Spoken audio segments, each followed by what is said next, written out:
Yeah, Tank Legend Urzo was on DPS fight.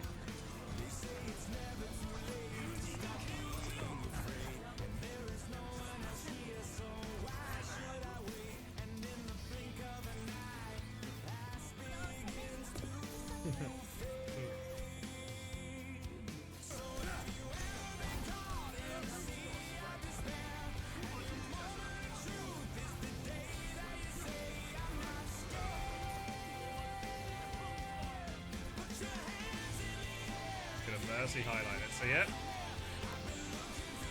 Oh!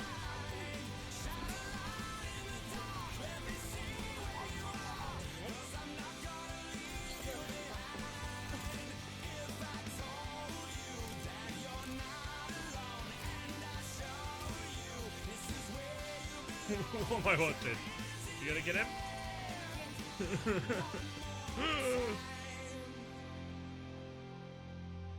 Hey, Fovi.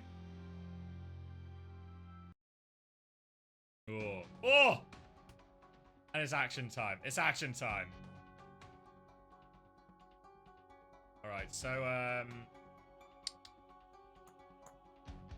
So, a lot's happening today. A lot's happening today. The first thing that's happening today is I'm timing out Funhaver. That's the first thing that's happening today. Now that's out of the way, successfully timed out Funhaver. The next thing that's happening is all 4 of these games. So these 2, the upper bracket semis, and these. That's a lot of games. So Unser should be awake at some point. Join me. What we also have to be aware of is someone's coming to look at my boiler today between 12 and 6. So we're a bit quiet. Sometimes my thing resets.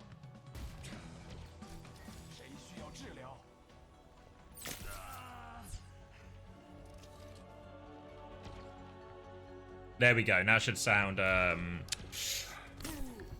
should sound a bit more like it. So what was I gonna say? Yeah, so we got these 4 games. I've gotta leave at a certain point to go deal with the boiler. So what I'm hoping is either 1, all the games are done beforehand, right? All the games are done before we get to that point. Or alternatively, hopefully Unser will be here by then and I'll just sort of leave the stream running while I go and deal with it, and then I'll come back afterwards, right? And hopefully that's a reasonable situation as well. Alright, so should I get the predictions off this first one while I'm thinking about it? Right, Mo, Fishball. Once again.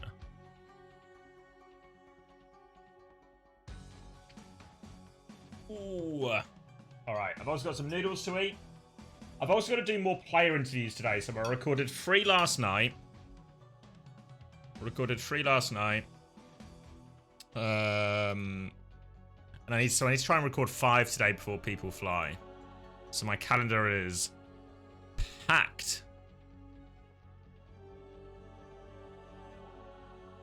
I just need to message a couple of people. Hold on.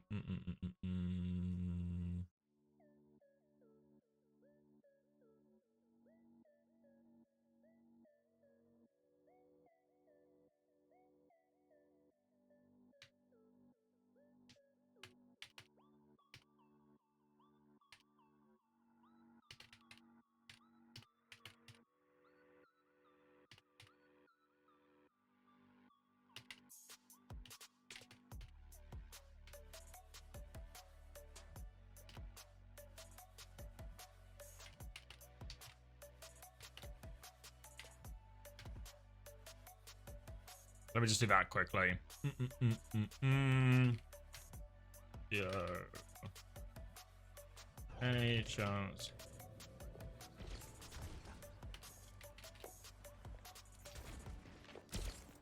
Ooh, ping test. 剑使重回剑带。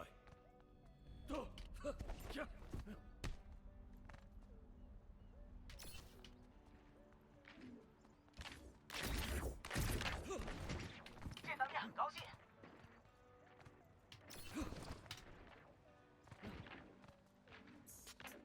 All right. Morning, Kizzy. Morning. Morning.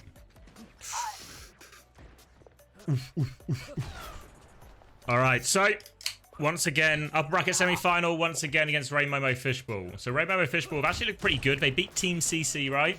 Earlier on in this knockout tournament for a match before this one. But surely once again is a challenge too far, you know?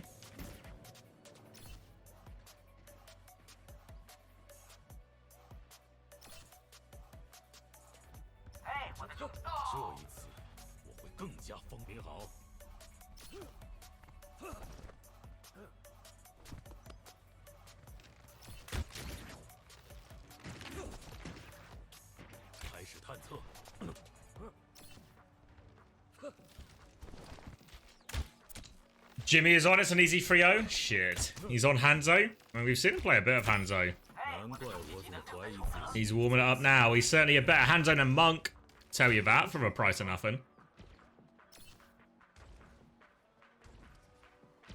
Looks like we're still waiting on leave to figure a few things out.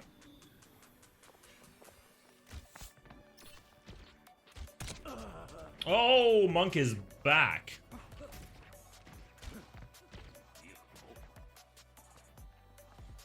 Bum, bum, bum, bum, bum, bum, bum. Alright. So let's see. I've sent the messages I need to send. I've uploaded the video I need to upload. What was I?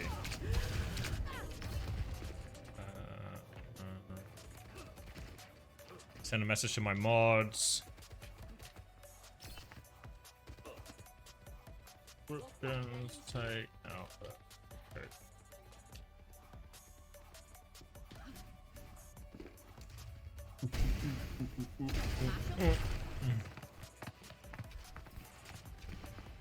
He's keeping it fresh, Shake. He's keeping it fresh.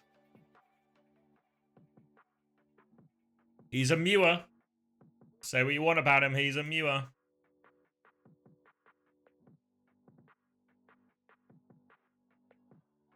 Morning, Fefe. What are the predictions saying? Any early? I'm a little bit sleepy because I also stayed up late playing ranks, but what are the predictions saying? 85% for once again? Okay, okay.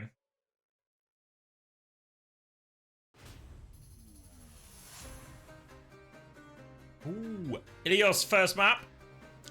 Big Illy. So, I've got to win these news at some point. So while the meta is very much a Juno Brig flavoured meta, on maps like Ilios Gibraltar, we're still very much looking at a Winston or Diva favoured map.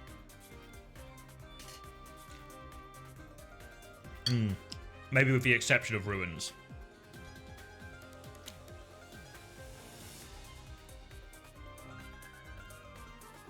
So presumably this was once again his pick.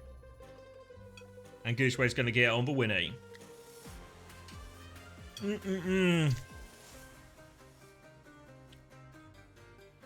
Close isn't clear you up ranked. Not without Flack here to carry me. Without the Flankerzo duo, I'm nothing. Yeah, Chinese servers are back. I don't know how long they've been back for, but a little bit. A little bit.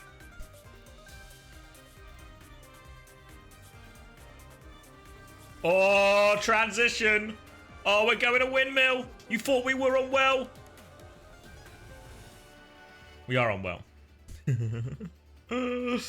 So much time for these transitions. Every single time. Right, let me see if I can lock in. Let me see if I can lock in. Oh, they're not back yet. They're just confirmed to be coming back. Oh, okay. Oh. I thought someone said the other day they were back.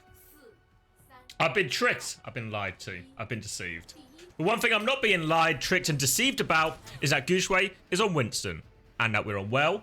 And that it's a Tracer, Echo, and a Brig coming out from the side of, once again, Rainbow and Fishbowl. Going to be playing the Zarya, and it has been very popular. Very popular in this Aurora Cup so far. Zarya going to have a little bit of a hard time dislodging this Anna at any point, but hopefully the Reaper can deal with that. And oh, Jimmy's going to kick this one off, leave in the bin. Immediate space concession now from, once again, as they have to react to that pick. And that'll be a pretty cheap first fight, I think. Shy is still alive. Lee's going over to the Genji now, so we'll expect to see a decent amount of bubbles maybe go in Jinmu's way to allow this Reaper to engage onto this and a Brig, make their lives difficult. First bubble is onto the Reaper, but just to clear Gooshway for now. They've got control of that first point, but there we go. Next bubble to try and clear this high ground is by himself here, Jinmu, though, and has to use all these cooldowns. And Shy and Leave, they've just taken down the back. Taken down the back line. Where else has happened? And that's one of the big challenges for Late Young in this type of composition. He has to use the bubbles aggressively onto Jinmu to keep this Ana Brig occupied and stop Monk just taking over with nades. But if he uses these bubbles too quickly in succession, like we kind of saw there, one bubble to force point, one bubble to go aggressive, what will happen is he'll find himself a little bit shorter bubbles. So when the dive comes in, the ability for him to defensively bubble onto Jimmy or one of his supports, non-existent, not enough bubbles. So all about bubble management when you're playing Zarya. And particularly difficult into dive. Now an early nano is available for Monk, and that's going to come right into Gooshway. He'll land on the backline, but this time the bubble is there. Nade over the top is going to make this Juno, but another defensive bubble. They deal with this, and Gooshway, he might have gone too far. 91%, 28 HP. Can't get out. And they get their man Jimmy, but once again, it costs them 3 players. Now they can flood forward here. No escape for Mew, surely. He's got a tiny shield. Jinmu doesn't care. Punches him in the face. And that'll be a very quick flip for Momo Fishball. They've now got a Death Blossom, which they can start to use aggressively here. Whoa, V is getting a little bit of harassment here from Shy. Shy's causing him problems. But meanwhile, Jimmy's just walked in and killed Leave. So player advantage again. Gooshway still has Primal if he wants to get it going. But it looks like it's just going to be a quick step back now for once again while they wait for their Genji player. Gooshway will preserve his life, try and clear this Reaper out. Jimmy's going to get a bubble. Doesn't get all that much with this bubble. Again, you see him playing around the high ground, so they can't do too much about that, really. Now forcing point is Gooshway. They have the Ray. They're dropping the Ray. They're trying to walk forward, but no great targets. You see JY is going to turn around and try and deal with that Tracer, but can't catch him. And now he wants to keep going. Bob's going to come up. They sleep the Bob. They nade. They bubble the Bob to try and keep him going here. And they give the space. Flank now from Jimmy. He's taking care of one as this rally comes through from JY on point as well. But Gooshway, he's just split and separated them. This Primal's doing work. Late Young nearly has the grab, but Gooshway is all over his backline, and the grab has been dropped from Late Young. He will kill the Genji. Can he kill the Ana? He can kill the Ana, but a 1v2, they still have control of a point. It's not a 1v2, it's a 1v3. It's even harder. And again, while Momo Fishball, they're able to connect with this backline. They're killing Monk, they're killing Mew. They're not able to keep their backline alive at the same time. Once again, keeping the map big, keeping it wide, keeping it open. And then it's for sort of too much space, essentially, for Momo to cover at the same time with their comp. They are still coming back with this Death Blossom, but versus Sleep, versus Deflect, potentially versus the Bash or View if he rallies as well. Very difficult ult to get off, even with those bubbles. Pulse Bomb available from Shy as well. Obviously, also has to factor in the bubble, so he's Pulse Bomb attempt. First dive's going to come in. No Wraith onto Jimmy. They are going to bubble him out here, but Pulse Bomb after the bubble there. Shy spots his opportunity, and now a Bash Blade to finish it. That should cut him down quickly, and this retake's going to be very hard. Looking for the late kill here onto V2. Will claim that one. Now they got to go fast here as they got to touch Jinmu. He's still got this Blossom. They're going for the rollout. JY's going to get cut, though. Can the Diva make it? Can Late Young make it? It doesn't look like it. Death Blossom, no problem. Gooshway's going to touch their spawn. And once again, convert the dive mat, as you would expect him to here, right? As you would expect him. But Momo, some decent pushback there.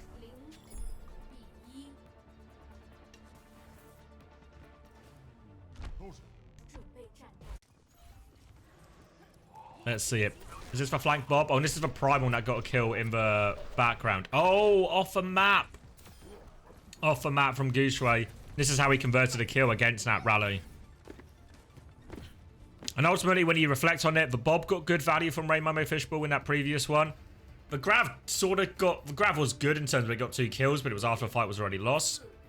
But the support ult didn't get any value from Momo Fish. We are on to Ruins now, though. Morning, Elf. We're on to Ruins now, which means we're going to get a bit more of a standard matchup. Gooshway going to be making his way onto the Mauga. Genji Reaper coming out from once again. Kiri Lucio instead of Juno Brig, which is an interesting choice from once again. For now, though, we're going to take that early space. And now while we've seen a lot of Zarya have a lot of success in Aurora, I think their theory should be Mauga can really beat up a Zarya. So let's see if once again can put that theory into practice here. But they've got a high energy Zarya pushing back now. Shy will take care of JY as they move forward. But Late Young fully charged, looking for this Reaper. No Wraith on the side of Shy, making his way to that Mega. Bubble onto Jinmu, but I don't think he gets too much value out of it. Trying to trade onto it, but Wraith will have to be used here from Jimmy. Forced all the way back, and Late Young will be run over there. Now, Shy's going to TP to chase as well. Wants to catch the Reaper. No Wraith available there. And they'll get a lot of the cleanup kills here. They're going all the way. They've nearly got this Kitsune rush as well. Look at Monk's ult charge. TP coming back out now. It looks like they'll just reset on this next point. Pharah is the choice from Jinmu. Really one of his signature heroes here. Pretty good into this comp. Not too many things I can shoot him back or mark him. But now an aggressive Kitsune rush right over Late Young. He surely can't get out of this one. They are just going to run him over. Reaper on Kyriot does so much. And Shy, he's TPing in again. They want more. Whip shot buys him a bit of space and time. But another quick successful fight from once again. Now they have Beat, now they have Blossom. And it looks like once again, they've made a decision. They're going to hold close. They're going to be aggressive. Look at Shy's position. Look at Leave's position. They are ready to drop the hammer as they walk through. Gushue will go in with a stomp. And Shy will press that Death Blossom button. They need to be aware. Stomp comes in. They're looking over it. Barrage comes through from Jinmu. Death Blossom is absorbed by the Ray, actually. So Gushue's in there. They do kill the Pharah during that. They're trying to get back in the Ray, but no. Somehow Shy kills Jimmy and gets out with that one. Massive play from Shy right there to be able to get that late kill. But now the Beat tries to save him from this grab. There's a lot of damage there, but the Beat comes through. It's enough. Now a blade over the top, looking for more. Death Blossom comes out to try and trade. It gets for Lucio. He gets them two, actually. 2 picks for most Ray Momo Fishbowl have had all round. And a chance to finally walk forward, but they are walking into a cage with no ultimates.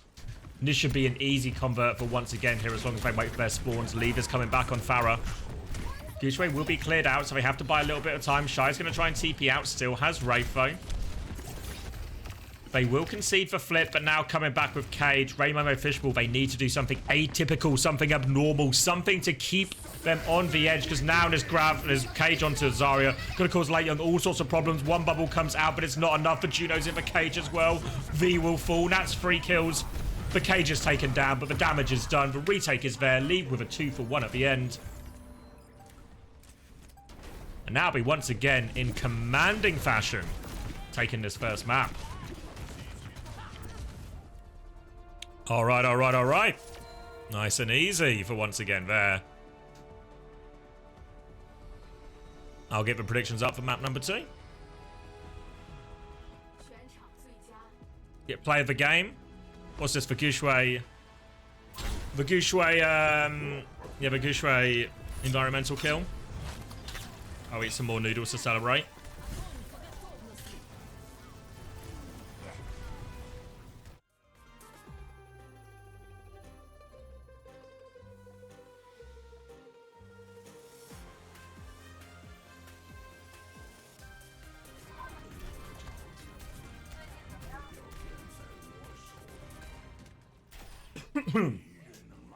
Is it true Stockholm meta will be Malga? Yeah. So, my interview series is going to start coming out tonight, starting with Haddy, I think. Maybe Infected tonight as well. And what I ask a lot of the players in all the interviews is what the meta is, so we'll get a pretty clear idea. The spoiler is that basically Juno Brig Malga is going to be played in most places. Reaper Echo is very popular at the moment. DPS, there's much more variety. Much more variety in the DPS, but I think Reaper Echo is the way a lot of teams are leaning. There is one team that's still leaning towards Queen, and there is still like some caveats to that of one,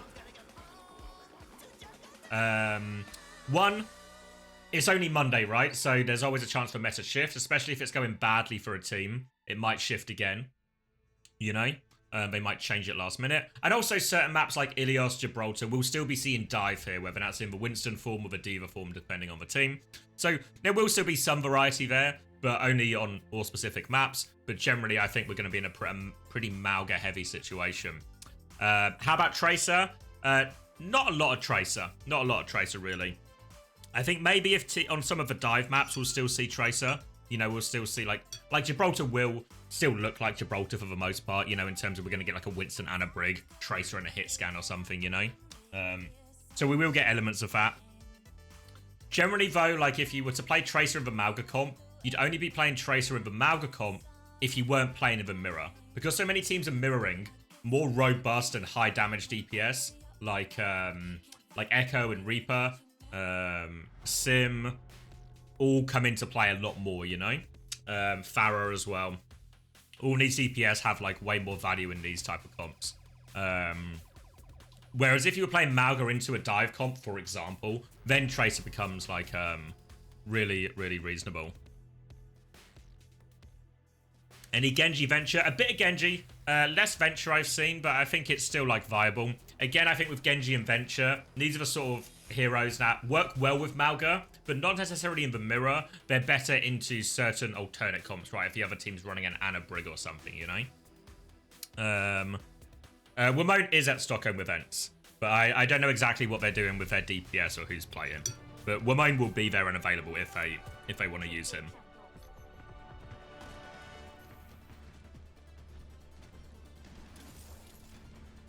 Yeah, if they do the... I don't know what ends up playing specifically, but if they do want to do Reaper, Kai's actually got a really good Reaper. He played it for us in the World Cup. Persevere, persevere! Currently at 98% for once again. Surely there's a little bit of value here. A little bit of value here in the alternate bet. Oh, back to the screen. Is that just a ping test, maybe? Yeah, there's still dive maps, rather. Still dive maps. Because there's like Hollywoods in the pool as well, so, you know, there's options here. Oh, we're going. That's enough noodles for me. That's enough noodles for me. That's enough preds for you guys. 97% for once again. Yeah, Mauga better with Juno. Mauga, Juno, Brig, very much like the fundamental. And I was reading chat, but oh boy, have Ray Momo started this one with a bang. See you later, Gooshway. See you later, Shy. Leaf's going to get a late trade with a respawn's favour Ray Momo Fishball here, and they'll be able to get on it. And Jimmy, he's on the Widow. We've seen this one before. Monk is trying to play the Kiri and stuck very far behind. And they will go for a recontest here, maybe. Gooshway's considering it. We'll be able to stomp back in. You can see Jimmy trying to mark the Reaper flank as he comes in. Look at that. Jinmu with him as well. The J&J DPS duo trying to get it done. Stomp comes in, but they take a good back step from that. Lucio Genji trying to flank in and put a lot of pressure on.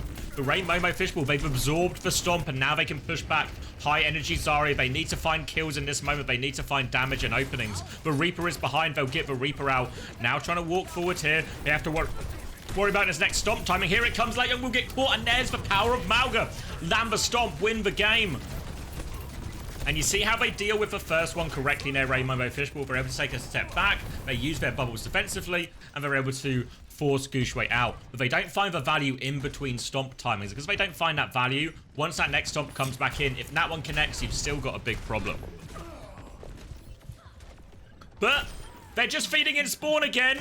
There we go. They're going to have to try and do another retake here once again, but they conceded 2 ticks. Just stop pushing into the Widow and spawn. It seems avoidable, if you ask me. They have a Kitsune Rush coming back if they really want to fight it, but with only a tick, that goes through too quickly. They have got the forward spawns here, but they have to be careful not to lose anyone else. They are hunting down this Genji. Jinmu knows he's behind him. Late Young's there to cut the exit as well. Now the Kitsune Rush will come out. They're trying to get out of this one. They will be able to catch the backline here. JY will fall. But the payload's still just walking forward this entire time, so it allows them to stabilize at the choke here once again, but not the greatest Kitsune Rush you'll ever see. Still playing this Widow. In theory, it should be so hard to play Widow against a Mauga, Kiri, Lucio, Tracer, Genji. But Jimmy hasn't really taken all that much damage so far. Now, Cage will be used onto Late Young. Grav comes out in response here. Barrage over the top, but no, the bubble was used for Late Young himself. No bubble for the barrage, so Leave will deflect that. Mismanagement of the bubbles, and now JY into a rally jacks. Bad to worse for Ray Momo Fishball here. Mismanagement of their ult combo. Defensive bubble to try and get his Widow out, but Leave will not give up the chase. They're looking for more, but Shy again getting caught in spawn. Again and again and again. Oh wait, did he hit New Ajax as well? God damn it. But they keep going into spawn. They keep going into spawn. Given these trades, and this is giving them loads and loads of space to push out Ray Momo. High energy Zarya again, Late Young putting down this early damage. They have the blade coming back here, Leave. But he's got to do it into a Ray, which is no mean feat. And especially a lot of this damage, the Zarya damage especially, going to go through. Going to need to put a lot of pocket on Leave. Looking for the pulse bomb here is Shy. He's got him behind him here. Does have the flank, taking some attention. Looking for the Sojin. Full rail in hand, so Shy has to be careful. Looks like he's going to get chased a little bit by Jimmy here. Jimmy really wants to fight this Tracer. Meanwhile, they're walking through the choke. Ray, Kitsune Rush Blade coming out, though. Trying to slice through, trying to save the Ray, but JY, it's not saving the Ray. But Kitsune Rush Blade, the combo's too big. They wait for that additional support ult to layer in with it there once again. And they're able to combine them. They finish it off. And now a good stabilization. They only have a pulse bomb. A beat soon. But they get to hold forward. And this is going to hopefully, even if they lose the fight here once again, they'll be hoping they can at least force the Grav out on their side of the map. The Grav Barrage combo is available again. We've seen Ray Momo use this one before, but last time Ray Momo used the bubble on Late Young himself rather than on Jinmu. I think Jinmu needs more of that bubble when he goes for that combo because the Barra is a sitting duck. Now Shy is being hunted down here, trying to play a little bit of mind games, but recall is forced. Now the beat push comes in. They're trying to survive. Grav catches him there. Barrage over the top. They're looking for it. There's the bubble this time onto Jinmu, and that one will work. Do they get a recontest out of this? Their comp is fast once again, but is it fast enough? I think it's going to be really awkward for them. They're pushing into a rally if they get it as well. They're going Juno here. Extra speed ring, just trying to get the maximum speed out of that. And it will be no recontest. They will be pushed to third here. The combo does its job. Executed correctly that time by Ray Momo. No way to survive, even with that beat over health. And now, Jimmy coming back on... Jimmy's on the Cass, or he made the Cass a fight or so ago. Bit more durable into the Malga. Lots of high damage. Cage is available for Gushue though, and this is a very hard ultimate to survive, even with the rally. Now coming around the corner, Stomp comes in, catches onto Vazaria as well. They're going to try and turn it, but they're all in the Cage. The Stompers connected, and that'll be a straightforward one. You can see the power of Cage here. Just nothing the Ray Momo comp can do against that. They don't even invest for rally. I think probably a wise choice. Play for some kind of ult advantage at a certain point. Ultimately, the fights Ray Momo have won so far on this map, they've been once again overextending into spawn, and of course, and some of the ult combos. Shy is just behind for free now. Oh, he's going to throw it out straight into the brig. They still kill JY. JY still got that rally, but the Ray is going forward, so Late Young still pretty charged, pushing into the Kitsune Rush. Ray should be better, but they're low on it, and you can see that Kitsune pocket coming in from Monk from across the map, just denying Late Young any of these kills. Now trying to keep Late Young alive. He's looking for a turn with Grav there. He's considering it. He's got another bubble to walk forward. Meanwhile, Jinmu still just walking in. Suzu will be forced out here. One rocket has to reload. Bad time to reload, but no problem because Late Young is still cleaning up these players. And again, they're getting staggered out once again. Half in, half out. Now Shy is going on to the Reaper. Oh, he sees Gushue in the corner. No escape. Resets for Malga, and this cart is going to keep going for a while yet. Once again now, we're on Ana for a second. They do have Beat Blade coming back. But Late Young, if he holds this Grav, if he can get the Genji and the Grav, he can stop all the impact Leave has. They're coming out this right-hand side. Leave's trying to make a move. There's the beat through. Have we got the Grav coming? Defensive bubble comes out. Rally comes out as well. They've lost Jimmy, but their brick has survived. Can they save Late Young? Oh, no. You see Leave. He forces all the defensive abilities onto the brig, forces JY back, then turns around, kills Late Young, knowing he doesn't have the same resources for himself anymore. Heads up play from Leave. They get good value out of that Beat Blade, and they get themselves out of the spawn hold. Now we're down to 44 seconds. Late Young has the Grav. Gushue nearly has the Cage. We've seen the Cage win basically every single time during this. The Grav is powerful. They don't quite have anything to combo with it yet, though. They do have time to wait for something to combo with it. Even the High Noon can be very brutal. The Ray can be brutal, of course. Kitsune Rush Cage. Big combos on both sides here. Now the Grav comes out. The Grav's pretty big. JY's going to hit it. They're going to use Cage and Kitsune Rush. Can they live though? High Noon in play. Trying to deflect it here. Leave goes for it, but not in time. The Cage will be killed by that High Noon. Gushue's looking for more trades. Defensive bubble comes out. They're turning tail around to focus him. They need to keep their Cass up. Jimmy can be kept up. Now they're walking forward. Everyone on point. Shy is back on Widow. He's got one. Can he get any more? Leave's going to be able to get on point here. Mew's on point as well. Mew will go down quickly. This deflect won't do a lot for Leave. Suzu buys him a little bit of time. They need more cleanup kills though, and they do have it. JY and Jimmy just getting it done, and a full cap in the end from Ray Momo there.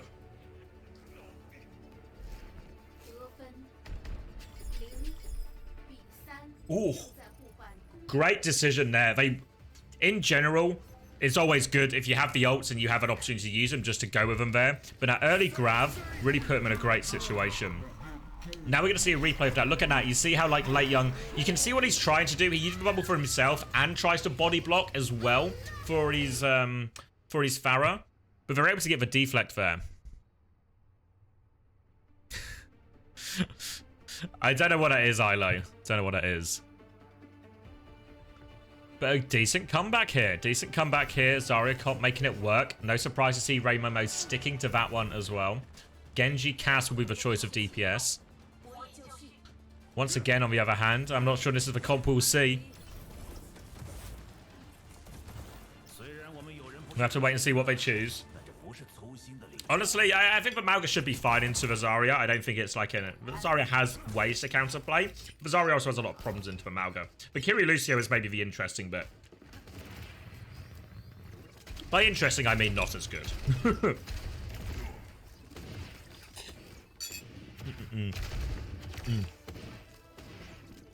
Alright. I stole some noodles.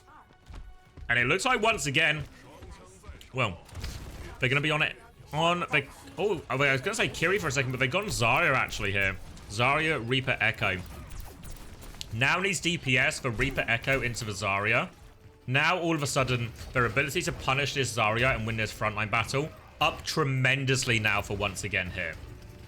So keep your eyes on that. They're going to start by forcing point. They want to pull the Zarya to them. Because if that Zarya drops, they're happy to fight him. They've got the Ana on the high ground as well. Nade from downtown. It's a 3-man nade, actually. Massive nade from Monk. No follow-up damage, but it allows them to get more capture progress. Bubble coming now onto Jinmu to help keep that point contested. But you can see they've got a lot of control of the map. They haven't actually got a first tick yet. Gooseway's going to make his way up top. Another nade lands. They're also low. They're actually also low. Stomp comes in. Somehow they all survive. But no, Jimmy, he's caught. He will fall. TP in the window behind. And there we go. They took their time, patient setup, and they crush them from all sides.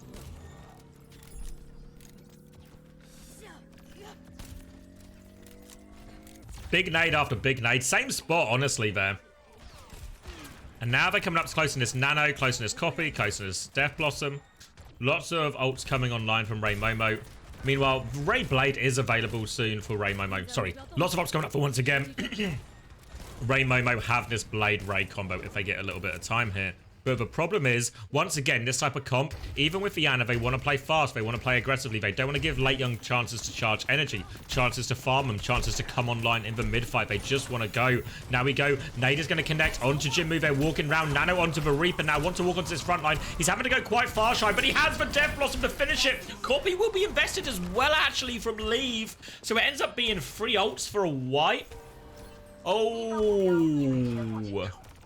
Oh, I mean, they get all the cleanup kills, but they've now invested all their big ults long before the actual cap will go through. Now Ray Momo are going to get a very healthy looking retake here. 4 ults coming online. Jimmy a little bit further behind because he swapped over from that Cass to the Ashe here. Ray nearly up, Cage nearly up. You can see Jinmu coming through this flank side. They're going to Ray to retake here, actually. Can they catch anyone? Ray in response now from Mew as they try and meet. Now the Blade over the top. Can they find the damage? Gooseway's going to trade 1-for-1. Still slicing in the Blade, but Leaf's just gone and killed everyone. And somehow, some way, the Ray trade goes massively in their favor, even with the Blade from Jinmu. And once again, it looked like they messed up the ult economy, but they get away with it massively there. Didn't see exactly where he came from, but Leave and Shy, they just find the value in that Ray. And all of a sudden, it's a 5-minute time bank on 3rd point. And Ray Momo, they've got the May swap coming out, but they need to look solid. They're also going over to Ana as well. And Shy's just going to kill Jimmy before the fight starts. Oh, they're just getting more for free. They've fallen over. They're going to grab on the high ground. They kill Leave. It's now a 4v4 situation, but they spent the grab here, and the cart's still moving forward. Now the Cage comes around the corner. Rally and defensive bubbles. Ice block used as well. Defensive wall. They're really trying to live. But Gooseway's found another door. He's trying to get onto them. Looking for the stomp follow-up now. Will get bashed. Will get forced back. They have survived this with the help of that rally, help of the Bob. They'll even catch Shy as well. And now that Jimmy's on this high ground, they should be able to regain a bit of control on the 3rd point here. Looking for this Juno. Ooh, catches for Dink actually, and Late Young will finish it as a result. Gooseway's still caught far forward here. Will try and stomp out. Wall doesn't block his escape route. And they will be reset here once again. But again, got to remind you about that time bank. 4 minutes still on the clock here. And is Gushue going to make a swap? Ran back to spawn. Going Winston now. So now Rainbow, they still have Vienna Brig, they still have Zarya. Defensive wall comes out, Death Blossom over top though, catches him. Shy's gonna get 2, and he won't die either, Gushue follows him with the bubble, sleep onto Late Young. They don't get a chance to use Nano, they don't get a chance to use their Blizzard here. And it's gonna be a desperate retake. Once again, they're gonna have the copy, they're gonna have the Ray very soon. This Blizzard has to do so much work for Jinmu here. Gushue's camping the choke already as well. Nano is available. Making their way to point here. Nano onto the Mei. Looking for the right clicks. Needs to try and get them. Does take care of the Juno. Muse Ray is still going out though. But now Blizzard on the point. How many can he freeze? He's going to get the copy. But leave. The actual Echo will be able to get out of here. Trying to find the finishing blow. They're hiding in the bubble. They're awfully low. Gushue's going to get bashed on his way out actually. So he will not be escaping that one. Now it's just Monk left trying to walk it in. They nano the Mei. They put the pressure on Jinmu. If you hit the shots, we'll be able to get the hold. If you don't, we won't. They use the Blizzard, they use the Rally, they get themselves out of that one. But now, once again, they've got Shy going over to Widow, and they've got Nano, they've got Primal. And Ray Momo's tools for dealing with this, looking slim right now, looking slim. If they can get the grab, maybe it can be used defensively. If they get the High Noon, maybe it can buy them a bit of time.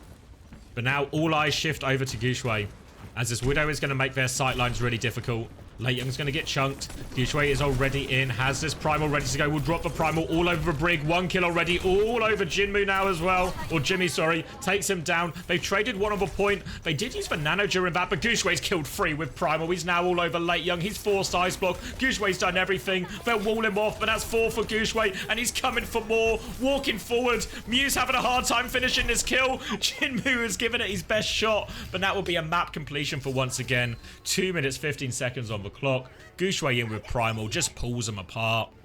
No ults to respond with to that one. And when they ask their main man to deliver, he delivers.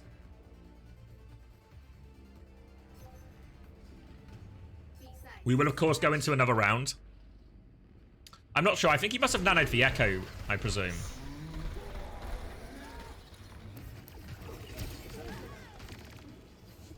This was a fight just before where Shy got big Death Blossom value. Death Blossom, a very powerful ult in its current form. Very tricky to deal with. And we'll see what they choose to go with for defense here. Remember, Rain Momo, they have to consider how to full hold here. 2 minutes, 15 seconds they have to withstand. Last time they played the defense, they just got naded by Monk again and again and again.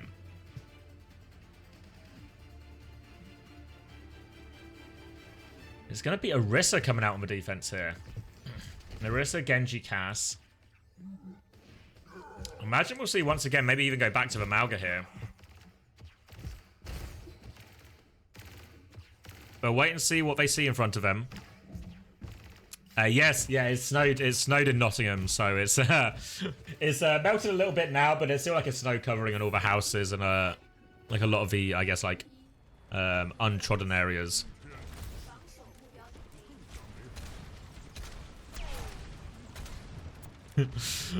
All right. Malga is the choice. Genji, Reaper as well. Anna again, so eyes on Monk. He was the really the key to the first point with the big nades. He's going to take that high ground position again. Wraith has been forced out of Shy when this has all gone on, but now they have that position. But oh, Jimmy, he's just swinging. He's taking heads with him as well. Can he take the Anna too? Oh, can't quite find the final blow there, but the damage has already been done. They'll get a later kill onto Shy as well. And that's the kind of fight you need to start it here. Jimmy already up to 40% on that ult as well. Looks like they're going to continue to hold close here. Off Anna for a second there was Monk, but he's back on it now. They're going to try and come out main. Look how aggressively they're holding here, Raymo. They want to fight him right here, right now. Don't want to give him space. Nade just onto the Orisa. Hyper Ring comes through right now. Can they try and find a way? TP in. They deal with Shy. Surely. There we go. One headshot now. Force for Wraith. Now they're coming back. Dynamite over the top. Lots of people burning, but they have been forced back. And oh, Jinmu's going to get caught. Now player advantage. They come around the corner. Bob isn't quite there yet for Jimmy. Still 20% away. They can concede a little bit of space, but it's only one tick, remember here. Fortify now available for Late Young. He has to go on, but they've gone through. Shy has TP'd up onto them, and now just take him down. Just shy of all the ultimates. Look how close they are. So close close to 5 ultimates there. But once again, they find the opening. Jinmu gets caught before the fight starts. And as soon as that happens, Rainbow Fishbowl will play it down. They're forced to back up into the corner. They're forced to play a bit more defensively. And then once you have all that space, the next time the Mal gets that stomp timing, the next time the Reaper gets that TP timing, you can just set up to go, put a load of pressure on the backline. Play of the game will be this Ray, stomp over the top. This is the one where actually it was a Ray. It was just a Ray from once again versus a Ray Blade there. So you can see, it doesn't even look like a Blade is happening.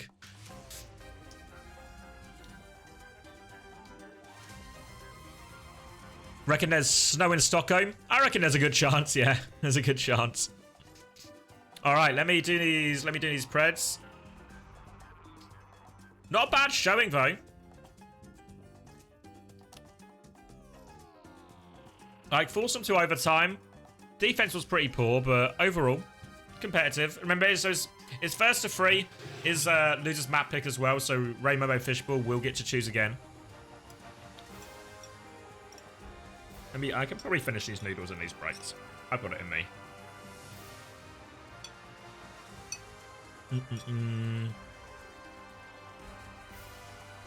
Yeah, Falcons are in Sheffield. Falcons and NRG are in Sheffield.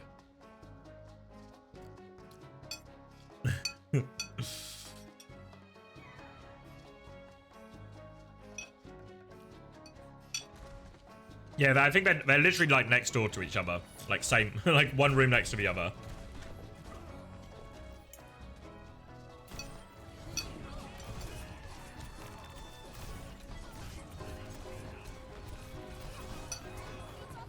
If you want to hear more about how Falcons are not getting on in Sheffield, stay tuned for my interview coming out later. Nightmare are in Sunderland.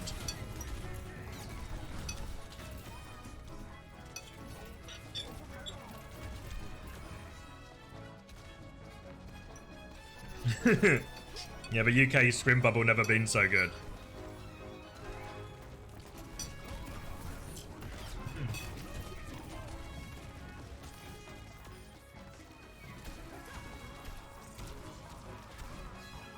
Are all 8 teams in EU? Yeah. Yeah. Isn't the UK more expensive than Sweden? No, I think Sweden's more expensive. Yeah, Toronto are in Berlin. They're at one of the Koi facilities there. You got a raft of interviews coming up before Stockholm? Yes. Yeah, I still need to secure a couple of teams because I've maybe left it a little bit late in terms of getting everyone before because people are flying tomorrow. So hopefully I can get everyone. If not, I'll get most people. That's for hope at least. I have six minimum, hopefully 8. That's the current state of play.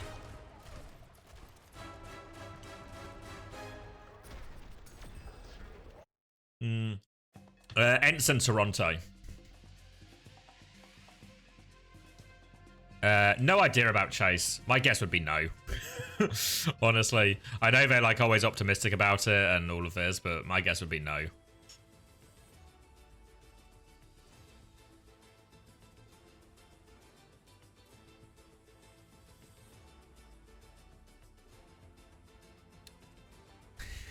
Surely you can get somebody from Ents. Ents are actually the most camera-shy team in the world. Camera-shy team in the world. I need Kellex to bail me out because these men will not sit in front of a camera for more 15 minutes. Chase literally died in war. Of course, Hattie. My respects. Are you interviewing Courts again for TM? Of course, Archie. Of course. Yeah, I know, right? Yeah, I was going to do Vega, but he had to cancel, so I'm going to see if I can squeeze one in before they fly.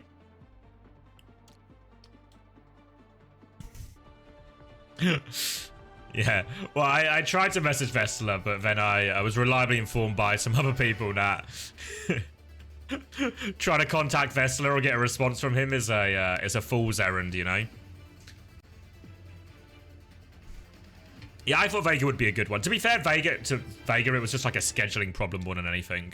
Sorry, I missed a question. Someone asked, who on Crazy Raccoon speaks English? None of them really. So Pavan does a bit. Pavan speaks a bit of English, so I'm going to interview Moon, and Pavan's going to translate for me. So it might be a little bit more, like, formal. Here's the question, here's the answer, than some of the other interviews, but we will get a chance to talk to him, which will be nice.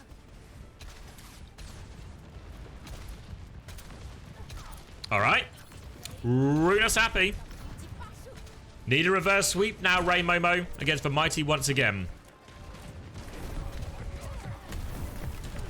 Slam comes through, stomping towards it. Doesn't actually hit the slam, just rides towards him. But they lose Shite on the way in. 1-for-1 trade, though. They do take down the Ash, but now Late Young beaming down this Genji will be able to take him down.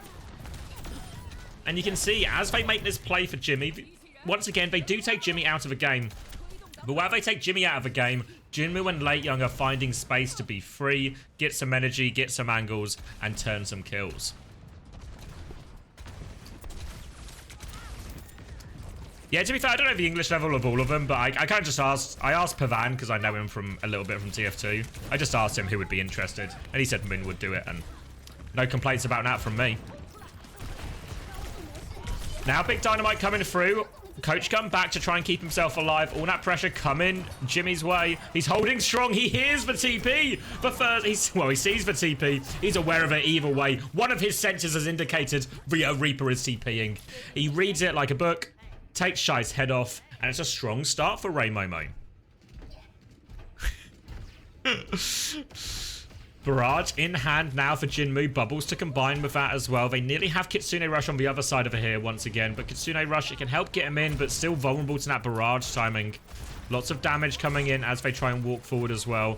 Jimmy happy to lane that in. Keep them on the back foot. And oh! Downtown. Jinmu hits the rocket. And this is going to force them just to concede more space for free. They keep going with the barrage. There's the bubble over the top. They do kill the Pharah, but a lot of damage has been done. They need to be careful not to trade. Bubble is perfect from Late Young. Keeps Jimmy alive. Keeps this robot moving.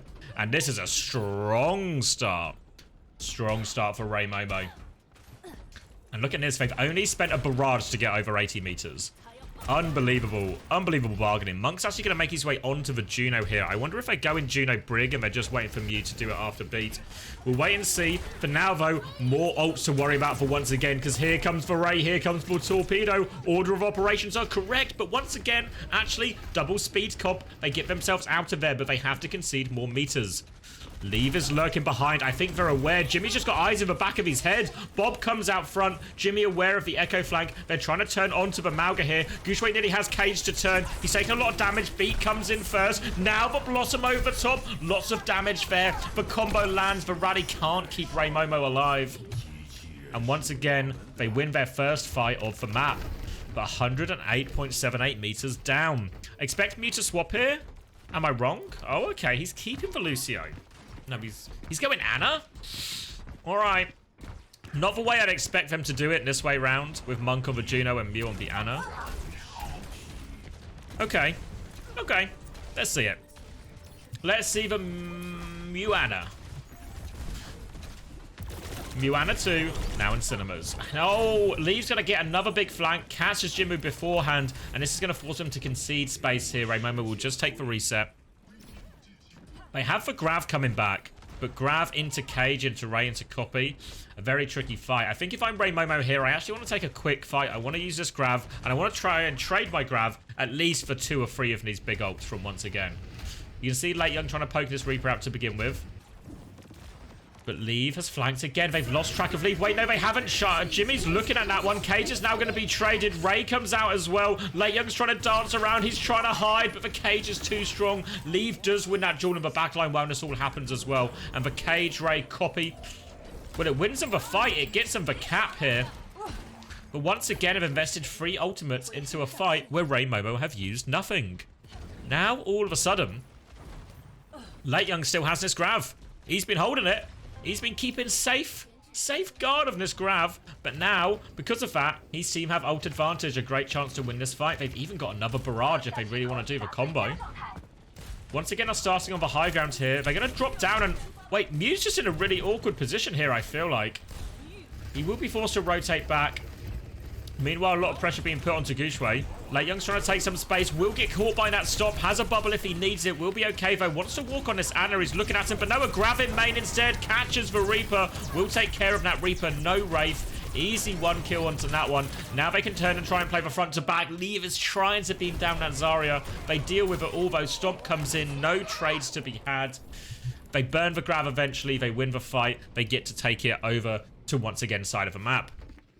While this has been happening, once again, I've charged up for Nano. They've charged up for Blossom, or most of a Blossom. So they could do a classic Nano Blade spin to win if they really want.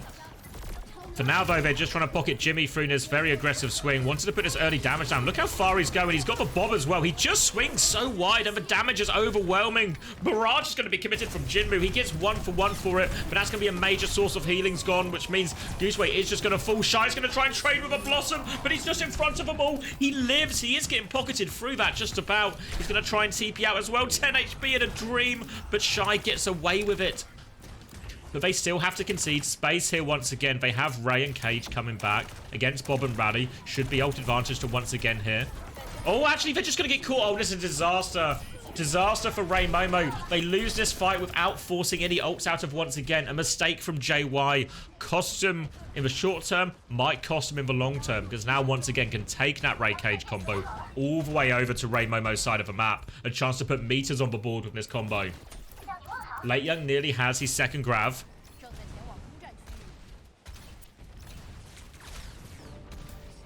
But not straightforward in these cage fights. Not straightforward at all. I'm wondering if Ray Momo, they maybe have the option to do like a 2-fight thing, like a low investment fight. They're going to get a cage onto Late Young. Bob's going to come in now. They're using Bob as a shield, actually. They're trying to go through, but the nade finds a connection, and the nade just ends all of that right now. Bob was used only, though, so Bob for Cage Ray. Still a net positive for Ray Momo in terms of the economy, but it will mean meters on the board for once again. Now they have Leaves copy. Rally and Grav coming back for Ray Momo. A lot of fish heads in the chat today. All right, all eyes on Leave. He's been playing quite a flank-heavy game so far, looking for these assassination jewels. Shy's taking some attention. Just wants to try and take the attention. Uses his Wraith. He's going to keep walking forward. Rally comes out now. They've killed Jimmy, actually. Player advantage, even though this Rally is now going from JY. Might need for grab as well to get themselves out of this one, but they're scared. Shy is behind him. They're dealing with a lot of different threats. The grab comes out now, but the copy Rally is going. Can they kill him? No, they just survive. Xiao and the copy Rally, and they win the fight. They break the economy. They're going to kill the Zarya. They're going to take the lead once again. Still 2 minutes to spare, but they've got Nano, they've got Blossom. They are still going. Late kill onto V as well is going to slow him down even more. Jimmy has gone Widow, so once again, they have to respect the Jimmy Widow. If they don't, they'll find out the hard way. Goochway's going to stomp in Spawn here and leave over the top. The nade from downtown, the Blossom at Spawn. They're going to Ray out the door, but can they even get value out of this Ray? Lei Young's trying to make it work. He's walking forward. He's trying to beam the Echo. Jimmy now back on the Cas catches one. The DPS are behind Lei Young. They need to deal with these DPS behind. Lei Young is going to stop the push, though. Kill the Juno on point. DPS still behind, causing him problems. They'll finally deal with them now. But not only have once again taken the lead, they put 32 meters on top of Ray Momo's distance as well. And now, they were in the lead for so long. 8 minutes in the lead, Ray Momo. But once again, what a comeback. Really off the back of that JY mistake. Just getting caught for free. Handing over a free fight, not forcing any ults. And now another Ray turn coming through. They've got a cage very soon as well. Torpedoes will come out. They're trying to get out of that one. And they mostly managed to disengage. I say they mostly managed to disengage, but no. Leave on the flank. Shy with the TP in. And now they're looking for more. They get the energy as well. 56 seconds left on the clock. And it is getting rough for Ray Momo right now. Onto the point. Looking to finish it even with a full cap with this cage. Even if the cage doesn't win on the fight, at the very least, it's going to force all the ults out of Ray Momo. They're coming back with nearly 4. High Noon out of spawn. Cage will be used. Looking for a free one here, but Gooshway's actually managed to find a kill. Barrage comes in, will finish off Gooshway. Copy invested from Leave. It's a dogfight for this one. Young's got himself on point here. He has the bubbles. He will be forcing them back. Should be able to trade this one. They've nearly got the copy rally going. Leave's looking for it. Can't quite find it. There we go. Wants to try and bash out with it, but will try and die on point instead. They deny the full cap. We're into the final 10 seconds. Ray Momo used both DPS ults for that. To be fair to Jimmy, He's actually got most of that high noon back again already. So still not an unreasonable situation for Ray Momo. But the problem is here, as we enter overtime, trades are going to be brutal for Ray Momo here. They have to try and win the fight cleanly. Nano is available from you as well. Lots of pressure onto Jimmy too. Oh, they just beam him down. Kushue's going to find it. They drop the grab. Do they have the damage? Rally over the top. They bash him. The defensive Nano comes out onto Kushue, so he lives. No kills out of that. They've dropped the high noon, but Shy has Wraith. They're backing it out. No kills with this high noon either. Late Young still trying to force it forward. Still trying to find the kill, but the Blossom is up, and that will turn the kill onto the Zarya. They're raying forward. They're moving on point, but the rally is coming now. There is no rally coming, I'm just hearing things. But the fight is done. Once again, retake. Shy will drop an emote. And once again, 3-0 Raymo Fishbowl. There were moments where it looked close for King's Row, but the Ilios, and obviously the Runa Sapi, they had the lead for a long time. There was elements of fight back here from Ray Momo, but I think once again, class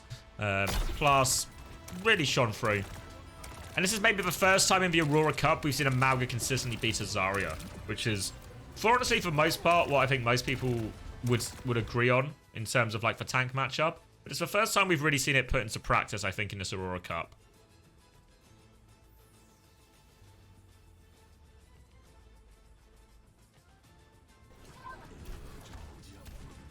All right, we'll get some highlights here. Yeah, honestly, I think it all came down. The big swing factor was that fight on, it was once again side of a map, and they just died to nothing, right? JY gets caught too far forward, then Late Young dies afterwards, and it ends up being a 0-ult fight. So they essentially just win a fight for free once again. Then all of a sudden, once again, get to use their powerful ult combo to start putting meters on the board, and that was the start of the snowball that allowed once again to put that 142 meter lead on the board. And this is the sort of thing like I think is worth paying a lot of attention to. As much as we're seeing slightly different comps, and I think we'll see at Stockholm here.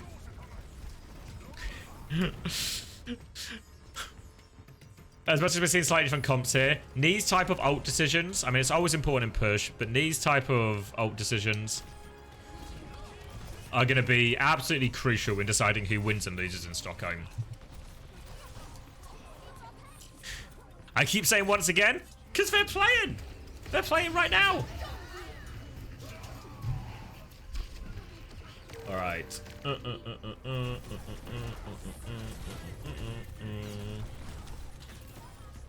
All right. What's happening now then? What game was next? Let me update the stream title.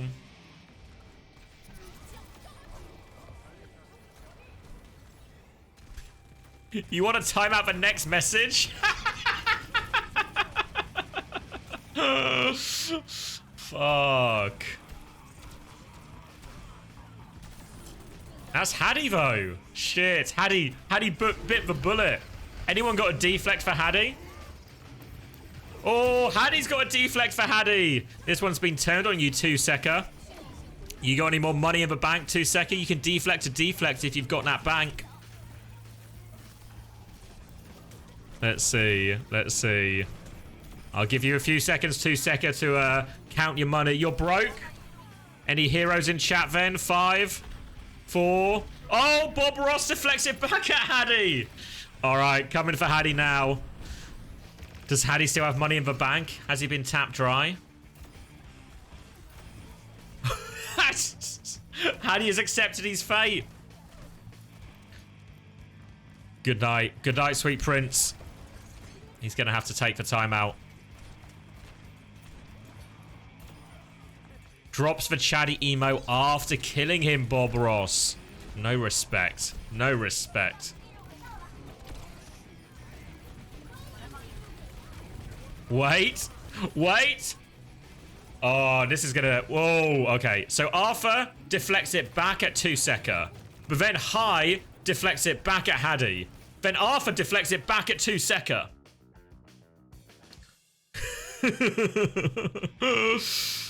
Wait, then Darth Macapaka deflects it back at Hattie. Then Fefi moment back at 2-secker.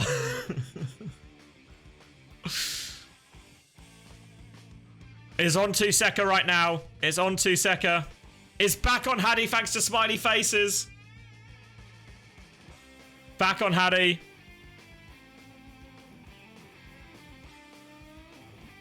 Any more for any more? It's Wimbledon. It's quite the rally we've got going. Back on Hattie right now. I'll start the countdown. 5. Any peel? 4. 3. 2. Seaward with a peel. Back on 2 Seka. Back on 2 Seka. We'll see if 2 Seka has any more in the bank. 5. 4. 3. 2. 1. Gone! Gone! It's gone! 2 Seka has died. 2 Seka has died. Kills himself. Hattie nails the deflect. It'll be 10 seconds, 10 minutes now before 2 Seka comes back. Our next game...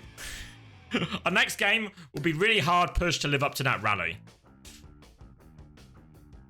But it'll try. Let's get the predictions going for it, right? So we got Capir Cat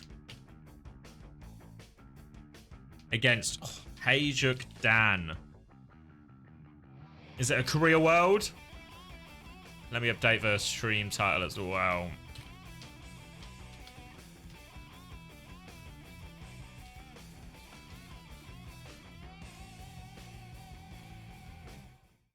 Oh, we're gonna get some slop. That means it might be time for me to get a drink. So Capir Cat, if you're not familiar, just before I go. Where have I gone? Where have I gone? I've scrolled past him. There we go. It's the Becky team. Becky, Lengths are on this team. Aparita, you might also be a little bit familiar with. It's great to see the gang back together. Ooh, alright, so let me leave you with this Chinese slop. I'll go get myself some more water. Maybe even another Pepsi. Predictions are open if you want them. Good rally.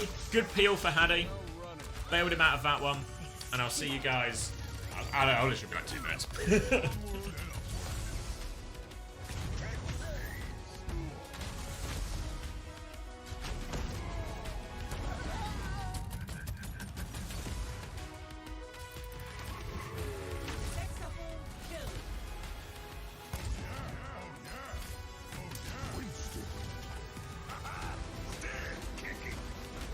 Someone call the ambulance. Heroes never die. Back to the past.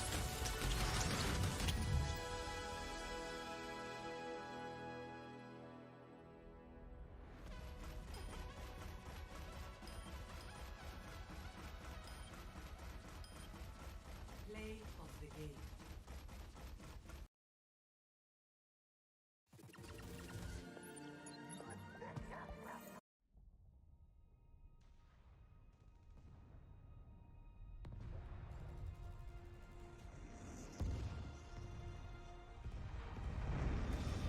我们是希望。我们是荣耀。我们是勇气。我们是正义。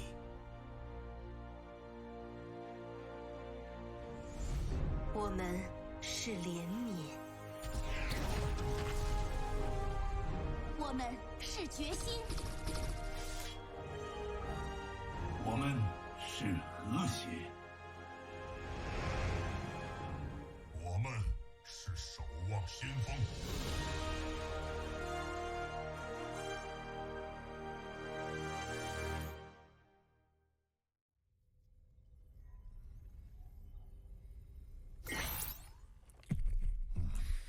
开了吗？时间加速器我都能搞定，这肯定没问题。全体守望先锋，全体守望者们，还是不对。所有曾是守望者的伙计们，我是温斯顿，那当然是我了。30年前，智能机械向人类宣战，世界各国无能为力，直到他们召集了一些英雄精英，为了使人类摆脱致谢危机的威胁，守望先锋诞生了。你们成为了人类历史上最伟大的和平守护者和开拓者。你们之所以被选中，是因为你们有能力和实力。你们之所以加入，是因为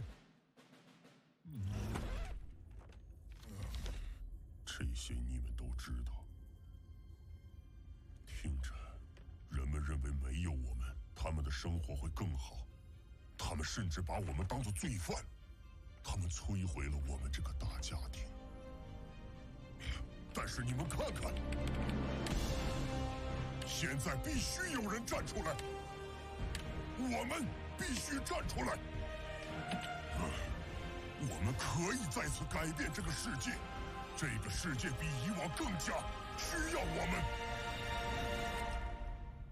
你们来不来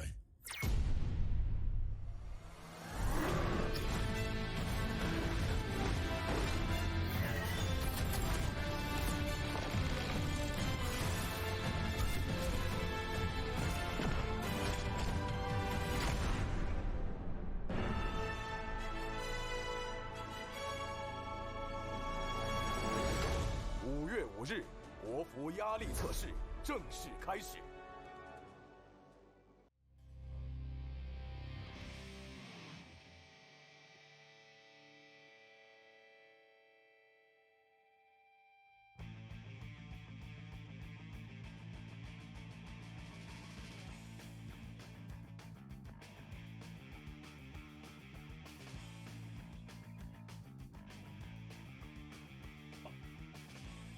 We got the rosters. Whoa. I'm back, guys.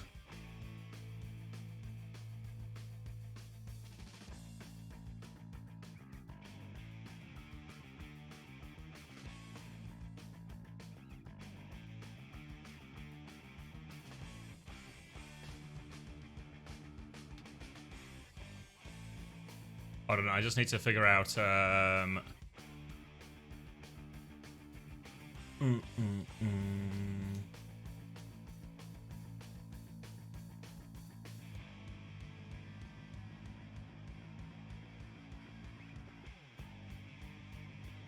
just trying to figure out scheduling for the interview, so bear with me.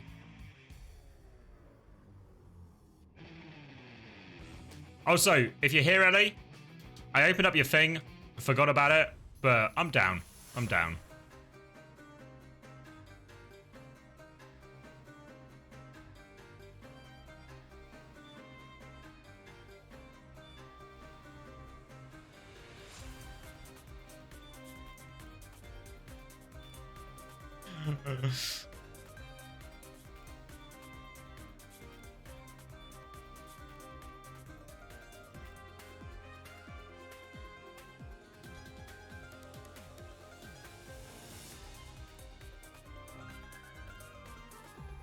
All right.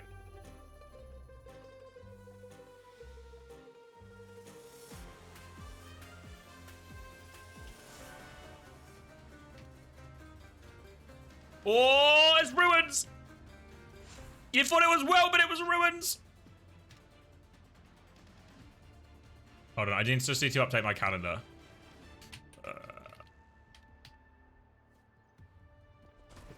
我们在瑕疵中创造新的世界。4、3、2、1，第一回合，位置打开标里。回头在我的字典里。Alright, Preds close. Hajic the favourites, maybe no surprise to see. And oh, what are we looking at? Mag on the Mauga. The Magauga, as they call it in the business. Gonna be Zarya on the other side from Kapir Cat. I mean, once again, gonna see if the Zarya can do it against the Mauga. For now, Bilideng being forced quite far back. Juno Brig on both sides as well.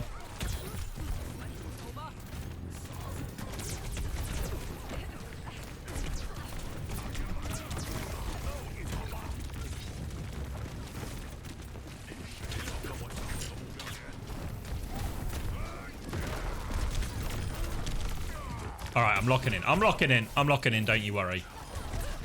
I turn around. And what are we seeing? We're seeing the first flit to Kapir Cat, but the dogfight preceding it goes the way of Hajic Dan. So if you didn't watch Hajic Dan play already in this tournament, Sombra Reaper really is their go-to in this. They currently believe in these two heroes, but Not looking good right now. Becky's going to get the pulse ball onto Mag as well. So Mag's going to be half HP here as Aparita gets himself on point. TP to get rid of this Mauga. Mag is rolling and running around, but he's low on HP. Reaper in his face. Nowhere to go. Aparita will get a bubble to make sure he finishes that one. And this will be a very quick retake off the back of Becky's heroics. Known for his echo, but making short work of Hajuk Dan on this Tracer. But now, this is where Hajuk Dan's comp really shines. In the ult game, EMP, Cage, Ray, all super powerful ultimates here. Cat, they have a support ult to match. They have a Blossom that can, of course, be bubbled as well. Looking for some of this early damage here. They can bubble their Reaper around on this. It's a TP onto high ground. Rally for the rotation used by Opener. Not connecting with a lot, but can give them some point. They've used a lot of cooldowns to get to point here, but they're basing him into this EMP. Grav, not quite there yet. Rays will be traded. Blossom from MN3 in that Ray. Damage boosted, healed. So much going his way, and MN3 will make short work of their entire team. Did use for Rally, did use for Ray, did use for EMP, did use for Blossom. So, always important to take stock. Welcome back, Tuseka. Always important to take stock of the ult situation following it, and that was outrageously expensive from Hajuk Dan. And Zest is going to get caught now again. We saw this a little bit before, where sometimes Zest will just get caught in these things, and Mag has caged his demons. He'll get the stomp kill afterwards as well, so Mag is making it work. The cage just cosmetic, but it converts into a kill. They've lost Opener behind. They're making this fight messy, but they're not forcing ultimates out of Cap here, Cap. Now they can walk forward, bully away this Mauga for free. Mag's going to run for the Mega, gets the Mega, tries to get himself back on point, does get back on point. Now Grav and Rally invested, and they sort of press both those buttons at the same time, and they probably wish they didn't press both of them. They will give a retake, they will clean it up, but end up getting these ultimates out there. A respite there for Hajuk Dan economically. Now, Pulse Bomb, Blossom available for Capit Cat. Again, got to mention those bubbles to help Aparita get value out of this Blossom. Zest onto the Echo now as well. Not the first time we've seen Reaper Echo, and I can promise you it won't be the last. Looking forward with this. Rays are going to come up mid-fight here as well. TP onto the high ground. Oh, Becky gets caught. Becky gets caught. Player advantage now. A chance to walk forward. Got to keep your eyes on this Blossom coming out from Cap here, Cat, though.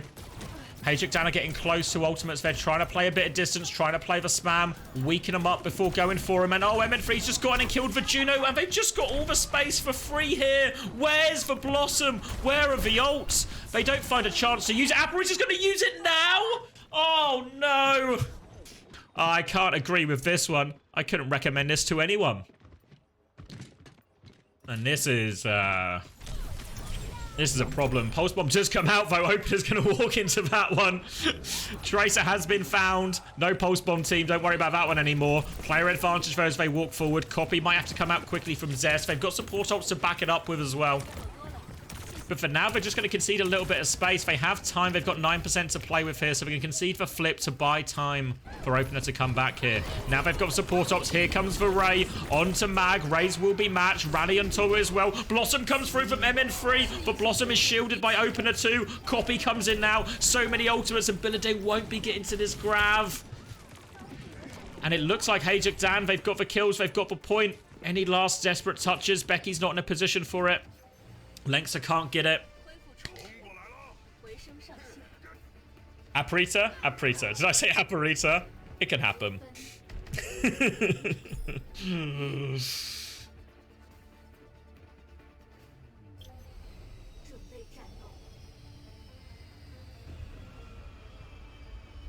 Lots of people. The Aperol Spritz. Save for spritzes for Stockholm, Alpho.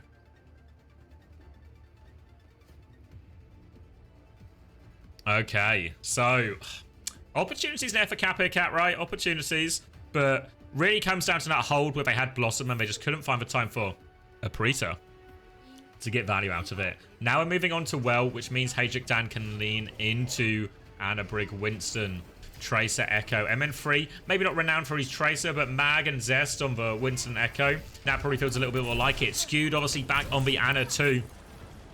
In theory, this should be big advantage comp-wise for Hajuk Dan in terms of how comfortable they are on these heroes. But an early nade does catch Skewed, forces him back a little bit, and Kiviz will be able to top up his team, keeping his Tracer alive. Bubble used just on the high ground from Mag, which means a chance now for aggression from Billeding, but it's a nade towards point, doesn't catch anyone. Counter jump from Mag, trying to get the body block going, but Billeding just pressure on the backline here, does actually catch Opener. Becky is with him, Becky will take down Mag there, and ultimately Mag having to use that bubble on the high ground means his chance to be aggressive is just naught. He has to go defensive, has to jump back, but that gives all the space, all the map control over to the side of Kapir.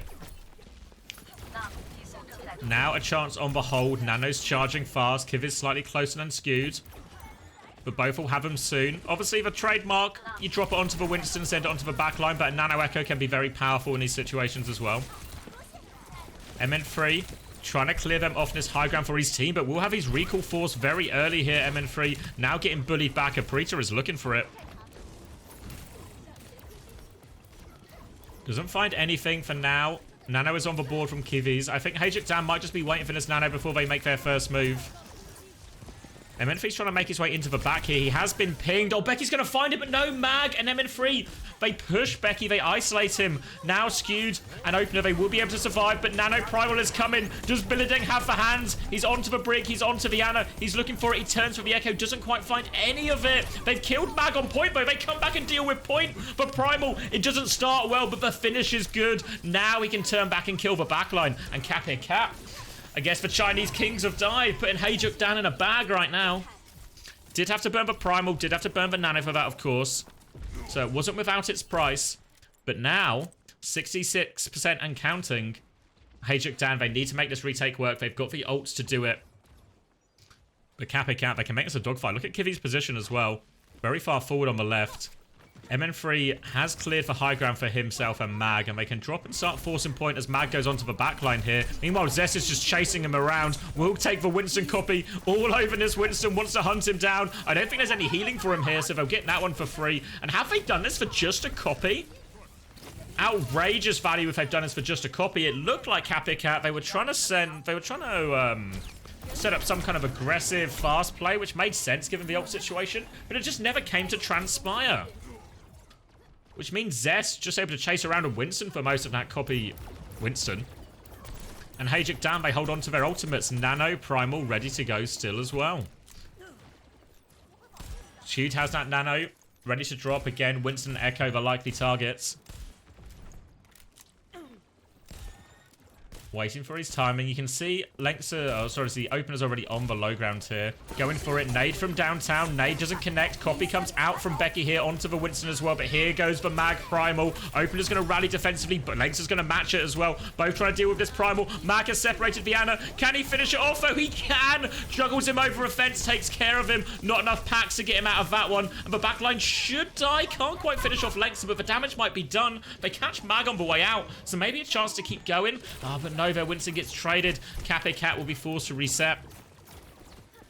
But that was for 3 big ultimates spent by Hajuk Dan. Now Kappa Cat, their Nano, their Primal timing is here.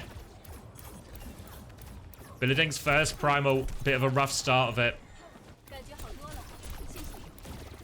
We'll see what he can get done with this one. They're just trying to clear some space on the high ground. Again, a low ground retake from Kivi's. Preferring this back left position. We'll have to deal with MN3. Drops the Nano onto the Echo here. Becky's looking for it. What can he find? He's found Mag. He's taken care of Mag. Zest is super far away, scared of that engage. And that'll be a pretty free retake. They deal with MN3 behind as well. And now it's 99%. They need for touch. Has anyone got it? It's going to be Opener who has to make the move, but he's in so much trouble now as a result. Primal's still in the bag. They win the Echo duel here, but onto the Ana and no more touches. And Kappa Cat on dive. Tie us up 1-1.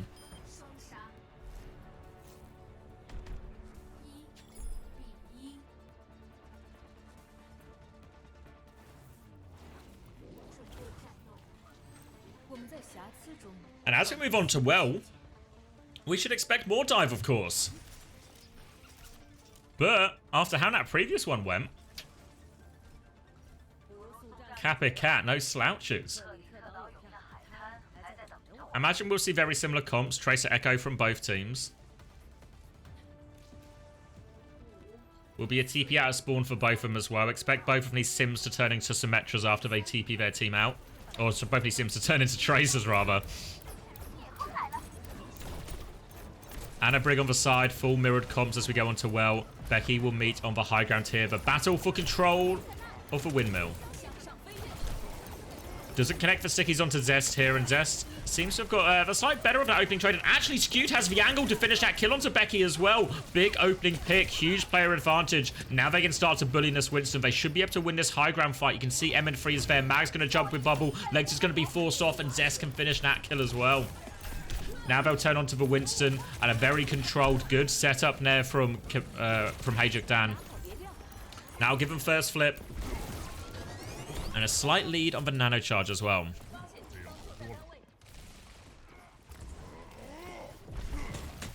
Zest and Mag.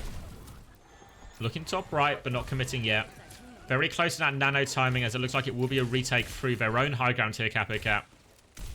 All on the same high ground right now. So not a lot of space, not a lot of map control so far. You can see Becky making his way over to this left-hand side from Skewed's point of view right now. We'll be trying to pocket through that Tracer, but MN3 has had his recall force. He's in a lot of trouble. Pax will be coming his way. Skewed's got the pocket too. But now, Aprita. Pulse bomb in hand. Recall advantage. Looking for it as well. Bubble into the backline here. Can they find the pulse bomb connect? Opener's taken the long way around, but he has regrouped with Skewed in the back here. Now the pulse bomb comes out. Doesn't connect though. More pressure, but a defensive nade is good from Skewed. Keeps Opener alive. He's dropped the nano onto Zest as well. But now the nano echo to turn, and Becky takes it to him. But MN3, he's found the pulse. Becky's going to keep going though. He's looking for it. The sleep is good from Skewed. I don't know if they can finish the kill. Skewed's trying to get the angle, and Skewed can finish the job as well. It's been all Skewed on well. Opening pick onto Becky. Pockets Opener through all of that. Then hits the sleep at the tail end of this fight. And this is a strong start from Hajuk Dan. Copy in hand. Primal in hand still to go with. Ult's not far behind from Capo Cap. But this is their last chance at a retake here.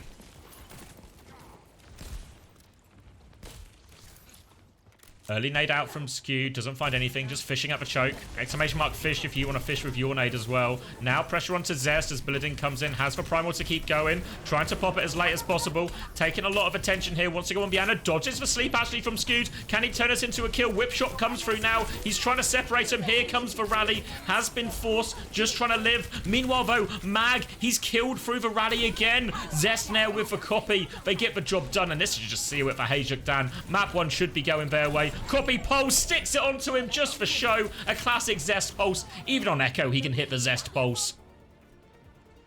And there we go. 2-1 to Hajuk Dan. And the favourites do come out on top. Well, when it's a lot more like how we would maybe expect it to go when it's a Korean team playing Winston and a Brig against a non-Korean team.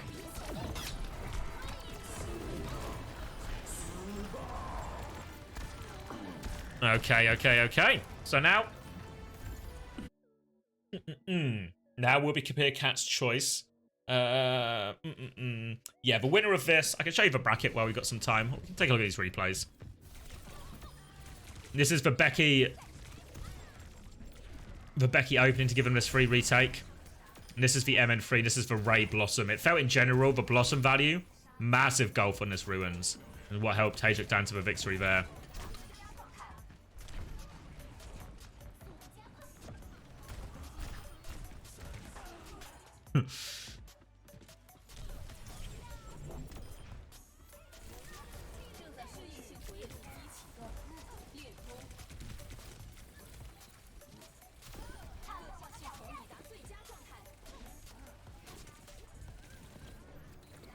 All right. So if we look at the bracket, let me drop a quick refresh so it's up to date. But yeah, once again, now sitting in the upper bracket final. Winner of this will join them. Ray Momo have gone down to play Vesta. Both of these games are later today. These two lower bracket quarterfinals. So that should be a fun game. The loser of this is going to play Team CC, which also honestly should be a pretty fun game. And then we've got, I think, is it 2 games on Wednesday? These are both on the 20th. Or 3 games on it, and then the final on the Thursday. So 3 games tomorrow, 4 games today. And these 4 games here. Will be Capo Cat's choice right now. Just checking my videos uploaded. Yes. Okay. Interview set. Casaurus has been secured. Oh, I need to message Pavan.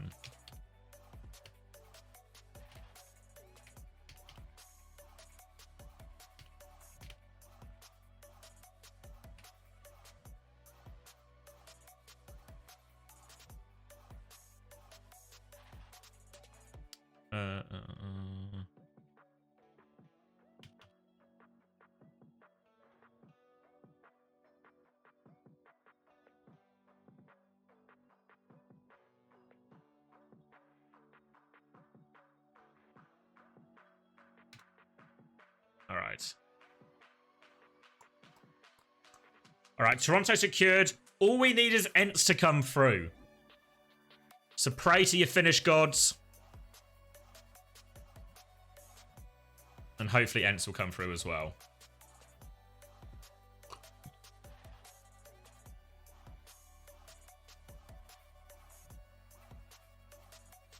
Finals is Thursday. Finals is Thursday.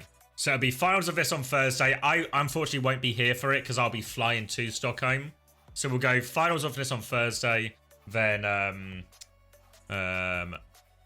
Friday, obviously Stockholm itself starts. It has snowed where I am. Yeah, it snowed. It snowed overnight and it's melting a little bit now. Oh, timeout. Yeah, I can time out Funhaver. It has almost been 10 minutes. So timeout again.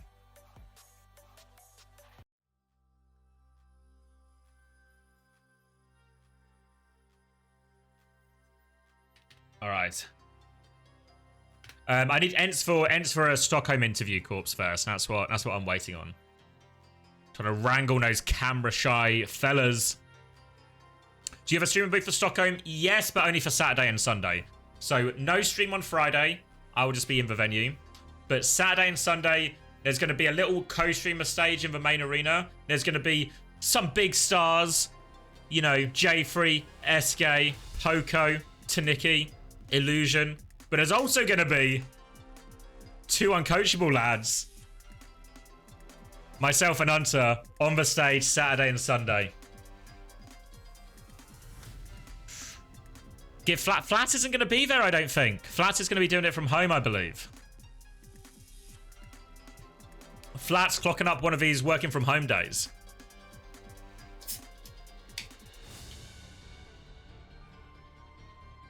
Who do you think is going to win Nightmare SSG? Gotta be SSG. Gotta be SSG. One, I'm outrageously SSG biased, but also such a good meta for SSG, you know? You have to watch the second best polled guy then? Fuck. It's alright. I'm excited to meet J3. Never met J3 before, but he seems like a sound guy, you know? Never met SK as well. So, obviously I've met Poco before. Excited to see Poco again. I say this every time he comes up, but every time I see Poco at an event, I always sort of say goodbye like I might never see him again, you know? So there's always like a big, take care, my friend. Have a good life. But every time, I see him again. I see him again.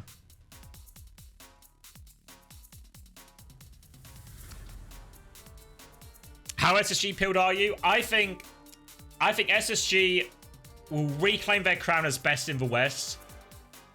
Can they beat a Korean team? It's possible. It's possible. It's really possible in this meta. Is it Malga meta? Yeah. For the most part, yes. There's still there are still dive maps on the maps that really suit it.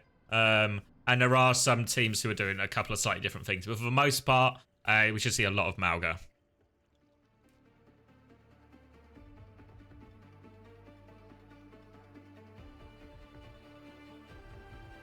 Yeah, it is still the previous patch. Still the previous patch, but little did you know it was always a Malga meta. You just hadn't realized it yet. No Malga buff. No Malga buff. Malga was just already the best. People just hadn't realized yet. Alright. But it's time. We're on Hinoka. Kapir Cat have taken us to Clash. So let me close these preds. Let's see if Kapir Cat, a Spirited Ilios. Let's see if they can turn that into anything. They will be running the Zarya version here. So Reaper Echo from both teams, Juno Brig from both teams. But one team's on Mauga, one team's on Zarya. Early bubble comes in. He's going to use it as a stomp timing. Juno gets away from it though. But here comes the flooding in. Brig, Reaper taking all the space for Hejukdan and Kapir Cat. They have to concede it. They're going to rotate round to the main choke instead. But this just gives the high ground over to Hejukdan. They're going to try and poke the Echo out instead. Start the fight on point. Half cap given already, but look at the damage on Billeding.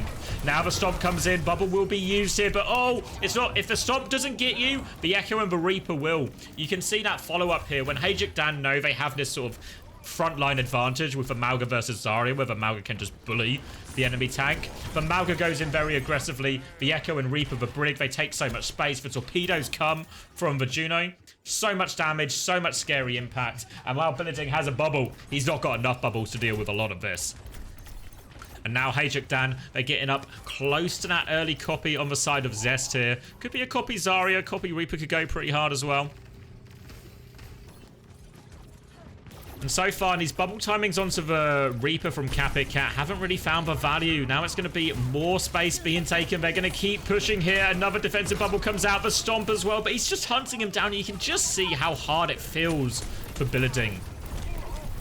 Zest is going to kill the Reaper during all of this. They're going to back up towards point. But Emon3 isn't backing up. He's going forward. Sorry, that was Zest. Emon3 going with him as well, actually. The copy went out. Emon3 is going to kill the Echo as well. One of the matchups here in terms of Reaper versus Echo, while people wouldn't traditionally treat Reaper as a hero that's good into Echo, actually the hitbox for Reaper into Echo is quite nice. There's an outplay on the stickies with the beam, with the Wraith, of course, as well. So the Reaper actually matches up reasonably well into the Echo compared to maybe what you think it would be on paper. Stomp comes in again. Thank you, Fitch. Thank you for the 9. Cage is going to be dropped by Mag, but he dies in it as well. So the Blossom over the top from MN3. The Rally 2, they're just going to shield that Blossom in. And the Blossom's going to do so much. Becky's 1 HP, he falls. Bash now onto the Zarya. Takes care of him. That's going to be 1 tick. Spawns will come in fast, and they're coming back here. Venture is the choice for Becky. They've got the Blossom, they've got the Grav. And they've got the touch before the second tick. Now they should be able to clear MN3. Remember, Mag did die, so they concede space here. And Kapir Cat, they might get this one for free. Oh, maybe not. Mag wants to go for it. Coming back in. They want to try and at least maybe force this grab or force some of the other ults. Onto the backline here. And his Juno's a little bit separated. Forced into spawn. Now turns his attention onto the front line here. Mag's got space for his team. But they're so low on HP here. Blossom will be dropped at the end. Will finish the job there. And they hold on to the grab importantly here. So Kapir Cat, they preserve some of the economy.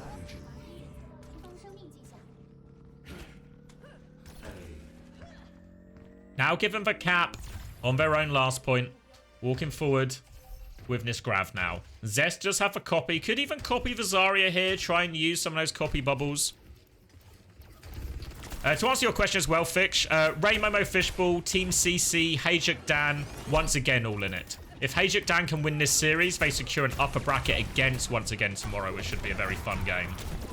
Stomp comes in from Mag in the meantime, though. Takes a lot of damage for that one, so we'll back up. Zest does still have this copy, but they've got to be wary of the Grav. An opener is in the Grav. Will surely fall. Mag gets in the tail end of the Grav here, but they've done the damage. Zest doesn't even invest for copy in the end here, so even though Mag's done hitting his stomp, they don't quite have the damage follow-up here. MN3 is doubling down, looking for a trade. Wraith has been forced, though, and Kapir Cat will claim their own second as well. Hejukdan trading that fight, not investing the ultimates. They get the Grav out. And now they can go and refight for mid. Support ults both up for Kapir Cat. Hejukdan not far off theirs. Opener a little bit slow on this rally. But Hejukdan have these DPS ults as well.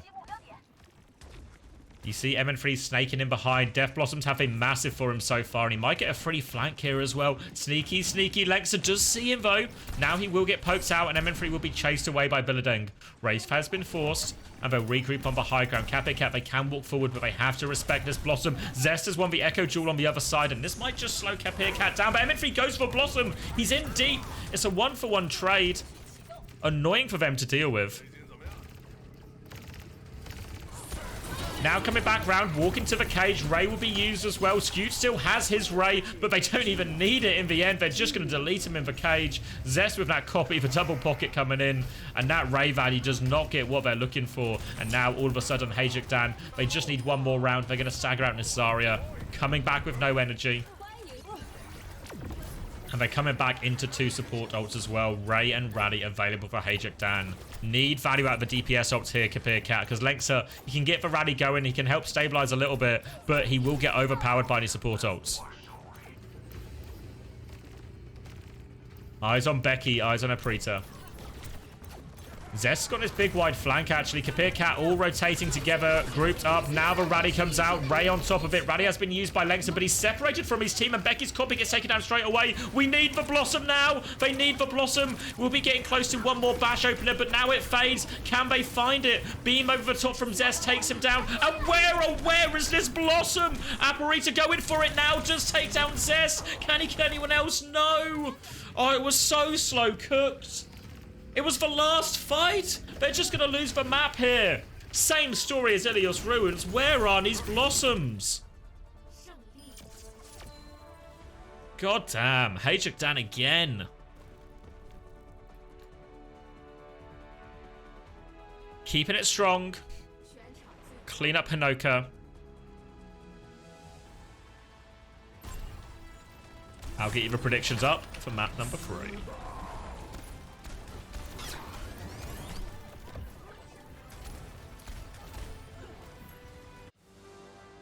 Yeah, Ray's still super powerful ultimate. There's a lot of ultimates in this meta, like stuff like Cage, even Grav to be fair, a lot of the time. But Cage and Ray, where it's just really hard to win the fight if you're on the receiving end of that, if you don't have, say, your own one to match or something.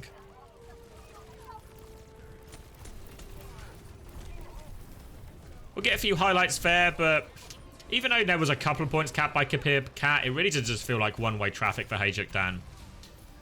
Felt like Hajik Dan were in control. They won the neutrals, and then when it came to the ult trades, they won all the ones they should have done, and a lot of the fights they took, it felt like they were intentionally, or not intentionally losing, but, you know, just not investing a lot of their ults to try and set themselves up for better ult situations. Very well managed game from Hajik Dan, taking care of business.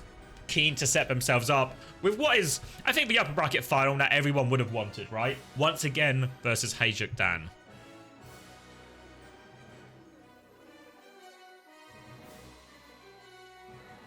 No, the OWCS finals will be on the patch before this one. This current tournament is on the live patch.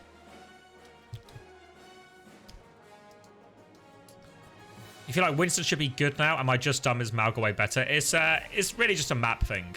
In the dive maps, Winston can still really beat Malga, but on some of these like maps like Hinoka that we just saw, pardon me, maps like Hinoka, anything where like ground tank is viable for Winston's really hard.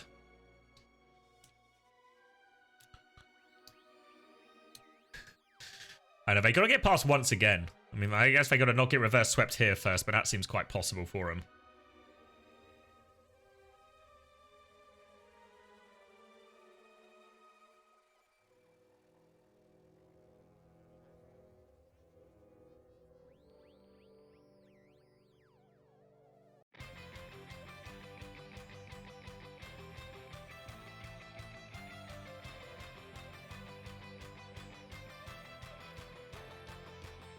Wait, I need to...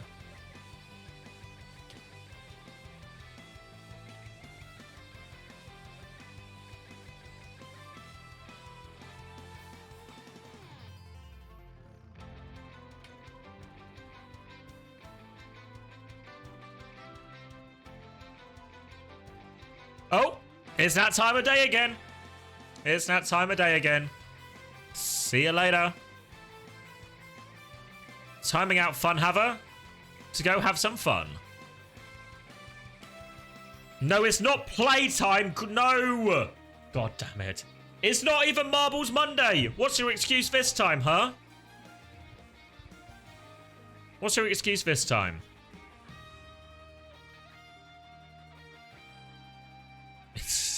It's not There's no such thing as Marbles Tuesday.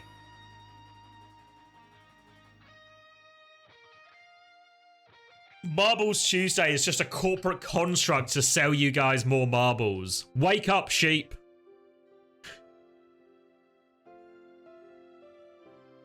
If I Google Marbles Tuesday, nothing will come up.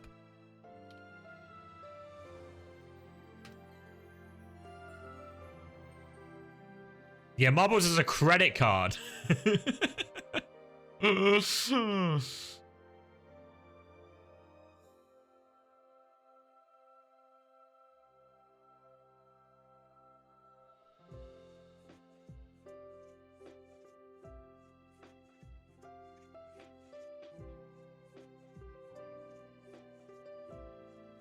What's this? Welcome to Egypt. It's sold out though.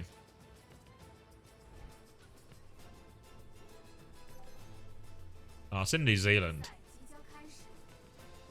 Oh, we're starting Runasapi as well. Runasapi is the next map if you want to factor that into your preds.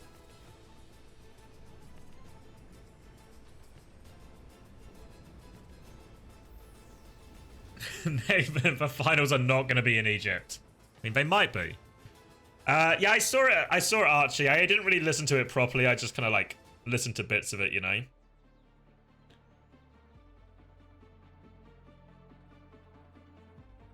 It's all right, you know. I don't really get the.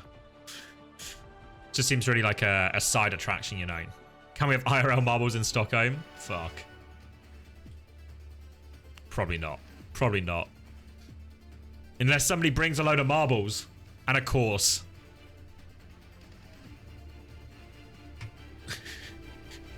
The Marbles World Championships in Egypt. All right, we're in. We're into it.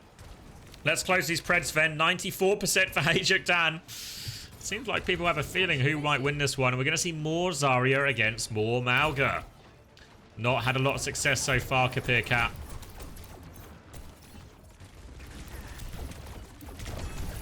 Taking this early trade. One bubble has been used. Now the stomp will come in. Second bubble used to keep himself alive. But Mag and MM3, they just kill the non-bubble targets.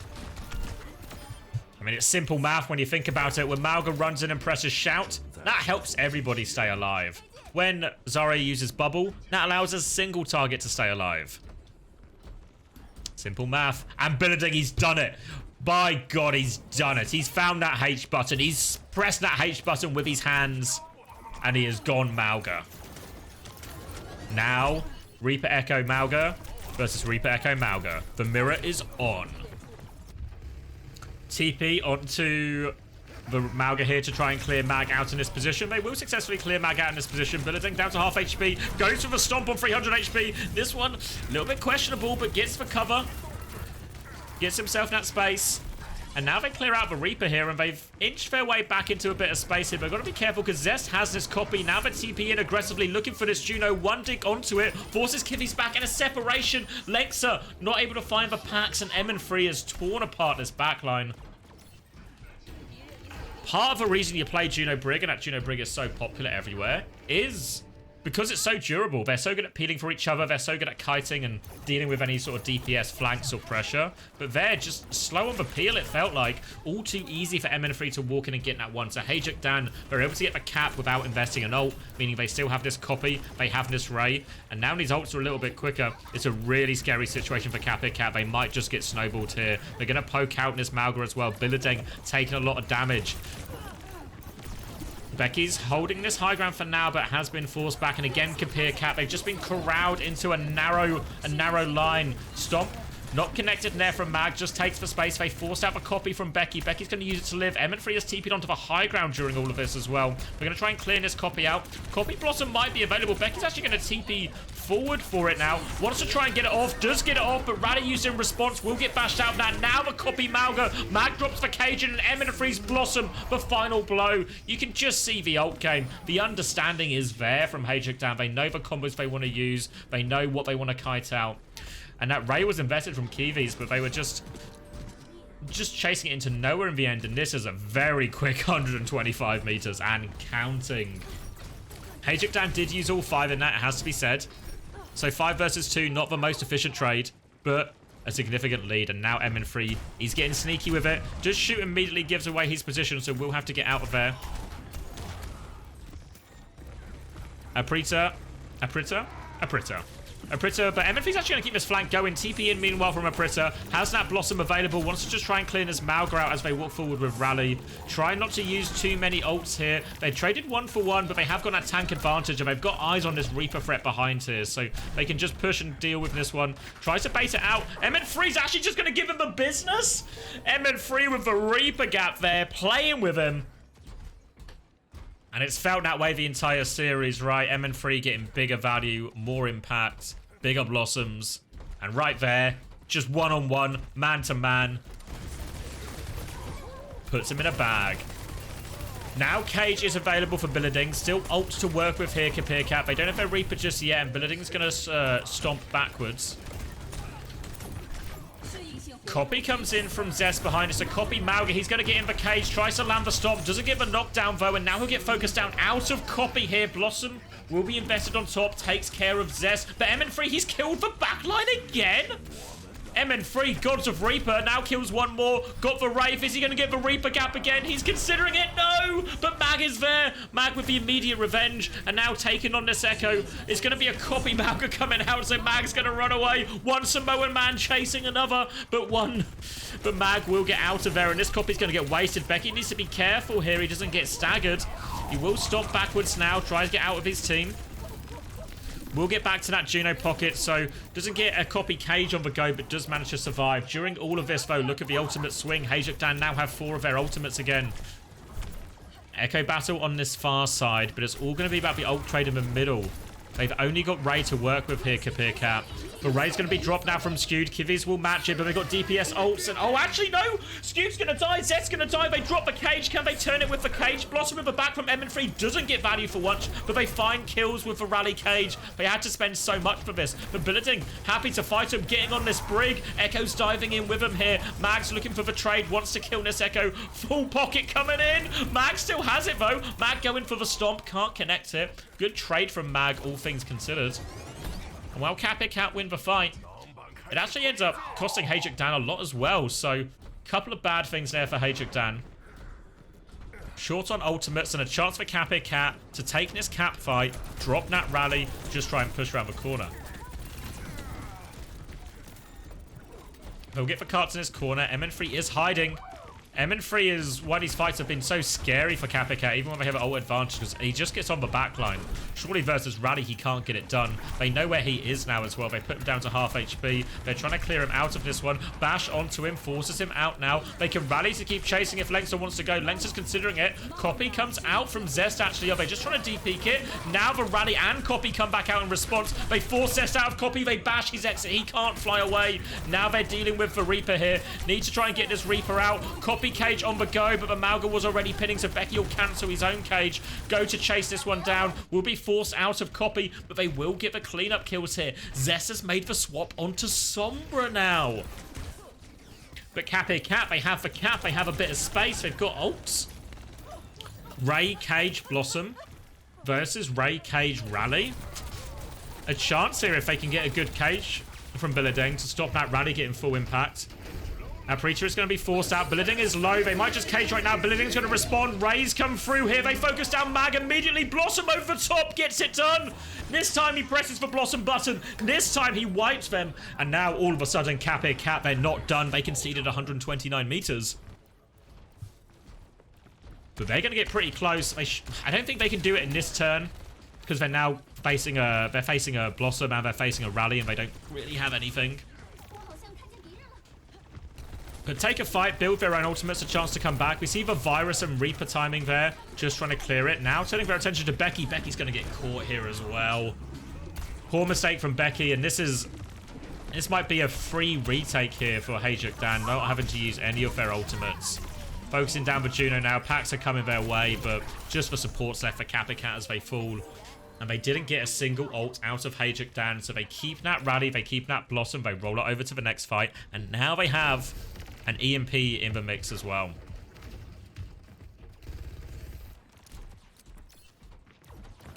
Eyes on Zest. Worth noting, Zest seems to be playing a lot more frontliney with the Sombra than we saw him play the other day.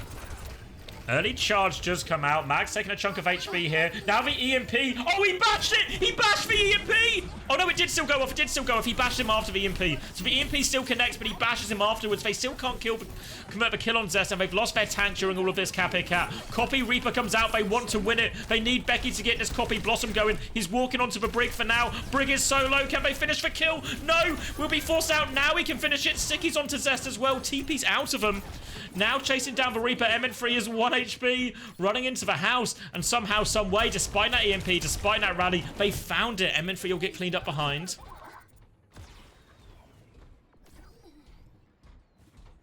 And now, Kappa Cat, maybe there is a chance. Ray, Blade, Blossom. They won this fight last time, but this time, Hajaktan, they have their own Ray, Blade, Blossom. This is an almighty fight. This one is so important. 1 minute on the clock. Winner of this might just take them out. They come around the corner. Ray will be used. Ray in response. Stomp comes out. Any Blossoms to go here. And Breach is going to press it first. He kills everyone. The cage comes out, but it doesn't matter. They're trapped in the cage, but they can just shoot it down. Cap it, Cap. They've taken the lead. The combo wins. Now Cap it, Cap. They're camping the choke. They want to full push it. Mag has to go Doom. Tracer Sombra now. The Cap's coming in. It's a desperate touch by MN3. Doesn't get off. Mag will get beamed down now. And Cap it, Cap. They concede 129 meters. Then they full push Hajaktan. Cap it, Cat. 6% of people believed.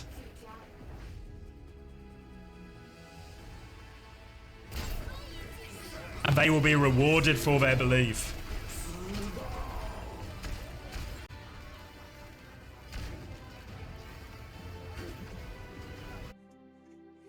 Oh, map 4 then.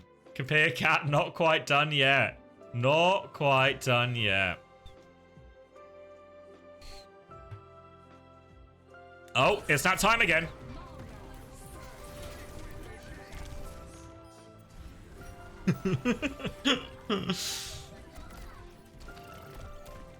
No, not that time, Alf. No.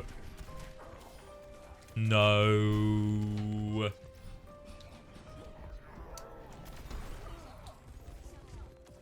Force on the OWCS anthems? I've not listened to them properly. I just kind of like listened to a bit, then turned it off. It's kind of neither here nor there, right? I will say, as much as it's very much like it's like a side attraction to everything that's really happening. The fact that they're going to have a live orchestra perform it, as far as esports opening shows go, that's the right thing to do, right? Rather than a DJ Khaled, get some fucking DJ in, play some tunes. That's like, that I don't think is any good. Like a live orchestra playing like a dramatic theme, that I can get behind. That I can get behind.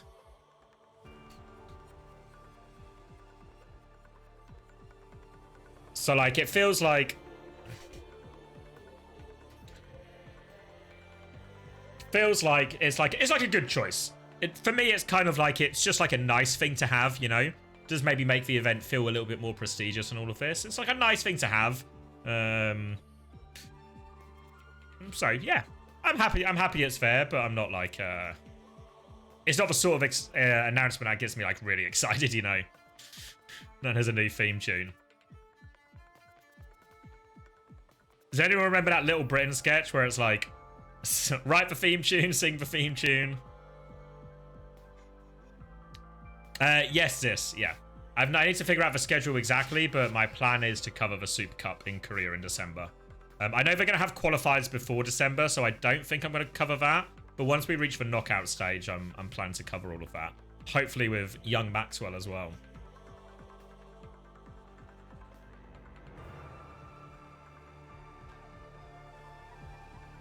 All right, does anyone have continuing faith in Kappa Cap? On Gibraltar? Or is Gibraltar a step too far? They did win, didn't they? They won, Lighthouse, was it? They won? Yeah, Lighthouse they won. Well, they lost, but Lighthouse they won.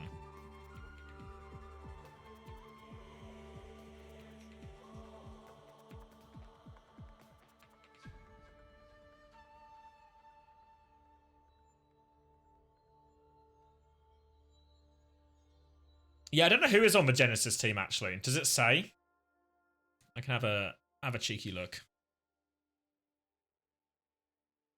It's the old Ocean Boys without Mr. Old himself. What is it? Season 2? Oh, is it not? Maybe it's not got the rosters yet. Oh, okay. You think it's the old Ocean roster, but with Maka instead of Jae-Hong? Okay. Alright.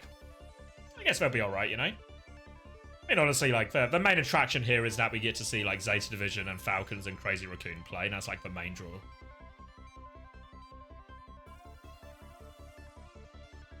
And Kalios Masterclass time? You never know. You never know.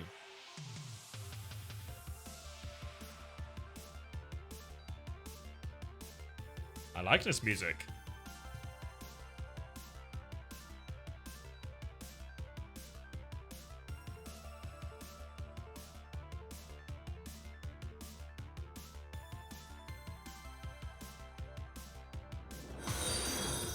Oh, thank you, Benji. 6 months. Thank you very much. I actually really like the song. It sounds like something do people know the band The Midnight? Sounds like something The Midnight would play in that same kind of genre.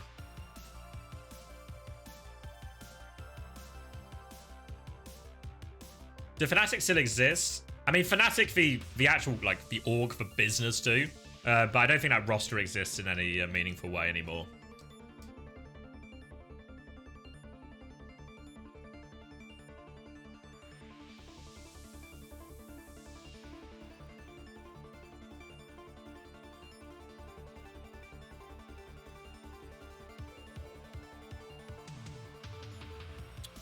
Any ideas how the meta goes in the finals? Can't remember how the meta was in last batch. So yeah, you'll hear in more detail from a lot of the players in my interviews about like the meta and what's happening with it.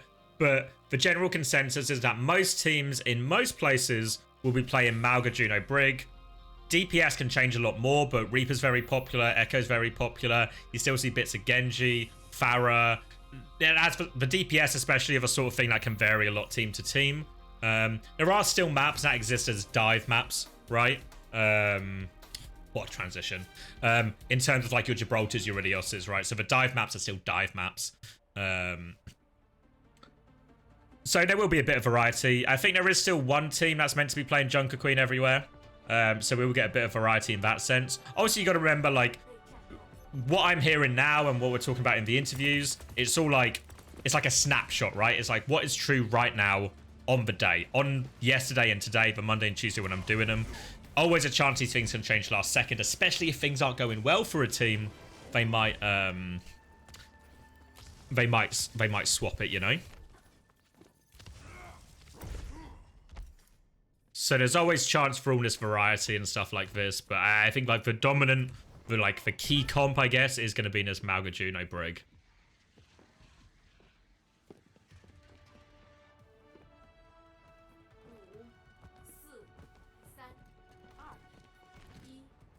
All right, I should close the Preds, eh? I should lock in.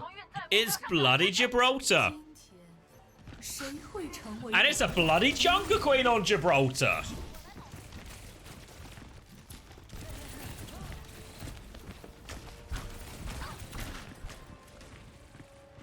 On the high ground now, Widow.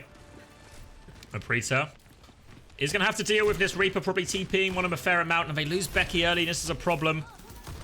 Will now get cleared out by Mag, and this payload is just moving underneath Cat right now, and Billading is kind of just on the high ground shooting a whole lot of nothing.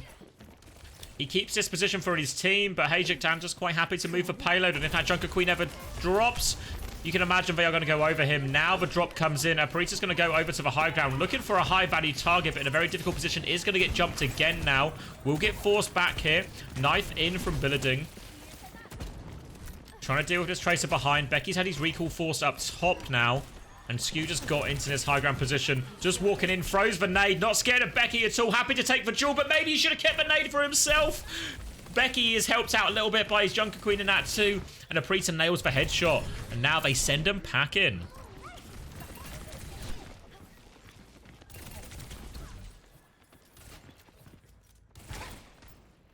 Now scoped up, looking for another one, and all of a sudden, the hold started to look really reasonable in that corner. Couldn't find a way around it. Mag's going to get hit, then whipped.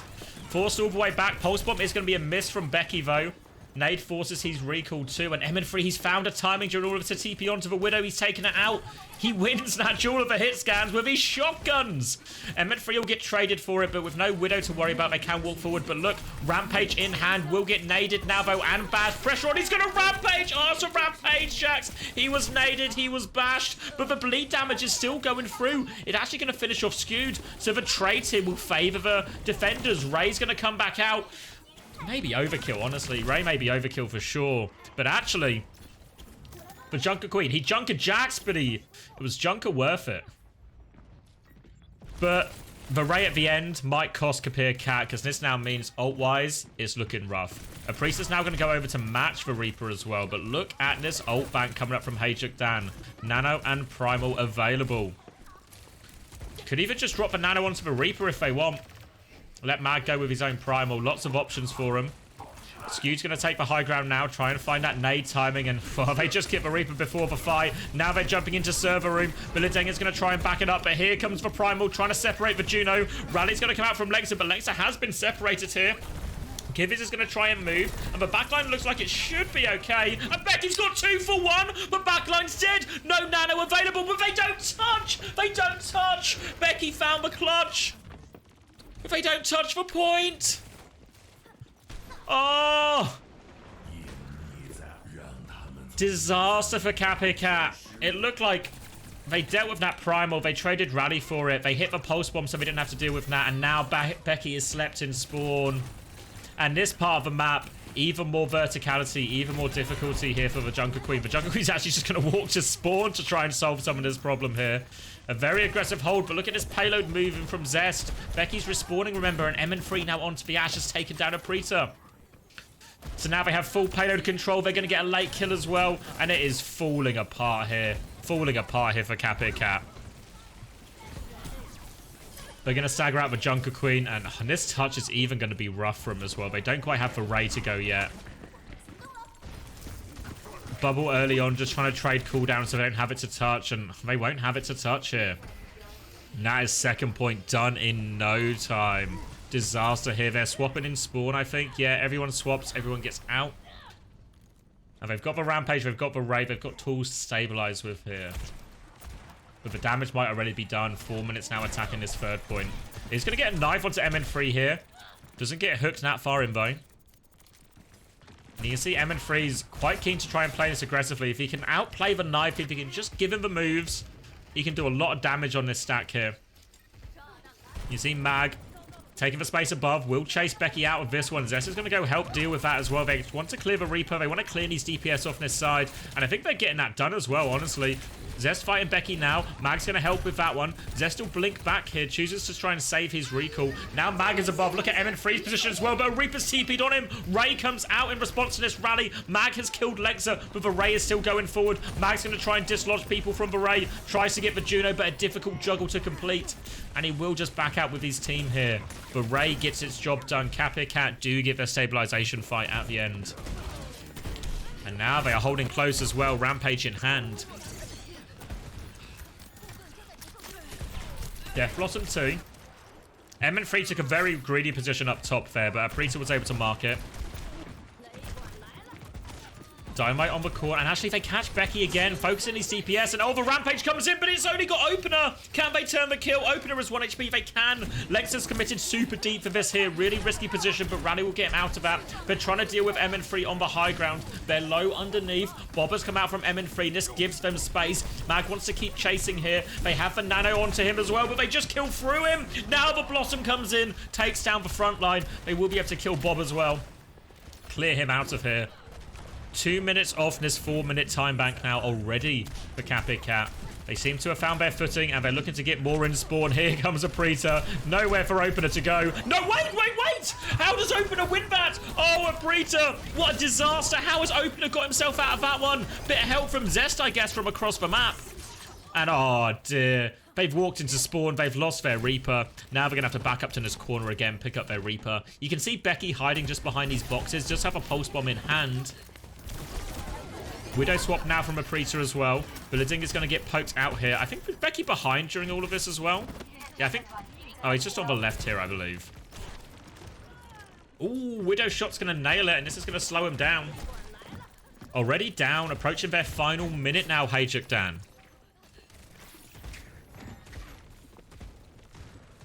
Trying to find an opening. They have Primal to go with. MN3 on next. Coach gun, he can go over top if he wants. Last time he was marked by the Reaper, but no Reaper now, and the Tracer's on the other side. Just has to care in this Widow angle if he chooses to go over. Sees the Widow near in spawn. But now the Pulse Bomb comes out. Doesn't find anything. Becky's going to die for this as well. Becky trying to find his Pulse Bomb timing. Kind of when it's just no pressure from the rest of his team as well. Billading will be backing into this corner, looking to turn it around. Nearly has the Rampage. As the Primal comes out, they get in the Ravo, so the nade doesn't kill him. But now Opener's going to keep this one going. Mag has to play to live. Has to keep himself alive. They have the Nano to keep going. Now he gets on top of the Widow here. Wants to kill the Widow. Can't kill the Widow. Nano on the back jump just to keep Mag alive. They're still going forward. Where is Billading? He has the Rampage. He's hiding in the corner. But a Preacher, he's found the shot. Billading will die before using that Rampage. But Lexer is nearly back with Rally. Becky is still behind, causing him problems. He's just running to the old forward spawn. An absolute nuisance. Meanwhile, Zest is coming in. But Preacher, he's slotted it past both Brig shields. He's found the headshot here. MN3 is back on Widow as well. He's killed Becky on spawn. Here comes MN3. Rampage out now. It connects on 3 targets. One of them's for Copy. Forces for Copy out of it. Opener will die as a result too. MN3 is on the high ground, but he has so much to do. MN3 needs to hit every single shot to get his team out of this one. But no, they're just going to focus down Mag on the point. MN3 can't find it. Is going to catch a knife too. And they get the hold on third point here at the end. Ooh. Yes, Jason, go into Stockholm, but I will be co-streaming on the Saturday and Sunday. So Friday, no co-stream, but Saturday, me and Hunter are both going to get to co-stream from the event. So you'll get the full show. The full show live from Stockholm. How has MN3 been so far in this tourney? I actually think he's been pretty good. Honestly, MN3's looked really good. We've mostly seen MN3 play Reaper, and he's looked really good at it. I think his ults have all been high value. His aggressive TP timings seem to be working as we get a replay of that Pulse Bomb. But actually, very impressed with MN3 playing the Reaper. And I think, honestly, I know a lot of people... And yet, yes to Corpse's question as well. I will be getting the drops. I know a lot of people have been saying like, oh, does this double flex DPS or double flex DPS being so prominent, does this fuck over a lot of teams who are maybe hit scan only players? Maybe like Twisted Minds, Toronto, the sort of teams that would fall into this question. Maybe even Ents as well to a certain degree, right? If they want to play Kai. I think you shouldn't underestimate that. Actually, as far as flex DPS go, loads of hit scans actually have a pretty good Reaper on them. Kai was really good at Reaper at the World Cup for us back in the day, back in 2019. And in that sort of Doom Reaper meta. And I think you'll be surprised at how good some of these hit scans are at Reaper, you know? It's not a hero you've maybe seen him play all that much. But I think, yeah, I wouldn't count him out, you know? Wouldn't wait till you see it, right? Wait till you see the power level. Speaking of wait till you see it, Billading is just down, so we're not going to see any of him here, and this is going to be a quick first fight and a quick reset for Capit Cat here. They did get a good hold on third, but quite often the ground tank can be a little bit trickier on the attack. You need to try and clear this top area. Get themselves onto this high ground, and more importantly, get Hayjuk down off it. MN3 playing this Widow. Nade is good from Skewed. Helps get Mag out of there. A little bit of harassment from Becky here. We know where he is. Opener's going to go try and fight him a little bit. Doesn't get all that much damage on him, though. And Becky's going to keep harassing here as they look for it. And now he's found a timing onto MN3. MN3 will grapple up. Gets a pack too. So MN3 is safe and sound on that high ground. You can now see Zest trying to turn his attention to Becky. But they've caught Mag on the low ground. I think that must have been a knife in there. MN3 looking for a shot here. A trade would go a long way slowing down this Kapir Cat aggression because the payload is now moving. And look, this backline is not where it wants to be. They're going to nano Opener. Opener wants to live. He wants to fight everyone. Skewed has killed one. He drops in. Opener's going for more. He's going to bash to the Mega. What is his escape plan? Opener's still going. Whip shot back. Can Opener get out of this one? He's trying to give him... He's trying to just pull him away from the payload. And the payload is actually rolling back, so it wasn't moving during all of this. MN3 can't find that shot around the corner. And will have to just play his life right now. Has to be careful not to get hooked. Billeding is keen to get any stagger kills if they can. Now back. Oh, Pulse Bomb Stick is good from Becky. Widow Threat taken care of. Now they can keep walking this one forward here. Zest has a Pulse Bomb, but they need to find the trade. Primal's going to come out. Rally and Primal buying a lot of time. And oh, it's another Rampage Axe. Oh, disaster again. Pulse Bomb afterwards is good from Zest as well. And that was the moment there, the Rampage. It could have been massive. Oh, Kivitz is going to Ray as well. Ray Blossom, the combo does it anyway. Rampage Axe, no problem. The combo is too powerful. The fight is forced to point. They're all drawn in. Kiwi's and Aparita, they have a vision. And that vision is covered in glory. They capture the first point. They move us on to second. All the ultimates were spent there from Kapir Cat, but you have to say Ajak Dan spent a fair amount too. Rally and Primal to try and get through that one. They're trying to hold on to the high ground, but Billeding is already there. Slash onto Opener, and the torpedoes catch Zest. Player advantage now, and Billeding keen to keep going. Will get slept up. Shout is going to be used. Slash onto Opener again. Skew trying to pocket him out. Becky behind him. Junker Queen in front. Pulse Bomb on his feet. No escape for the backline here, but Junker Queen rolling it forward. Becky from one side. Billeding from the other. And now this payload is just cruising through second point right now.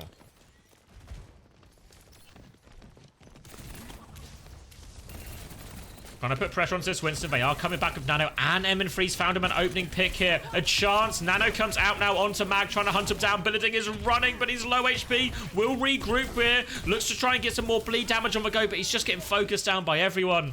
And just like that, MN3 finds them the pick to give them a bit of space on the second point.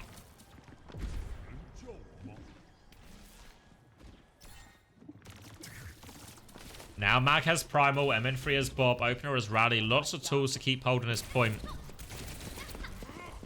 Tracer fight underneath. Becky will have his recall force. Becky's just in so much trouble here. We'll be able to get back to him. Pulse Bomb goes out from Zest. Saw the opportunity for a trademark Tracer on Tracer. Hate crime. But it doesn't connect. But now the Primal's going here. But Juno, oh, trapped in. No escape. Maybe no, but Mag can't find the juggle. Becky's killed MN3 during all of this, so no Bob for a second. We'll be able to Bob on the respawn here, but Mag, one more onto the backline, but has to reset onto the high ground. Rally has been forced on the other side of things. There's still a Rampage as well. Length is just going to push it in. Pressure onto Opener. He's trying to hold the bash, but the Ray on point. So hard to fight the Ray on point. Here comes the Bob. They can just kill the Bob, though, with this Ray. They're going to walk into it. Reaper deals with it, no problem. Mag is 1 HP. Blossom to finish the job. Billeding walking into the backline. Opener will trade him for that one, but the damage has been done. Second point has been secured. And remember, Ajak Dan, they didn't finish the map. They had 4 minutes on third point, but they did not finish the map. And the ult combos, they don't have any right now, Kapir Cat, because they spent them all there. But both first point and second point Kapir Cat, they've nailed these ultimates. And when these ult combos are used on point, they've been too powerful for Ajak Dan. And Ajak Dan now going to go Mauga. Billeding is going to match it.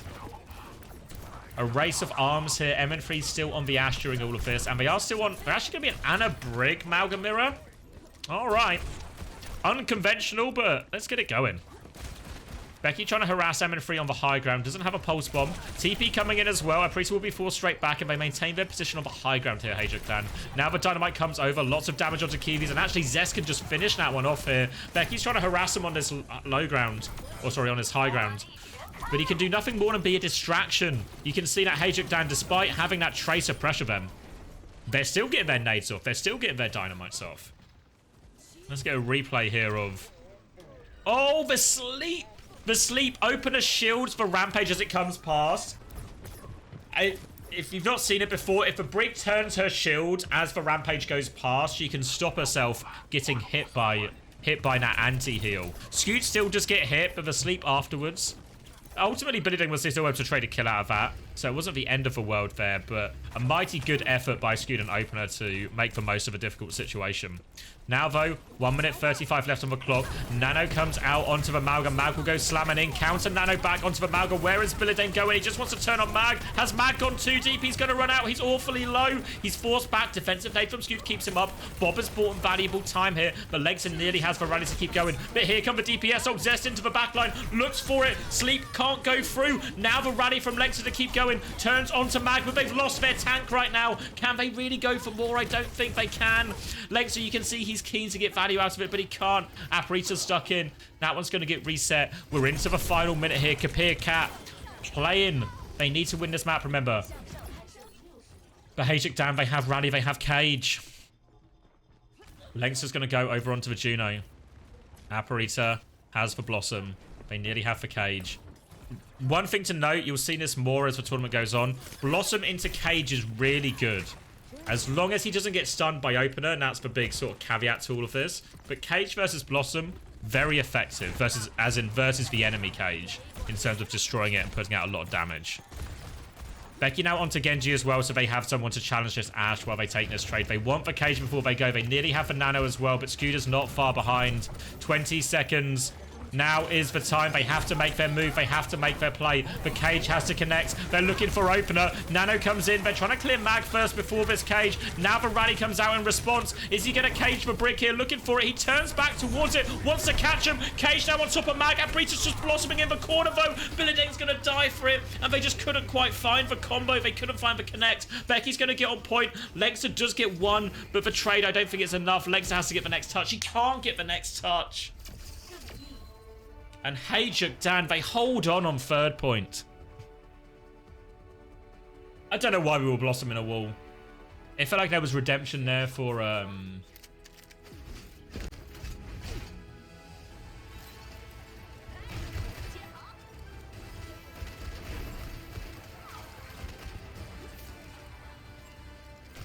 good effort by Kapir Cat. Good effort. Went down fighting, didn't they? Went down fighting. But Hajik Dan too strong in the end. And they will secure that upper bracket final. Will secure that upper bracket final on... against once again. Alright, so I need to... give me a second, I need to message a couple of people.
What's that?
All right, sorry, just trying to lock in this final interview. 我的家族世代流传着一个关于神龙兄弟的传说。北风神龙和南风神龙，他们在天界共同维持着凡间的平衡与和谐。Yes, Gigalore. Yes, Gigalore. We are also getting both of these today. So we get in, I think it'll be this one first, right? Yeah, so Rainbow Fishball versus Vesta right now. I should update my stream. So let me do predictions and stuff while I'm thinking about it. And then I'll go grab a drink. Do I need to put food on as well? Probably, right? Probably. 他们的争执导致了昏天暗地的灾难，直到北风神龙最终被他的兄长击败，落入凡间，撼天震地。Rainbow Fishball versus Vesta Crew.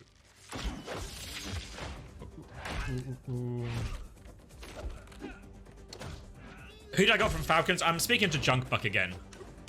Actually, yeah, so I've done, the ones I've done already are SSG, Nightmare, and Falcons. I'm hopefully doing the rest today. But yeah, had a really good time.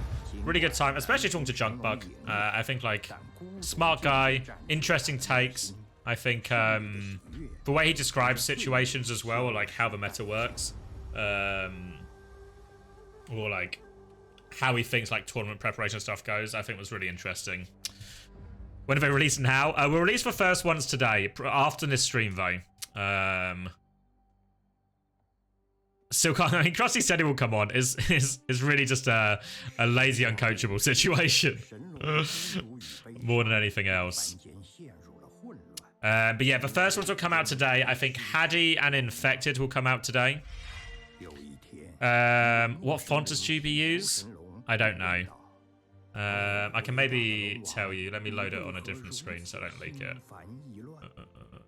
神龙大道，为了权力，我杀了自己的弟弟，但没了他，我也失去了自我。陌生人告诉他，谁也帮不了你，解铃还需系铃人，变成凡人，像我一样行走在凡间，你就能重回平静。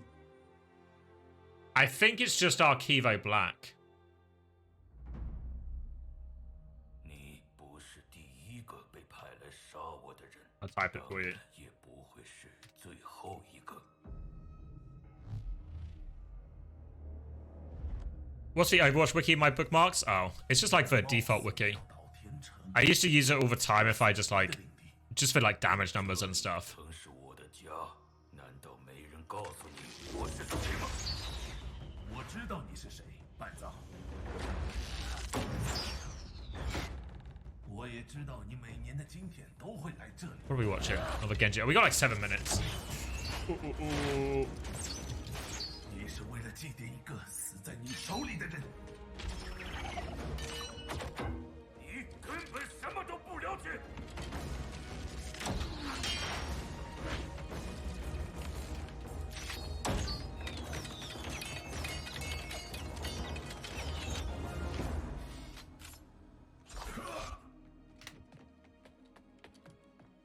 你告诉自己，是因为你弟弟的背叛。One of the stream highlights for EUNA finals. Work in progress. I think it's the marbles. To be fair, I think it's actually the marbles highlights next. Maybe Trash Panda can correct me. 我的枷锁。但是我一直都以我弟弟为荣。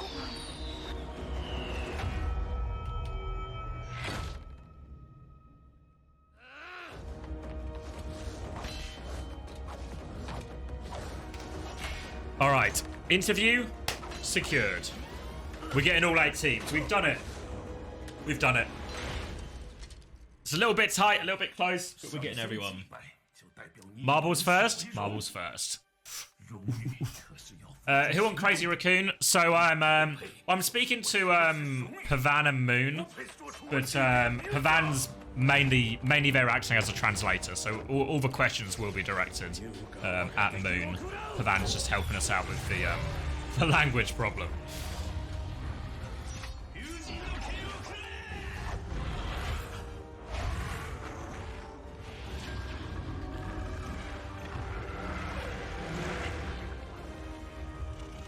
We've still got 5 minutes, haven't we? Yeah, let me go get some more water.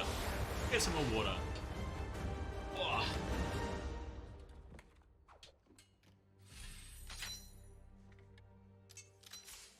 只有到天家的人才能驾驭神龙，你究竟是谁？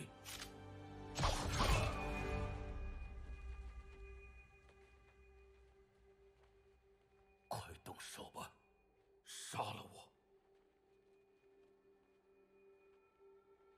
不，我不会那么轻易让你死的。你的使命还没有完成，哥哥。不，不可能，我的弟弟已经死了。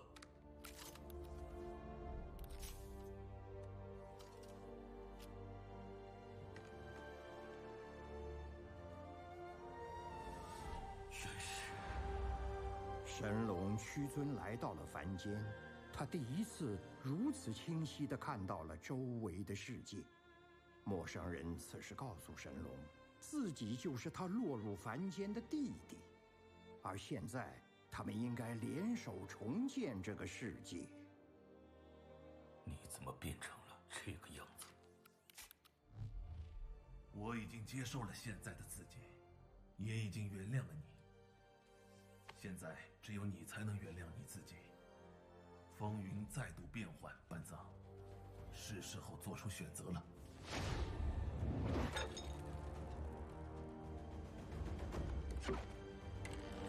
现实不可能和父亲说的故事一样，只有傻瓜才会去相信。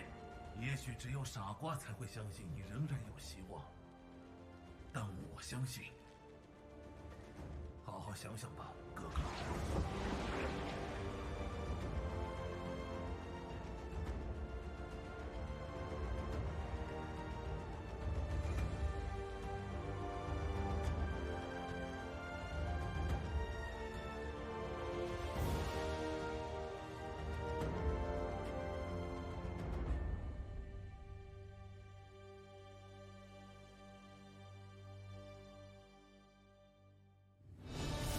5月24日，国服全球同步上市。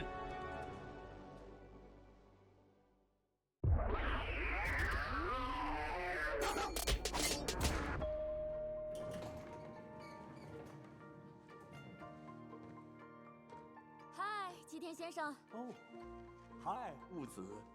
吼吼吼！今天晚饭又是甜甜圈了。这可不是那些普通的甜甜圈，是狐狸祭典上的哦，撒过灵魂彩糖。你要尝一个吗？不用，谢谢。但我希望你和你妈妈吃得开心。我妈来了，让我猜猜，她又带了吸尘器。是啊，对了，今天我还带了个小跟班来，她见到你一定特别高兴。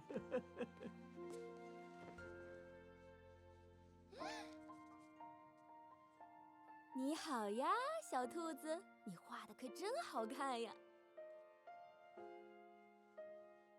哦，呵呵，是狐狸呀！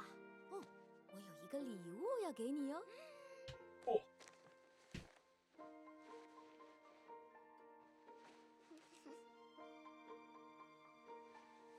We chatting about anything interesting?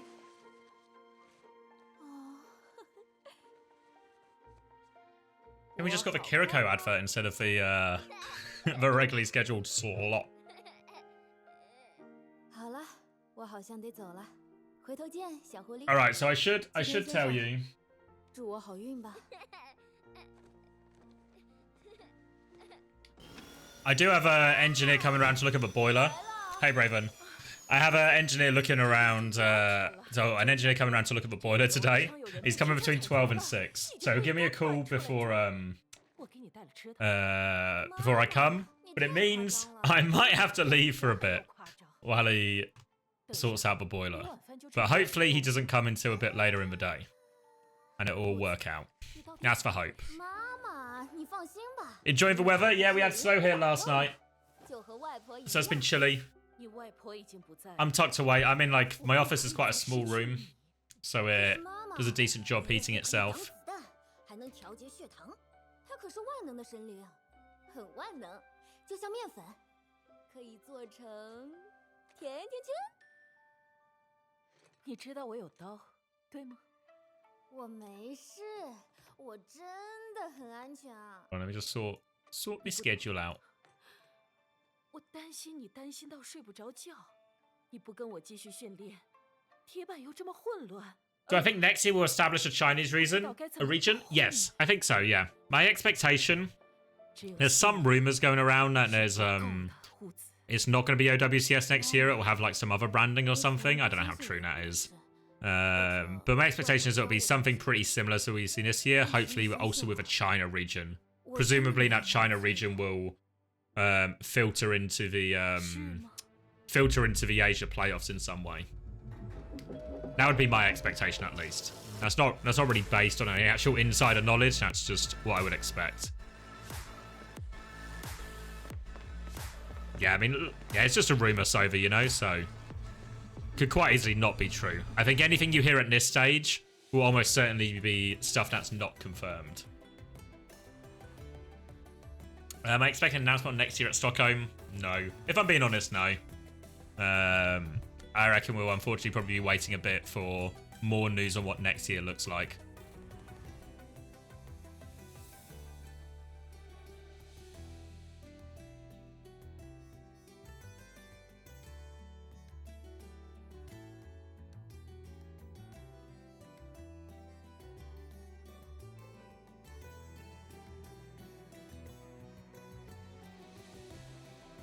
Boom, boom, boom, boom.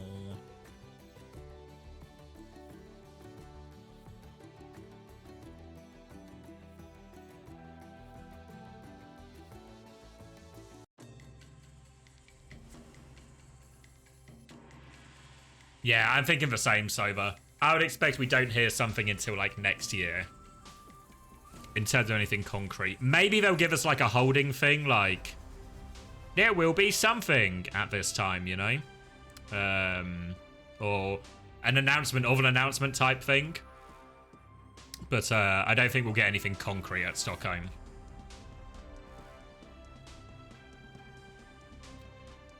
Alright. Ooh, are we going to be on Lijiang Garden or are we going to go through a portal? What do you think?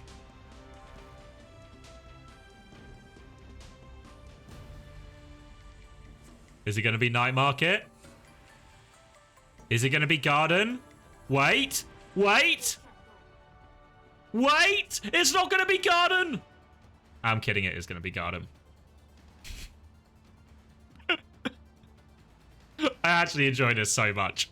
I like the like surprise reveal, and sometimes the surprise reveal is we're actually starting in the place we were tricking you. It's like a double bluff. They double bluffed us on this one. All right, predictions in. You've got a few seconds. You got to be quick. Got to be quick. It's Vesta Crew versus Ray Momo Fishball, and Vesta Crew, they're feeling the Malga. They've seen the light. They've seen the future. People are putting Ray Momo favorites. They're betting against Korea. Farah out early here. Jinmu looking to connect some of those rockets. Difficult targets, though. Rest of them are stuck very much at the choke here. The nature of Zarya is you have to give a bit of space to get energy. But, oh! Jimmy with the jump shot. Takes Jinsung's head off. And now, no Juno means this damage isn't going to get healed up onto Gafria. Minute is stuck behind. Darts diving in for a kill. But the damage is done. The Reaper will get chased away. Gafrium can do nothing but give space. They were trying to steal the cap, but it won't be going. And it will be a full reset here. Back at the choke. Jimmy with the opening pick to secure that one. It'll be a full retake here. And you can see Farah Ashe, a very spammy composition here. Very spammy. Lots of pressure on Dart here to actually connect and taking this Ashe out of the equation. And Gafrium, you thought he was going to betray the Queen, but he's back on it. He's back on the Queen. He couldn't leave her for long. And now they're going to try this retake through white, through the inside track. Lots of dangerous spam to navigate here. Big dynamites, rockets. You can see, look how close Jimmy is to this Bob. And this Bob is going to be brutal in this corridor here. If Jimmy gets an uppercut, almost certainly a kill. 94%, it's so close. They're going to spam in, but they overwhelm Late Young straight away. Jimmy, he's got the bomb now. He goes to clutch. Jinmu getting close to the barrage as well, but Gafrium is on the backline. Slash won't connect though. JY kills that one, and the Bob will take the place of the tank. Late Young not required. They will be forced back. That early ult charge, and Jimmy's just good for both of them. Gets him a pick in the first fight, gets him the early ult in the second fight. It's a Jimmy world. And the Ray Momo Fishbowl DPS looking good. Now the retake will be again from White, and this time both support ults, but Jimmy catches Jinsung again. Bad to worse for Vesta crew, and they're pushing for more kills here. They're looking for staggers. This is going to make the touch awkward. I don't know if they can even get any more. Dart has to be careful not to die here. Needs the Mega. Mega just come. They're going to Ray to keep going, actually. I don't know about this one from V. What did he see? There's no kills to be had. A wasted Ray. They're trying to chase down Dart with it, but Dart not in any peril. Now support ult advantage for Vesta. Is this the opening they need? Dart's going to dive in early here. Dynamite will catch him. Needs to get pocketed through all of this. Getting chased down. No cooldowns, but does have the blade. Now the grab comes out, and the Ray keeps him alive for a second. But now Ray is moving away. Bubble barrage comes through. Only good for one, though. But there we go. It's a dogfight now. Minute on the outside here, can catch for Juno, and Late Young will trade. Tank v tank, 1 for 1. Late Young is low though. Rampage if he really needs it, but they're low. Now has to go deal with the Ash. He's got his Juno with him as well. Gonna try and cut off Jimmy's exit here. Will get him. There we go. Gafrium. Not the prettiest, but it gets the job done. And Vesta crew, they have their retake. Cost them both support ults, but they got it. Now Rain Momo's time to retake. They're going to have a second Bob soon. And they've got this rally too. Minute's going to try and keep this Farret in check, but a difficult task. Gafrium, knife in at the choke, slash onto the Brig as well, but a rally coming up soon.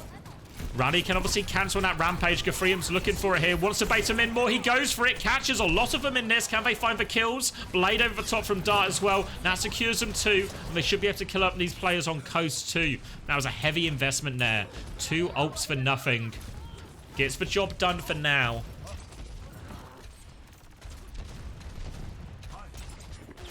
But a Bob rally retake. Getting closer to another raid too. Only a high noon here from Vesta crew. Get themselves into White. And a chance to move forward. Oh, Dink onto Minute. Can't quite finish the kill. Dynamite as well. And now Jimmy's taking a lot of space. Here comes the Bob for more space. Will Coach get himself back to safety? But here's this high noon. Oh, he goes for a cancel. He gets the cancel. JY crosses the entirety of China to get that bash. Does connect with it, though. Cancels it out. And now they've killed Dart. They've got Gafrium on the back foot. They're just focusing him down. Ray to try and clutch from Jinsung. But there's the barrage. He can't hit the Juno, though. Ray in response is doing it, though. There comes the rally from Spinal. But he's massively outnumbered into the Ray. And Ray Momo Fishbowl. They're going to take this first round.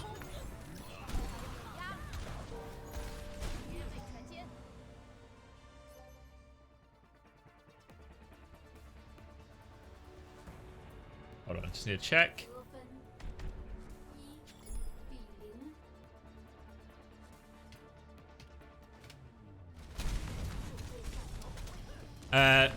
Spinal is a new player, one I'm not familiar with, but honestly, he's actually looked... I mean, that wasn't the greatest opening round for maybe anyone on Vesta, but on the Brig, he's actually looked pretty good.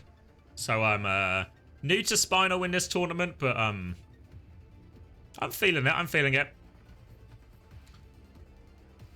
Looks like it's going to be more of the same here.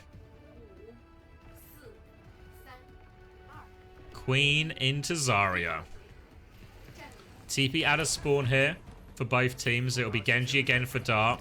Farah again for Jinmu. Slightly earlier position on the high ground here as Late Young and team are going to swing out main. This gives Minute this position. Can start shooting back here, putting them under pressure, but now Jimmy is on that far high ground. They have to try and rotate and close the distance here, but Minute, he's getting peppered as soon as he tries to peek out. Wants to put pressure on Late Young. Bubble has been forced, going back and forth between these two doors, but now look at Jinmu's position. He's above him. This is so hard for Vesta crew to deal with. They're going to rotate forward, though. Gafrium's gone the long way. Bubble saves for Juno, but can't save the Ash. Jinmu is still above him here. They're trying to keep their space here. Fishbowl.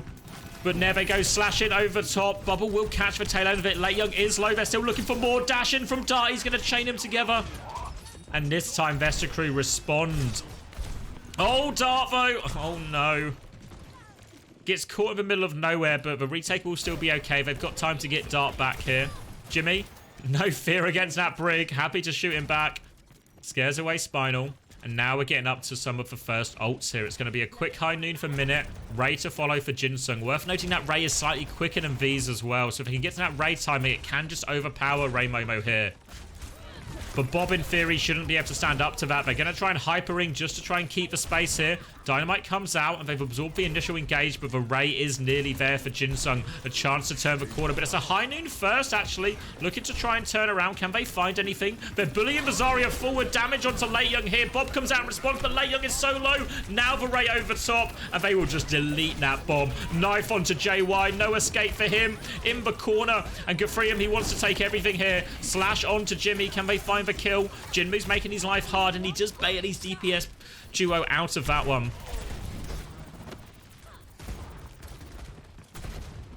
And now they back it up to the choke. Ray advantage for V, but obviously if you want to use the Ray, you want to group up. You want to stand in the Ray. But that sets up Gafriam with a big Rampage timing. There is that Rampage timing. Connects on 3. Bubble will save Late Young's whole life. And now the grab comes out in response. Gafriam should die to this. Now tank advantage. Late Young can move forward. They have the rally if they want the clutch. Spinal's going to flank through. He wants it. They catch V with it. They deal with the barrage. The rally push from Spinal in Minute is good. They're going to clean up everyone. Now just is Zarya to deal with, but there is the shield. Spinal, the people's shield. They'll deal with Late Young. They'll take that energy away late. And now both support ops coming back for Ray Momo, but they are in a rush. They are in a hurry. They don't have a lot of time to make this one work. And Dart has that early blade as well. Look at them. They want to shout in. High noon swing. Will bash for high noon. Kills Minute as well. Does Dart feel the clutch? No, the Rays come out instead. Both support ults used. Player advantage as well. Investor Crew, they want to give space. They want to retake. But Jinsung a little bit slow on the disengage. Gets caught, and they will clean up all the kills. Orisa swap now from Late Young in all of this as well. Now they come back with a Blade Ray. Should be a fatal combo to finish it with. Only a Bob to respond with from Jimmy. Might be worth considering doing something aggressive here, but for now, Jimmy is just posted up in main. Wants to put the early damage on. Vesta Crew trying to make their way in, spam their way through this choke. Here comes the Bob. Gafriam will get separated by it, then pushed into the corner as well. Good catch by Late Young. Spins Gafriam out so he can't get there. And now they win this fight. They use their ult for it. They still have this Ray Blade combo coming back, Vesta Crew, but Ray Momo, they bought themselves valuable time, but still no ults, just a pulse bomb. Need Jinmu to come up with a bit of magic here for him, because again, that Ray Blade combo can be so brutal. Shooting the choke here, looking to make it as difficult as possible. Pushes them back. Here's the Ray Blade. They just try and turn on the Orisa. Orisa will be deleted. Can Dart find any more? One more slash deflect. Careful not to shoot it to finish them off. They're all so low. They get out, only losing their tank, though. A late kill would go a long way. Really low behind that pillar is V, but he manages to get out to safety. They will get the flip, but now Late Young, he's coming back with Terror Surge. Ray nearly up for V as well. Gafriam has this Rampage. If he can find it, he could finish it. And they take down V. They take down the backline. They go for it. The rally push from Spinal. The Rampage over the top. And Vesta Crew, they're right back in it. Right back in it here. 1-1.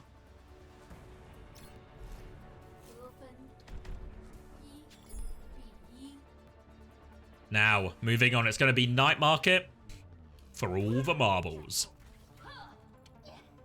Late Young trying to stay ahead on the tank game by swapping onto that Orisa, but feels like at least now in spawn he's leaning back towards the Zarya. Dart considering the Venture here. Venture, not a hero we've seen too much of, but they are still a very powerful hero. Typically used more against comps that have like an Ana or something in them, but also very effective at getting on Jimmy if he wants to keep playing this Ashe. And if Adventure finds any of these one-on-ones, very lethal. We'll see if Dart sticks it or just goes back to the Genji. Will just be the Genji. Farah Ashe on the other side from Ray Momo. They'll come out early bubble to get a bit of space here. Investor Crew look like they might just want to lean point side as early as possible. Gafriam is in the garden area here, or like the courtyard area. We'll get forced back. Lots of damage onto him, and Shout has been forced, but Dart's made his way onto Jimmy. Jimmy, coach gun back. Headshot as well to repel Dart, but Dart's got him pinned in now. Jimmy has to go all the way back to spawn. Knife onto the Juno here. Gafrian won't be able to finish that one off, though, but it allows Vesticrew to take the map, and now Dart is coming from behind. Minute can't find the finishing blow, though. V gets away with that one, but Vesticrew, they've taken over so much. They've got a split between the players. They've conceded the cap. They want to kill him in spawn. One headshot onto Jimmy, but the bubble comes out. Minute just has to dodge. They've killed everyone else. Jimmy will live in spawn. And they have got flip here, Ray Momo. But now Vesticrew, they've got the chance to push around, deal with it. V's going to fall off the map, and maybe just a reset here. Jinmu is going to be able to get out of this one, I think. There we go. Over roofs and out. 17% for free, at least for Fishball. And they nearly have that Bob again. But look at Jinsung's charge, actually. He's charging these Rays so much quicker than V is right now. They're going to try and come out top. I think Jinmu has gone over to point. You can see him forcing it right now. Capture progress going LFR screen, and this is annoying for him to deal with. This is going to force Vesticrew to concede a bit of ground, and Minute's actually going to get caught. They're going to try and turn with Ray. They need to kill Late Young with it now. He's down to half HP. They're trying to focus him, but now Jinmu, he has this free flank again. The rally turn comes through from Spino. He's 1 HP, but Bob does so much to deny that, but Dart is still in. He's found kills. It's a dogfight now. Bob is still there. Dart has found the Bob. Dart's going to slow it down as Ray Momo, they flip the cap one more time, but they've still not really won a fight. Capture progress back in the hands of Vesta. Now that double support op timing coming up for Ray Momo. But Gafriam has that rampage. Out onto the high ground this time on Kaz, Jimmy. A little bit more durable, bit better in that head-to-head when Dart tries to pressure him. They're walking forward with a big advantage. They did actually rally really early here, so Vesticrew conceded the space. Gafriam has this rally, though. Trying to hold that bash, I think, to stop this rampage. But, J3 dies of a choke. Now, no chance. It comes through. Barrage over the top. Ray barrage. And, Gafriam goes for it. He goes for it. He goes for it. For Rampage Axe. It looked like there was an opening after JY died. But Minute with the Widow swap in spawn. Jinmu not paying attention, gets taken off. A shot to the heart. And now player advantage allows Vesticrew to take all the space on the map right back. Blade for Dart available, but here comes that grab out from Late Young. Catches for Genji. Can they deny the Blade? But here comes the support. They can't save Dart. Late Young has to play his own life. Quick one out the window. 4v4 right now, but full charges Late Young. Can he find the kills? They've conceded the flip. He wants to walk back in. So much damage onto him. Jinmu and Late Young combined. Damage onto the Queen. Take her down. Now it should be easy for him from here. Walk with your tank. Kill everyone. And a quick retake again. We've had so many flips in this. Dart's back for one more. A few more capture percentage on the way. Dart has this Blade. Jinsung nearly has the Ray. Spinal even closer to that rally. The ults are looking good for Vesticrew. Can they convert this advantage here? They'll come out top. Easier than coming through the low ground. Late Young just trying to spam up what he can. Sending rockets from downtown. But they have space. They've got the rally. They're trying to bash for high noon, but the bubble is good. Now the Blade over the top. Dart's looking for more. Late Young is low. Late Young will fall. They're all going to fall. The Blade, the rally, it's too powerful in the end. They'll get the flip. They'll get control of the point. And it'll be one final dogfight. Jinmu is still lurking around. He's on the rooftop. Only a Brigand Genji to shoot back at him, so he should... Wait. Is he okay? Is he okay? He's done it. He's done it. Jinmu just about has the cooldowns, but wow, this is going on. The Ray pushing spawn. They've killed everyone else. Jinmu is able to stay alive, but no one else is. They've got the Tracer getting the touch here, but it's Jimmy on it. Barrage from Coast. It's a 1-for-1 trade only. Ults are traded, but they have control of points. And Vesticrew, they're in pole position right now. They should be able to clean up these remaining kills. And Vesticrew, they hold on here. Only 18% of people believed, but they were well put to believe.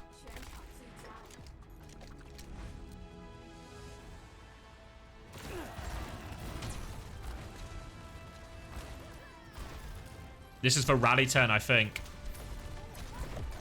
Really good call, this. Then hits all the shots. Nicely done from Minute. Minute and Spinal there. Good rallies all round from Spinal. All right, predictions up for map number 2 will be Ray Momo to choose. I think, to be fair, neither of these teams really want to go to like a Gibraltar-style map.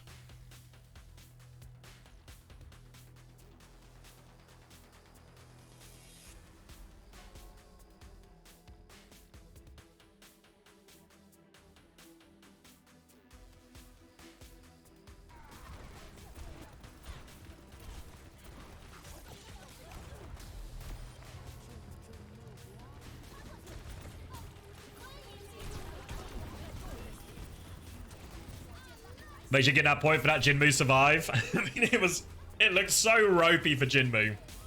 Every cooldown used just to keep him in it. Just enough to get himself back on it. The Vesta crew, good tempo, good aggression-free main, punishes them. Takes exploits for fact that while Jinmu is on this long flank forcing point, they can just take a 5v4. They do risk giving flip, of course, but when Jinmu was busy managing his fuel and forced away, they knew that Jinmu was just not able to threaten cap, not able to do anything while they did that.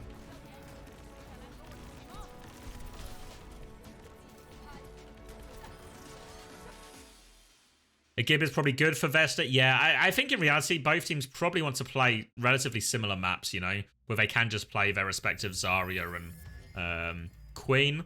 King's Rover choice here. Obviously a very good Pharah map. Chance to even play a bit of Widow. So I think that's probably, you know, if you've not seen much of Ray Momo's Fishbowl before, you'll know that actually a lot of their success, maybe unsurprisingly, comes from Jimmy and Jinmu. The J brothers have been the players to get it done. They were pivotal in their upset. I'll say upset victory. Upset victory over Team CC earlier on in this tournament. Yeah, 2 so far, Mask. We saw the 2 upper brackets between Once Again and... Who was it? Why does my memory not work? Oh, and Ray Momo Fishbowl. We're literally watching them right now. And then we saw Hajduk Dan beat Kapir Cat as well. And now we're going to get the 2 lower bracket games as well. So right in the middle of it. Right in the middle. On to King's Row now. Vesta crew. And it's worth noting this is an elimination game, right? So loser goes home. Winner gets to keep going through the lower bracket. And we'll play the winner of the game we're going to see after this.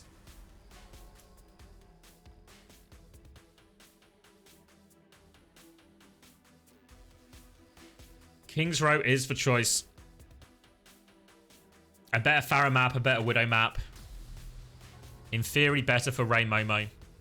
But remember, I'm Dart's playing a lot of a Genji right now, and he's getting value with it, but also always a chance for Dart to go into Echo here as well. Can maybe challenge that Pharah for more of the positions more directly. Prediction's very 50-50 right now. So if you're wise, there's maybe an opening for you here.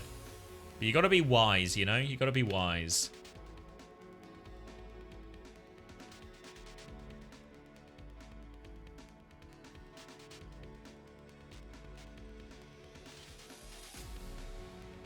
What's the Admiral food review? Wait.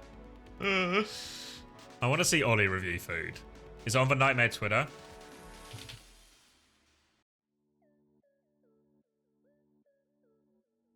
Let's see.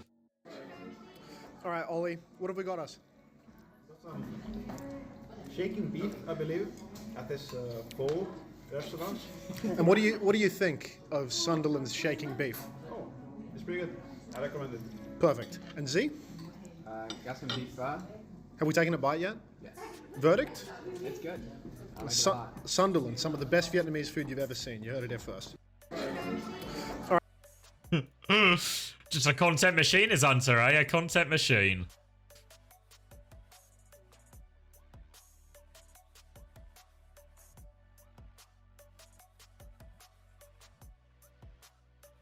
Admiral in a restaurant opposite Admiral. True. True. The crossover nobody expected to get this year. Admiral eating in front of an Admiral. Oh. Ooh. On a scale from Vega to opener, how much do you fuck with British food? Well, Vega's not been eating British food. Vega's in Berlin. Vega says he hates European food. which those of you who are from Europe or maybe more familiar would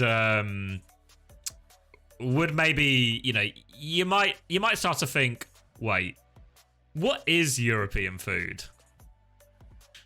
Because a lot of people in Europe, you know, maybe the Italians, the Spanish, the French, the Germans, the Brits would all argue that their foods are pretty different. Their cuisines have their own right, you know, or should have their own definitions. Yeah, I mean, it's all about what you eat where, right? Like, if I go to America and I have an Indian, and we did have curries in America while we were in London, they were pretty mid. Pretty mid.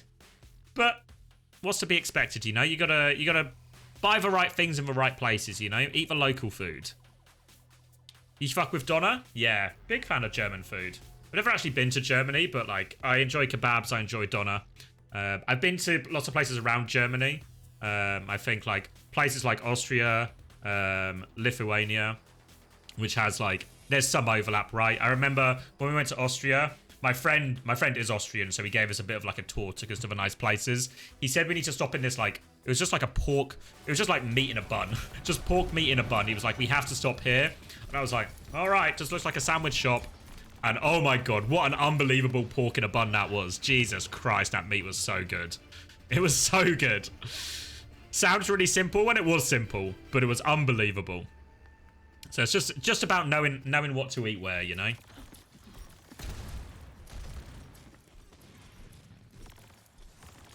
Yeah, yeah. All right, King's Row it is. 10 seconds on the clock, 10 seconds for your Preds if you like to Pred. Is Gafrium gonna mirror the Zarya? It certainly seems so, because they're on defense and he's already walked out of spawn, so looks like we're getting that Zarya mirror. Widow Farah on the ball from Ray Momo. 50-50 Preds, exactly 50-50. All right, then. The good people of the chat think it can go either way. Early angle here for Jinmu. Just trying to spam his way through. Wants to try and get in this window position. Actually just going right above him here. Bubble in aggressively. Poops in Minute. Minute's going to get pocketed through a lot of that. But difficult for Minute. Pushing into the Farah. Pushing into the Widow sightline. And you see Spinal is actually going to be the first one to fall. So now they have full control of the map here. Need to get more kills from this Ray Momo. Genji is behind, but they deal with that as well. Now Jimmy just has this free sight line up top. He's going to even go top right, deepen it a little bit more. There's the headshot connect. Juno's going to push him. Jimmy's not scared, though. Jimmy takes care of both of them. And really just dominant here. You see how aggressive Ray Momo are trying to play with their DPS. Late Young is sending the bubbles. Jinmu's way to take space all around the map. Once they have that space on the map, the Widow, the Farah, their damage, their kill potential over time will just win you that point sooner or later. Now Jimmy's going to be staring down this one. You can see Dart wants to try and close the distance here, spamming him back. Jimmy, cautious of a threat, will drop to main. Body shot onto Dart here. Needs to be careful because that Zarya damage will go right through that deflect. Now the grapple on. They want to try and get another space. Minute having a really hard time, and Late Young, he's caught Dart during all of this. They're able to force Dart's deflect really early and then get the punish. And they're just taking over on this map. Easy. Easy as you like from Ray Momo so far. Dart's going to go Tracer now and attempt to get on this Widow a little bit more. Minute sticking on the Ashe. Very close to a lot of these ultimates now. Double support ult there for Ray Momo. Barrage over the top. We've seen this Barrage be used with a lot of bubbles. Very effective so far for Ray Momo in this tournament. Dart's going to try and snake his way behind. And snake his way behind he will. Not as many ultimates on the side of Vesta Crew. They're slightly behind on Rally, slightly behind on Grav. This is a really tricky fight for him, and they could just get snowballed here. Dart is in behind, but Jimmy has grappled away. Looking for more of it as this Ray trade comes in. Gafrium just take down Jinmu, actually, so no chance of that barrage, but the Ray is still coming. The Rally over top from JY, pushing him over the edge, and now fully charged is Late Young. Gafrium has the grab, though. Do they have the kills? No, it's just Gafrium left now, 1v3. He saw the opportunity. They were all grouped up. It was a big grab for sure, but the damage not there. Already lost their Ashe, and then the Tracer damage and grab not the most meaningful outside of that pulse bomb. And that'll be a quick second point as well for Ray Momo. And Jimmy bearing down, powerful position. Gafriem's going to hit for Winston. They need to take this Widow out of a game. They want to take him out of a game. Easier said than done, though. Expect a lot in that pocket to go Jimmy's way. Maybe even a defensive bubble or two. They've now got to do it into the barrage, into the grab. Gafriem makes a misstep. He's going to get grabbed. He makes a misstep. He's going to get barraged. A difficult task for him. They're going to try and push with the Bob right now. Bubble behind, trying to catch onto this Brig, but the pocket is good on JY. And no kills out of this. Have they separated anyone? They have separated Jinmu. They're able to take care of him. But Bob will finish the job on that one. And now Minute has this high ground position. But if they can get Jimmy space, he can just force him back.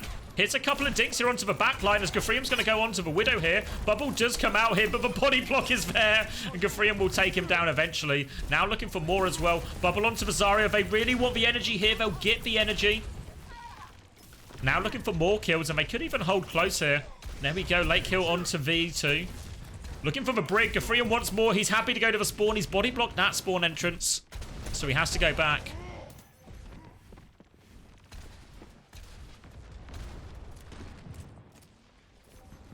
And they have this grab, they have this barrage still, but they're not a chance to use it. Look at Spinal on his right-hand side. He wants to rally, he wants to push aggressively here. Eyes on Spinal, they lose Dark. Gafriem's down to half HP, and Spinal's going to have to concede for space. Wants to try and get him out here. Can Gafriem get out? He's a little bit low, but he does get back out with his team. Still a chance to turn with their ults now, but Rainbow, they have space. They can get Jimmy onto this high ground. You can bet your life, though. Gafriem will be getting on this Widow one more time. Dark trying to get behind as well. Has this pulse bomb available too. Gets the off angle onto Late Young. Minute's going to find the pick onto JY. Might just be a free one here. They are going to drop a primal in the end. Late Young's going to be booped. Mainly to safety, but now Gafriem gets a better juggle. Juggles him back in. Don't juggle him to the Mega. Juggle him away from it. And can they finish this kill? Can they get the energy? Not quite yet, but there it goes. Dark killing everyone during all of this too. They'll get the late kill onto V again. And that 5-minute time bank, well, 2 minutes already gone. Jimmy now even onto the Ash for Winston causing him too many problems. Looking to hold close here, peek them aggressively. Both support ults still in the hands of Vestercrew. But a big ult bank coming back, and now here comes the Ray from out. Grab's going to be combined into it, and oh my god, they absolutely smushed that rally inside for Ray. Even a late kill, or a far kill onto Minute. Now they're bearing down on last. They have rally, they have barrage, but Jinsung, he does have that Ray. Ray beats Rally in a straight up, but they got to be careful this barrage doesn't get too much value during all of it. You can see Late Young happy to hold the spawn here. We'll body block him a bit. The barrage right at the choke, but no, they kill the Juno. 1-for-1 trade. They get out with this Ravo. They can still use the Ray. Dart's taken down Jimmy during all of this, and V will get hunted down again. They stop the payload. They use the Bob from the other side. And there we go. Only a few meters left to defend here, Ray Momo. Or, sorry, Vestercrew. But they get it done. And they have a primal coming up from Gafriem. Spinal's even gone onto the Ana now. First time we're seeing him play Ana.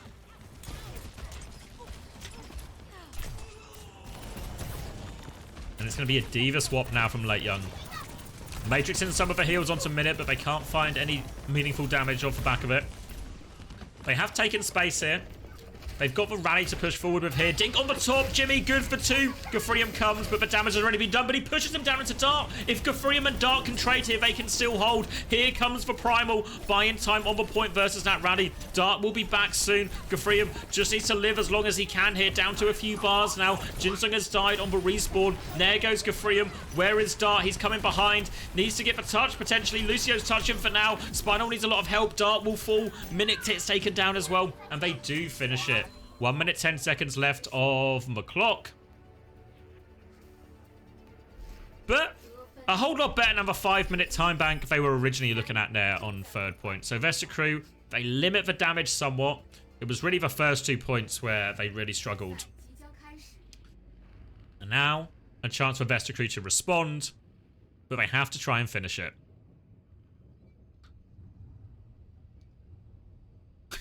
Putting Late Young on Diva is like watching Mike Tyson in the ring. I mean, he really likes Vazaria. He really likes Vazaria.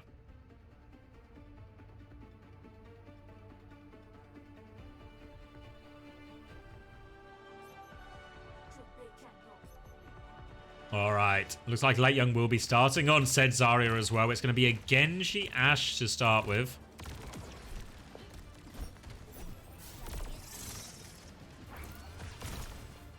You know if the codes for these are anywhere? Not that I know of, no.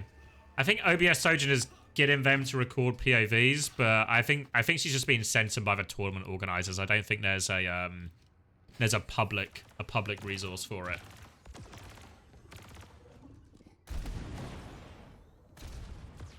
Eyes now on what Vesta crew choose to attack with. Will it be more of a Zarya? Oh, sorry. Will it be more of a Winston, rather? Gafreem's starting on Doom right now. I'm not sure we'll see that one stick, and it will just be Zarya. Minute on Farah just for a boop, try and dislodge someone from high ground. Nothing doing, though. And we can see already Jinmu starting in this top right position from Minute's POV. Going to be hard to dislodge him from here. Well, maybe not hard, but they're going to have to make sure they dislodge him before they go. Otherwise, Jinmu will be keen to trade backline. And oh, there we go. Speak about trading backline. Jinmu's just in. He's not scared. He's getting bubbled in. He's taking care of that. No problem. Now fighting for Juno. And all right. That's why you got to clear Jinmu out of that position, because if you don't clear him out, he will get on that backline. Dart, meanwhile, is on an adventure behind them. Dart has a full flank. Gafreem's going to go Winston. What is Dart's plan?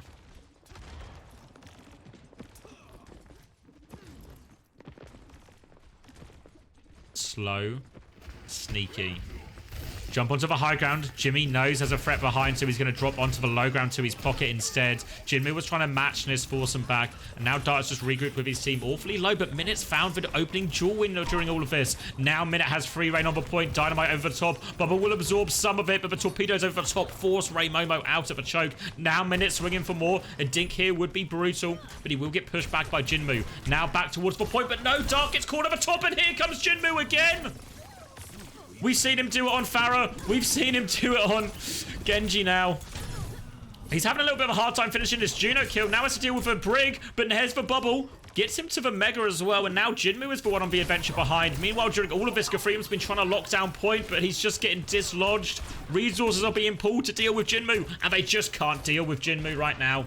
Every bubble is going his way. Spinal was trapped behind here as well. Between a Genji and a Zarya, a rock in a hard place. Spinal's going to get staggered out as well, and Jinmu's even considering more, just a defensive bubble from Gafreem to stem the bleeding. Now we'll get to the ult portion of it. You have to say, with the Zarya and the Grav, the ults should be stronger on the side of Ray Momo. But it's going to be a big ult trade. Lots of things can happen. Dart's trying to get through this left-hand side. You see Gafreem going top right just off our screen. He's going to jump the high ground now. Has a position above him here. Jimmy has eyes on him. They're trying to come in. Dive comes in now. Bob is available here. Ray forward. Now the Primal to try and get him out of this Ray. They've separated the Juno, but Gafreem, he's not caught anyone with this, but they're still going for it, and they're actually just getting kills in this Ray, despite all of that. The Bob comes out, and I think that just hits them so... It gets such a big hit. It allows them to win the Ray trade, and now Ray Momo, they had all the ults, but where were they? Where were the ults? Now, so first to get first point. And Gafreem now might even be able to stagger out Zarya here. Bubbled off, trying to body block a little bit. Grav will come out. It's a big Grav, actually. JY's going to go get involved, get swinging. And they will get the stabilize here, Ray Momo. They will get to hold the choke, but it costs them the Grav. More ults to burn, of course, but now it's a Rally Blade versus Rally Blade. But Ray Momo has the Bob in the hands of Jimmy to throw in terms of all of this as well. But Bob can do a lot just to make this Blade really hard. Rally is good to help you survive a Bob, but it's not going to help you kill the Bob, really. So a difficult fight for Vesta crew. Might just be better trading. They're going to go early, actually. Here he comes. Drops out, but Jinmu, he doesn't care. He's going deeper and deeper and deeper. Jinmu, he doesn't have an S key. He only goes forward, and it ends up being a 1-for-1 trade here. Closer spawns for the attackers here. And actually, they're all quite low. They're going to get caught as well. And Ray Momo, they turn one mistake into more. They get caught at the choke as well. Now trying to look to force Lei Young. If they can get his energy, it'll be big. He's surely dead here as well. All over Dart. Dart will finish that one off. Pocket comes through, and Vesta crew, they break the hold. Jinmu gives and Jinmu takes. And that time, unfortunately, he takes. Now, if they keep going, they catch Jimmy as well, and they're just bleeding. Ray Momo, they need to be careful not to stagger. Bubble will save JY from joining the respawn queue as well. But now they've got a chance to hold forward here. Payload still has a lot of movement to do. But look at Gafrium. He wants to go early. He wants to Primal them. If he can trade Primal for Ray here, he'll be laughing. They're going to put pressure on Gafrium. Might force for Primal here, actually. Gafrium going to try and burn it as late as possible. Now comes in, looking for it. Oh, 5 people on him. Get out of there, Gafrium. The danger is coming, and most importantly, Ray Momo, they don't use for Ray for it. Now Jinxon's going to use for Ray. V is going to match. Grab available, though. Grab's going to catch everyone. Bob's going to get in it as well. But Bob's in for Grab, too, and they just kill them all in it. They survive initially while the Ray is on top of them, but the problem with Grav is it fixes you to a spot, and the Ray moves you away. And once the Ray goes, once you lose that area of effect healing, it just falls apart. And they used a lot for that, and now it's Queen time. Queen and Cass on the board. But they're pushing into a big ult disadvantage here without a lot of time. 1 minute on the clock. Jinmu has the copy. JY nearly has the rally. Jimmy's even going to have a high noon here. Dart's close to the blade, but we're asking a lot of Dart in this situation versus Needs ults. Copy Queen is going to come out. Now walking forward. Jinmu looking for it. Jimmy's going to get 1. Jimmy's going to get 2. They're still walking forward with this Queen. Slash will come out. Really wants the rampage, just Jinmu. He will get forced out of Copy. And it looks like Jimmy's just going to go take... Is Jimmy taking the high ground when this happens? Jimmy just on a stroll. He got 2 kills at the start of a fight. He's going to go get himself a good position for the next one. Now in the final 30 seconds. Dart still not quite at blade yet. Jinmu can hear something, but not sure exactly where they are. And look at Jimmy. He wants to drop with High Noon behind him. I think they have no idea this is coming. Oh, they do now. Dart's walked into him. Dart's found the danger. Danger man Dart detects the threat, detects the absence of a Cass. Runs in, wins the duel. Now a chance for this blade, but still a blade into rally. Jimmy asks, how do you know? Dart just knows. Now the blade over the top. Trying to kill the Brig. Kills the rally in Brig. Full energy Zarya. And Dart, he's done it all. Dart heads rejoice. He had a 6th sense for it. He finds the danger. He finds the High Noon. He gets the opening pick. He kills the rally in Brig through the bubble. They just burst the bubble. Quite literally on that Brig. And Vesta Crew, they've given themselves a chance here. It's still a tough situation. But better some chance than no chance. Late Young's getting close to that next grab as well. Jinsung has the Ray, but we've seen how these Ray versus grab trades can go. There's the High Noon from Jimmy, just takes the damage. Now the Ray comes back from Jinsung. Grab comes out again. Oh, it's a massive grab. They do kill one. Deflect and High Noon buying them space for Deflect gets a kill. Oh! They survive it this time. The High Noon, the Deflect, everything going. Now all of a sudden, Rampage.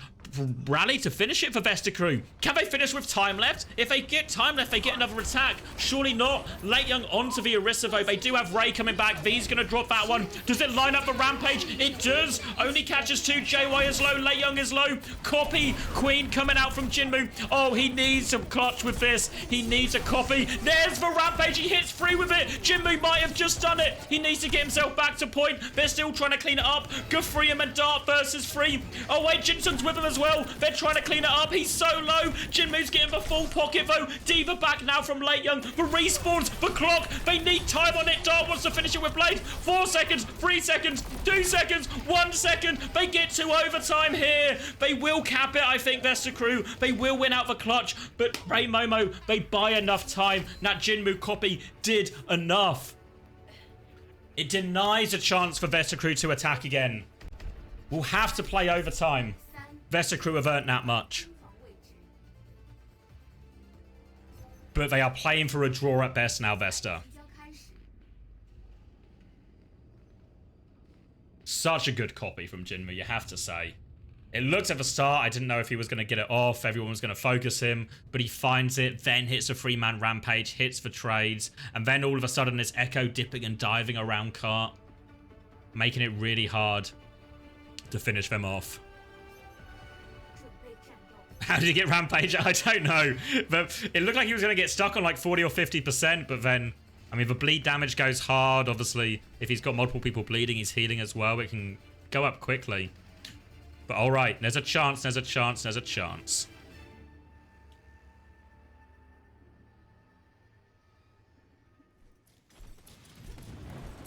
Looks like we'll see more of a Queen. Genji cast, and it's time from Vesta.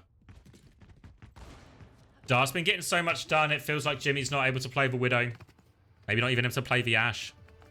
Just playing the Cass instead. Might at least go for a Widow shot out of spawn here, but surely no one will fall for that. In 2024? No way. And it will be a Cass swap for Jimmy. Only 1 minute to work with here. One decent attempt at it. They took loads of space with the bubbled Pharah last time. You can see Jinmu is ready to go. Drops down in front of everyone. Nearly catches Minute here. But is repelled for now. Bit of aggression on the other side here. Does force him back. But Dart's trapped in it. Dart's so low. Do they know where Dart is? Oh, they catch the DPS. And they're going to do it, aren't they? DPS have fallen. They absorb that aggression. Now they'll turn on to Gafrium. They'll force him down. And that will be Ray Momo tying up the series 1-1. Anticlimactic in the end. But they catch the damage and Ray Momo Fishball. They win their map pick. We'll get a late young play of the game. Probably one of these grabs into the Ray. Maybe the first one where it suckers them all out. Yeah, here we go. You see him live. And then as the Ray moves away, as it goes away, all of a sudden, all the kills come their way. So we'll get the Preds going for map number 3. This series feels like it's got legs to go all the way, you know. Still got legs to go all the way.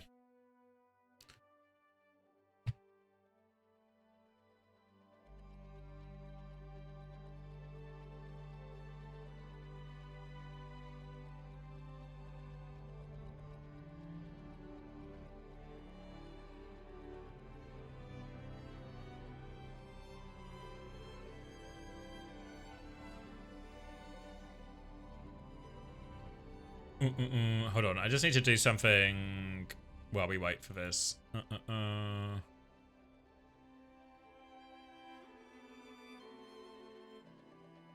Just to prepare for later. Share, download, PNG. Just this one.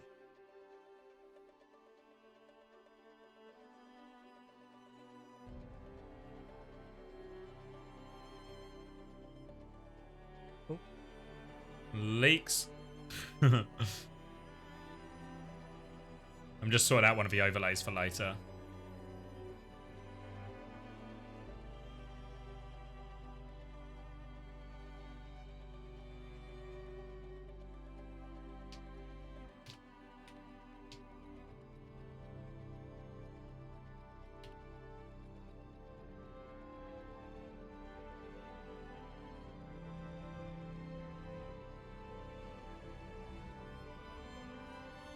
Alright, there we go. Alright. New Junk City for map number 3 for all the Betty Betters. Morning, Pat Sander. Pretty decent, actually. I mean, they've... I wouldn't say if we've had, like, a truly close series yet, but we've had close maps mixed in, you know? We've had close maps mixed in, and it has set us up the upper bracket final I think most people would have wanted for tomorrow.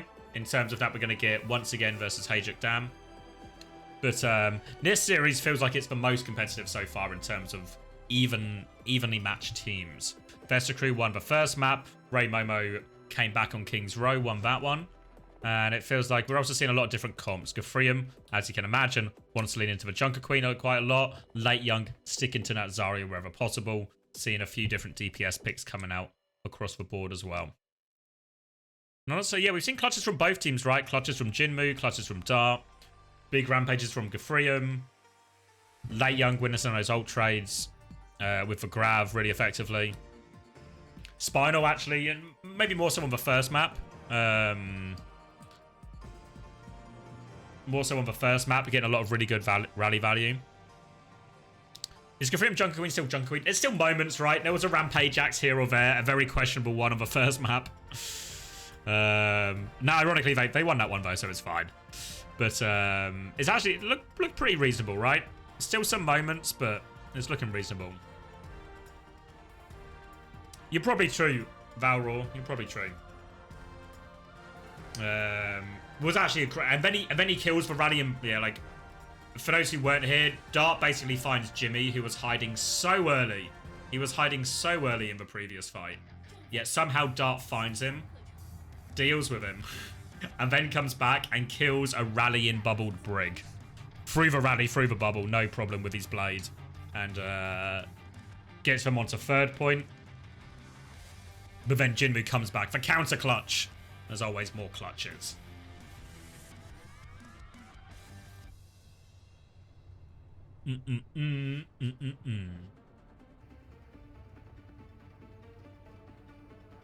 Alrighty. New Junk City.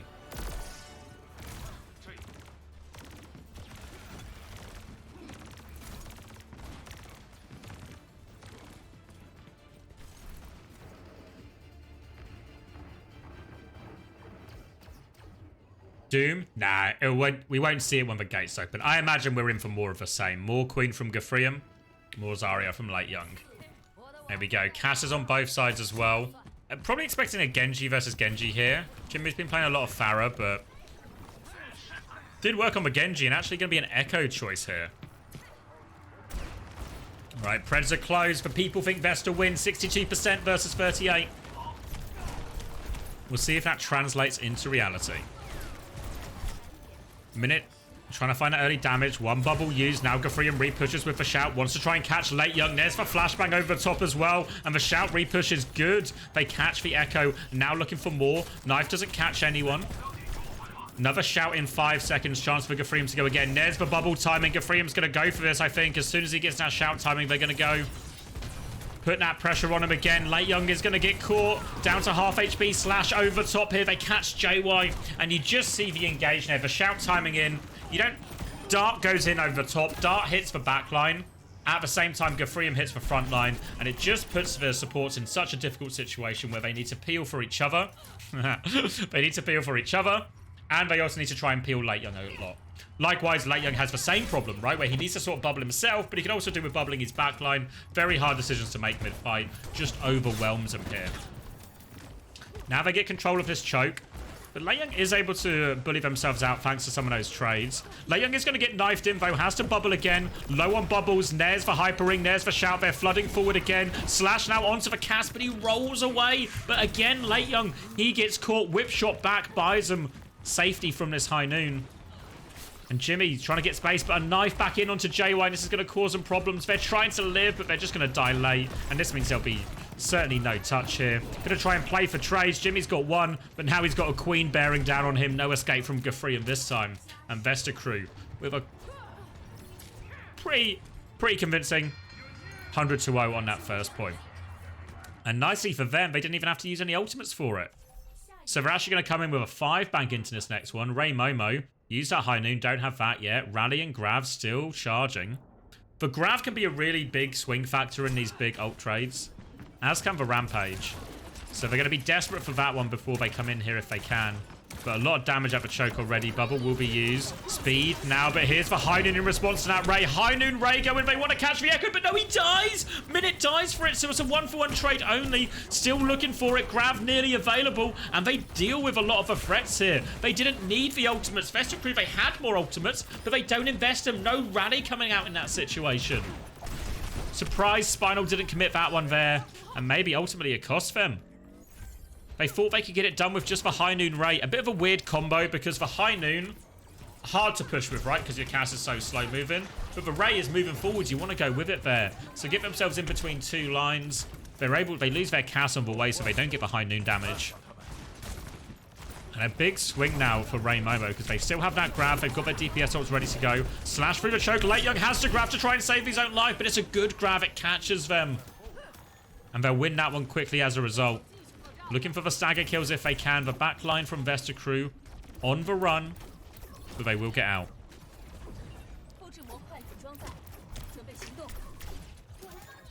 Yeah, I was thinking the same, Valraw. I was thinking they were just going to use the High Noon just to hold the space versus Ray. But they raid back as well, so maybe it was a miscommunication. Maybe it's just a bad plan. Now they have Rampage advantage coming back, though. If Gefriam can find the connect round bubbles, it's going to be a High Noon swing, but Bash is there, though. Spinal gets in. Now they're flooding forward. Rally was used in response, but JY's going to get run over. Good rally by Spinal. Gets the cancel onto that one. And honestly, sometimes these casters, they have no respect for the Brig's existence. No respect for that rally coming into their face. The Spinal gonna win a 1-for-2 trade for his team there with that big rally. And Vesta Crew get a free flip, hold on to this Rampage again. Look at Gafrium. Does he want to go early here? They just want to shoot the walk up. Knife going out. No rally to cancel the Rampage now. Just for bubbles that Gafrium has to worry about. They're all lined up on the low ground here if Gafrium can find the timing. Maybe just wants to make a walk in, make sure they burn those bubbles. Now they come round. Copy Queen goes out, catches Lei Young, and they both died to that. Hainan was thrown in. Jinmu's going to try and clutch. He hits 2 with it as well, but the damage is already done. Just Jinmu versus the world. He can't finish any of the kills either. They might stagger him here too. No, not too much of a stagger really. And now we go into what will be a final fight for this point. It's a Ray v Ray situation. But Dart has the blade. Gafrium needs to be careful here. Takes a lot of damage early. They want to go, but yeah, they're gonna drop the Ray right now. V, he has to respond with it, but no, Jimmy's too low by the time it comes out. They weren't in formation, and Minute's just gonna take over. Do they even need the blade? Jinmu gets 1 trade, but he gets traded right back. Dart's still alive. They're gonna try and bubble the break for the touch. Run, JY, run. We need the touch.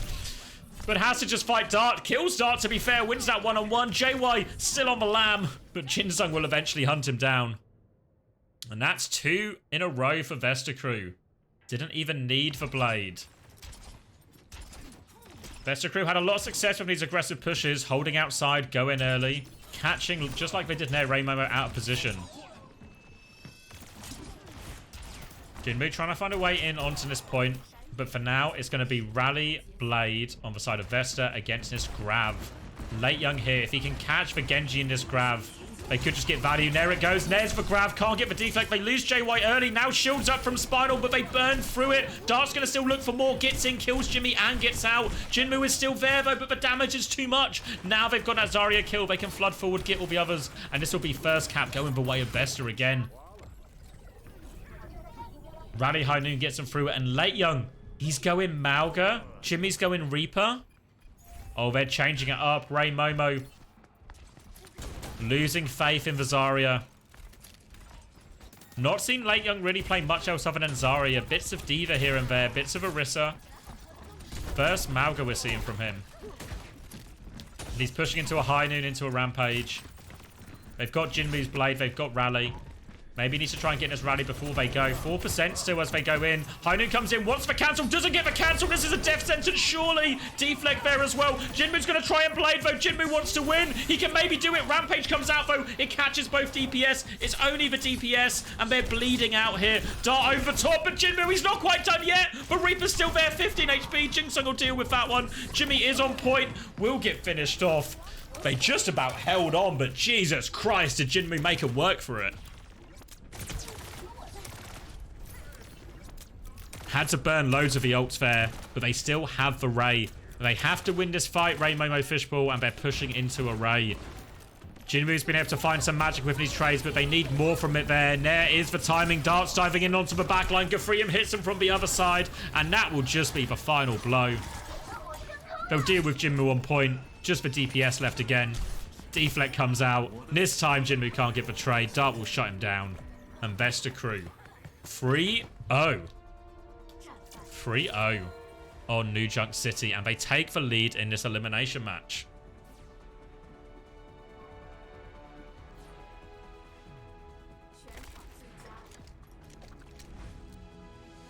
Play of the game for minute. Which one was this one? Oh yeah, this is a bash for Hainan, and then they are just flooding forward here. Just walking forward, full pocket. Clean finishing kills, drops and finishes the others too. All right, Vesta.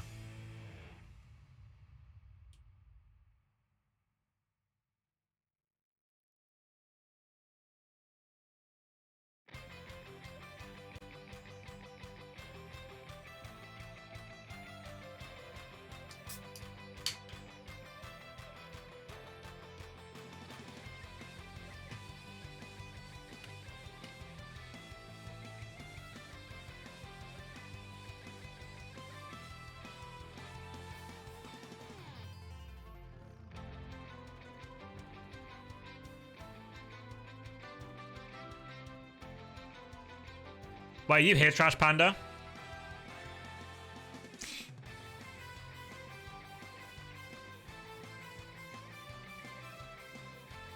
The music's actually so good on this stream. We're just happy next map for betters.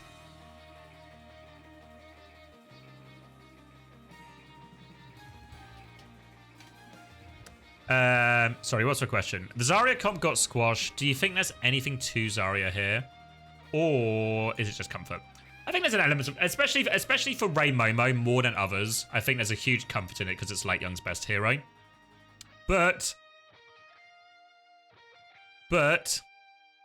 no, we have seen a lot of Zarya in the Aurora Cup. So I think there's an element where people did think it was meta, but I think the Malga beats it for the most part. And I think we saw more of that today, right? You look at the two teams that went through to the upper bracket final once again, and Taejuk Dan, both playing Malga, both dealt with Zarya, right? So I think there's people are starting to see the limitations of some of the Zarya comp here. But in this matchup specifically, I think we are in a comfort zone, right? Gafrima's playing the Queen that he plays so much of, and Late Young playing the Zarya that he's playing so much of. King's Row food. It's the fish. It's Ray Momo's fishbowl logo. Those are the fishballs, Doishi.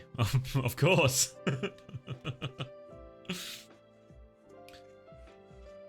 Oh, wait. Did I start the next Preds or am I a fraud? Ah, fraud. Okay. Map 4 Preds coming up. Runa Sapi will be in that map. Expect more of the same compositions. Vesta are obviously very dominant in that New Junk City.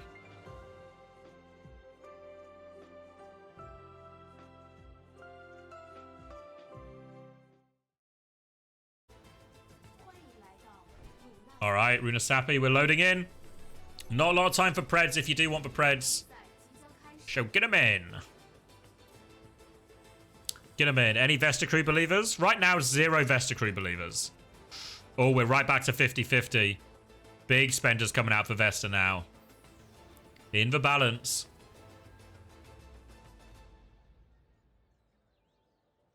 All right, only a few seconds if you want the bets. People are going to start picking heroes. Vesta Crew did seem to give them a problem, right? With that Queen comp, Late Young even swapping off Zarya. Remember, this is an elimination game, so Ray Momo really is a backs against the wall situation. Jinmu and Jimmy on the ropes. Looks like they're back on the Zarya for this one. Farah Ash too.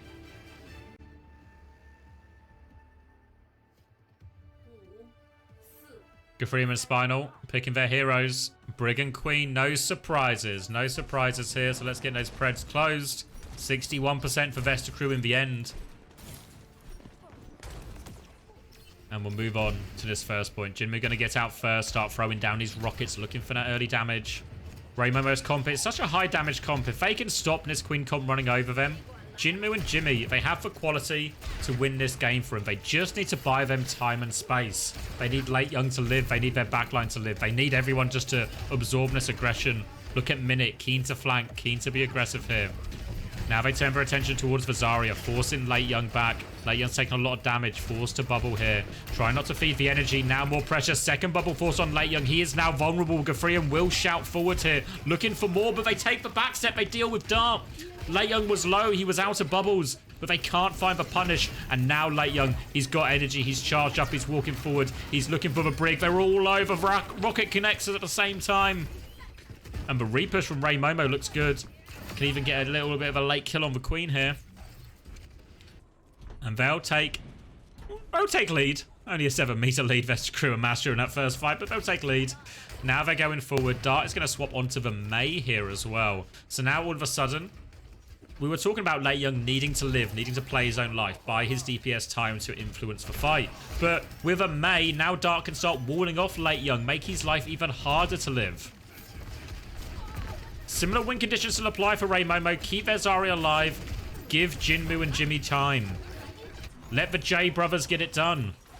They avoid the first wall timing and take a back step. Now they have a barrage ready to go over. Late Young is low. Slash comes around the corner, but Minute actually dies. Now the barrage on the flank. Can Jinmu spot the opportunity? He just kills Dart. Does he even need it? Might still need it. Uses it on the tank. 1-for-1 trade here, but Jinsung's found 2 during all of this. And now they're just trying to pocket Jimmy through. Meat shot with the coach gun to finish it off. Jinsung can't find any more. Ray Momo, they hold strong there. They absorb the Ray push. Good trades in the end. Jinmu's off angle causing them the problems. And these are the sort of angles, the positions you want to see Jinmu and Jimmy in if you're Ray Momo Fishball. Dart's going to move. He wants to try and deny the flip. He's going to give a first touch. Still has Ice Block.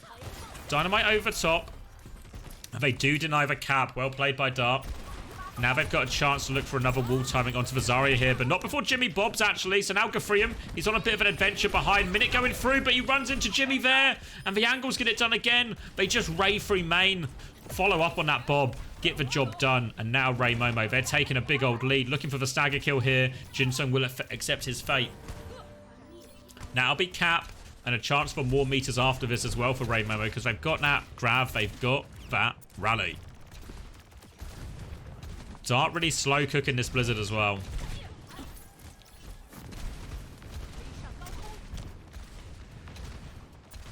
Walking up here, Vesta crew. We've got a hiding to start the fight if they want. A Rampage should potentially finish it here, but they need to be careful about this late young grab. If he gets the squishy targets, we've seen how crucial they can be. There's for High Noon. Late young will get forced out there, trying to move out of position. There's for grab now. Pulls for High Noon away from shooting it as well. What a good grab from late young. Suckers him in, pulls him in, even denies for High Noon. They still get a couple of trades in all of this, but Ray Momo will get more meters off the board off the back of that one. Well played by late young. Still a lot of ultimates on the side of Vesta as we get the Ash swap coming in for a minute now as well. But this is a substantial lead. Very substantial lead from Ray Momo. We've seen comebacks on Runasapi before today, but we're already at 96 and a bit meters here. And they've got the barrage ready to go as well. Jinmi playing above him right now. Minute's trying to keep his eyes there. Catches a dynamite round, but no, Jinmi took a lot of damage there. Jinsun combines with Minute. Takes that one down. Now they can walk forward. Bullying this through. If they get this retake for free, they'll be happy. Dart with a wall here puts him in a difficult situation. Rampage comes through, but it doesn't catch anyone. Now the rally comes out, but JY, he just needs to live. Regroups with his Zarya. Will survive here. They did get a kill during that Rampage. Well, actually, Dart's got 2. The Rampage caused a big split, so it didn't connect. Didn't look how Kafrian would have wanted it to look. But they find the kills regardless. They still win the fight, and now they're pushing for a cap of their own here, Vesta. Both support ults in tow and that Blizzard. They just got to be wary of these DPS ults from Ray Momo. Swinging around the corner. Looking for a wall timing here. Wall onto the Zarya. Knife in as well. Blizzard will be thrown out. Does Late Young have another bubble? Doesn't have another bubble. Will get frozen. Will get taken down. They did Ray during all of this as well. Dart is going to die. Grow up, Dart. And now somehow Jimmu. Jay's in chat. They're bringing it back for him somehow, some way. Blizzard, Ray, no problem. They found a way back. The Ray Momo DPS have turned that fight for him. It felt like it should be all over once that Blizzard lands onto Late Young so early in the fight. But somehow, some way, Jimmy and Jinmu, they're playing these angles. They're getting the trades, and Vesta crew, a tricky situation. Now they have the rally coming back, but pushing into a Ray, difficult. Pushing into a barrage, difficult. Nearly a grab too. There is that Ray coming through. Gafrium's going to try and run through it, but they want to stay in the Ray. They all get bashed, actually, but Jinmu still has that damage barrage over the top. One shot's the tank out of that one. Minute is low as well. And oh, Jinmu is taking over with that Ray barrage combo. And now Ray Momo front foot once more. Grab in hand here. And we've seen these grabs be good. The last one was a beaut. We'll be hoping for more of the same here. Jimmy trying to find a solo angle. Is knifed in. Jimmy needs a lot of help here. Bob comes from the flank as well from Minute, but Jinmu all over Minute here. Will be able to get the trade. It's 1-for-1 though, and it's V who's died here. So a big source of their healing gone. Only Brig heals now. Late Young's going to get separated. They'll be forced all the way back, and they're actually going to get staggered out here. Wait, no. He's going to kill Late Young? How has he done it? How's Jimmy done it? How's he getting away? He's just got a Brig pocket, but it's all he needs. Dart's still looking for more. Dart does trade one, but Jimmy is still there. Dynamite on top. 1 punch, 2 punch. Takes him down. Jimmy won't fall. And once again, Vesta crew look like they've won the fight. They've done the hard bit. But Jimmy and Jinmu, they're just running Rampage right now. And they still have the ult here, Vesta crew. They've got the Ray. They've got the Rampage. A bit of R&R could be the order of the day. But the Bob comes out from Jimmy first, and Late Young has this grab. If he grabs Gafrium, he can't use that Rampage. And they nearly have the barrage combo with this grab as well. Everything is looking good for Ray Momo. Eyes on Late Young. Needs to connect with this grab here. They want to find some early pressure onto it. There it is. Straight onto Gafrium. No chance for barrage over the top. It's a 1-for-1 trade, but it denies for Rampage. Oh no, Dart's got in and killed Jimmy. Late Young separated. Kite's a separate way. And Vesta Crew, the Ray just put him over the top here. And maybe this could be an important swing moment here. Because they went for the combo, but Vesta Crew, they find kills elsewhere. They trade Jinmu for it. They get themselves back into it. And because Gafrium died in the grab, he wasn't able to use Rampage, which means he gets to roll it over. Might end up working in Vesta Crew's favor in the long run, actually. Have the Rampage, have the Blade, have the Rally if you're Vesta Crew. Chances here into the double support ult of Ray Momo Fishball. All eyes on Dart. If they combo the Blade with Rally, could be brutal. If they Rampage through the Ray, could also be brutal here. Just a spam fight to begin with. Dart's coming through this left-hand side. Gafrium will shout in, looking for these squishy targets. Rally comes in. Now the Rampage to turn it. Catches Late Young. Does he have a bubble for himself? Not the greatest. Rampage doesn't find all that much. It's a 1-for-1 ult trade, but Rally still available. Gafrium takes so much damage around the corner. Now the Ray comes back for him. Dart, will he invest for Blade? Will he hold? Now he's coming through, but the Ray is still going. He tries to bait it out. He turns on the Brig. The bubble is there, and Dart gets nothing. Nothing but air with a Blade. Now a player down. They've stabilized, but here comes the Bob. Bob will take over. Late Young's in big trouble here. Has to disengage, has to run. Minute saves for fight. They killed JY during this as well. But look at Jimmy. He's flanking again. He's been lethal. One dink onto Minute. And oh, Jimmy's going to finish it for it. Jinmu and Jimmy getting it done again. Now Jinmu's coming for more. Direct rocket into headshot. And this is the tale of these two DPS players. They're just hitting shots. They're just hitting shots. So even when they win the ult fights, Vesta, the J boys are getting it done. Barrage in the hands of Jinmu now. Needs to be careful. Late Young nearly has that grab coming up against that. Is he going to drop it in versus this Ray? He's considering it at least. Now it comes out. It's got all the squishies in. JY's going to swing in it. He's awfully low. Gafrium gets the Mega. Dart's found two trades. This time the grab doesn't work. But Bob can't find the kills. It's still a dogfight. Kills going either way. Late Young high on energy. Will finish off Minute in the corner. And the high energy Zarya seals it in this late fight. 15 seconds left on the clock. Vesta Crew, they have to start managing their touches. They have to think about that. But they're pushing into a Ray, they're pushing into a Barrage, they're pushing into a Rally. Ray Momo wants to send us to a map 5. And they've got all the tools to do it. Minute has gone Widow. Oh, Dart has to deflect, use all these cooldowns. They need a Minute Widow miracle. Oh, and here comes the Barrage. All right, that was ambitious from Jinmu there, even with the bubbles, just out in the open. Now is this the opportunity? Minute's going to swing again. He connects. Another kill. Poco. Well, Jimmy will trade it, but he's taken care of. Ashes behind now. Dart will finish that one off. Late Young still trading on point. They have to be careful. Dart has lost in the source, but he finds Jimmy eventually. They're trying to kill this Zarya. Late Young wants to hold his energy. Gafrium's going for the kill, but backs out. And they've given themselves a bit of life here, Vesta Crew. Nearly a Rampage, nearly a Blade. They've got the Rally too. Still support ops available for Ray Momo. And has Jinmu thrown away? Has he given an opening for Vesta Crew that maybe they wouldn't have had? But Rally comes in, bash onto Late Young. Ray will be used in response. Spinal gets deleted by the double support ult. But double support ult too powerful. Dart now has the Blade, but he's got so much to do. And JY good with the bash, shuts him down. Ray Momo. Win Runasapi. Send us to a map 5. So close. But couldn't quite get the ults up in the end there. They were given a chance there. They were given a chance. Whoa. But the good news for Ray Momo is not only do you get map 5, but Jimmy and Jinmu are coming online just at the right time. Just at the right time.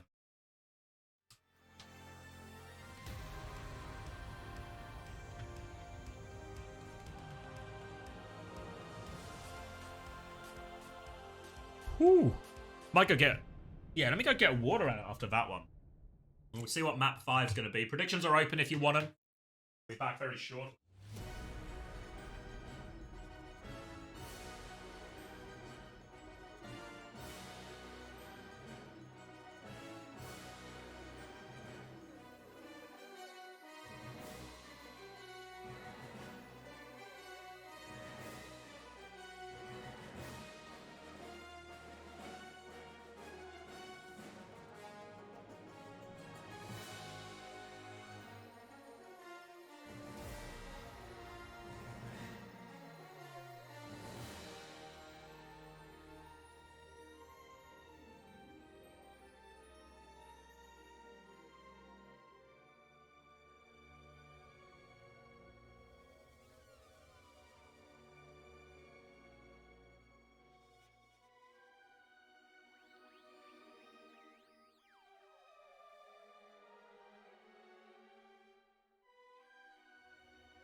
Oh boy.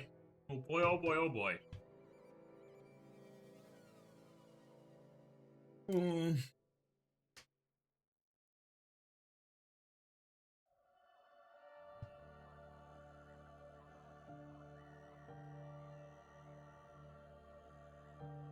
Yeah, you're just in time, Squacky. Map number 5, a Gibraltar to finish it? Wait.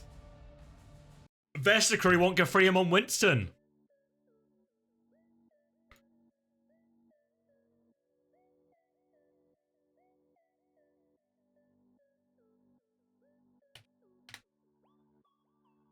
Gafrium on Winston for their tournament lives. That's right, Archie. Yeah, one more. The other lower bracket game after this.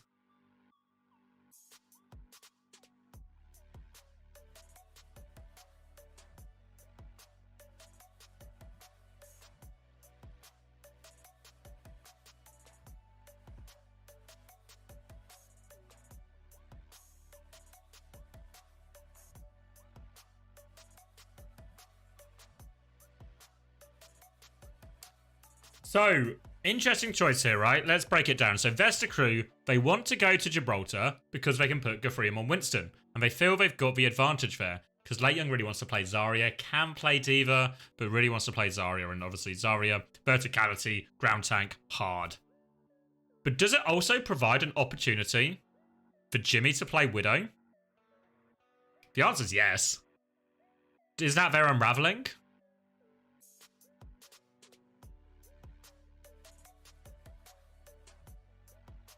Minute gaps. I mean, he hit a couple of shots at the end of that Runa's happy. But we've seen Jimmy do wild things, even in this very tournament on Widow.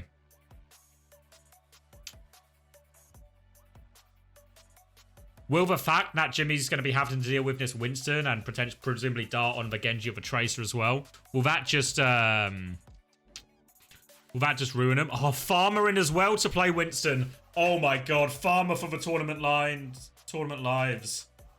I mean, Farmer historically has been their Winston player. It's also historically gone very badly when Farmer's in. I mean, obviously Vesta, especially in Korea, are very much on the wrong side of a lot of results. But oh boy, coming into this series for map 5, it's your first map of the series. I mean, I presume Gafrium was going to play. He's been playing Winston. He did all right on Winston on King's Row as well, no? Like, maybe not the prettiest primals you've ever seen. But I thought he did okay. But I mean, I guess if you've got a Winston player, this is the time, right? This is the time.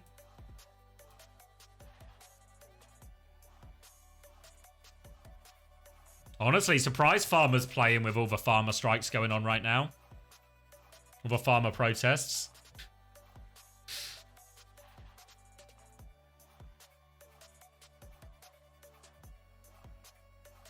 That joke maybe only works if you're British. For anyone who's not British, currently right now, there's a big strike going on from all the farmers in Britain because the government wants to introduce an inheritance tax on land, which will prohibit a lot of the farmers potentially. If say you're the son of a farmer, you inherit the farm, you would have to pay inheritance tax on the value of the land, which could be a very high amount and essentially mean you can't afford to pay that and have to sell the land. That was what it is, yeah. It's like 40%. It's on properties only over 1 million, but obviously, I mean, farms are big, right? Land costs money, farms are big, all of this. It's like, so it's like, there's a real, the risk is, of a big concern of the farmers, and maybe the big concern for a lot of people should be, is that you just stop this sort of generational trend of people being able to pass their farms and their business on to their family and keep that farm going. You'll just shut down farms, you know? But anyway. Oh, we're on Gibraltar, if you can believe it.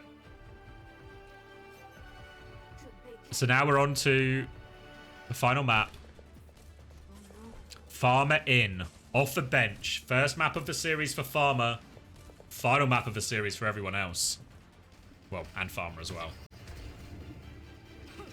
And it's going to be Reaper Widow to start. Reaper Widow.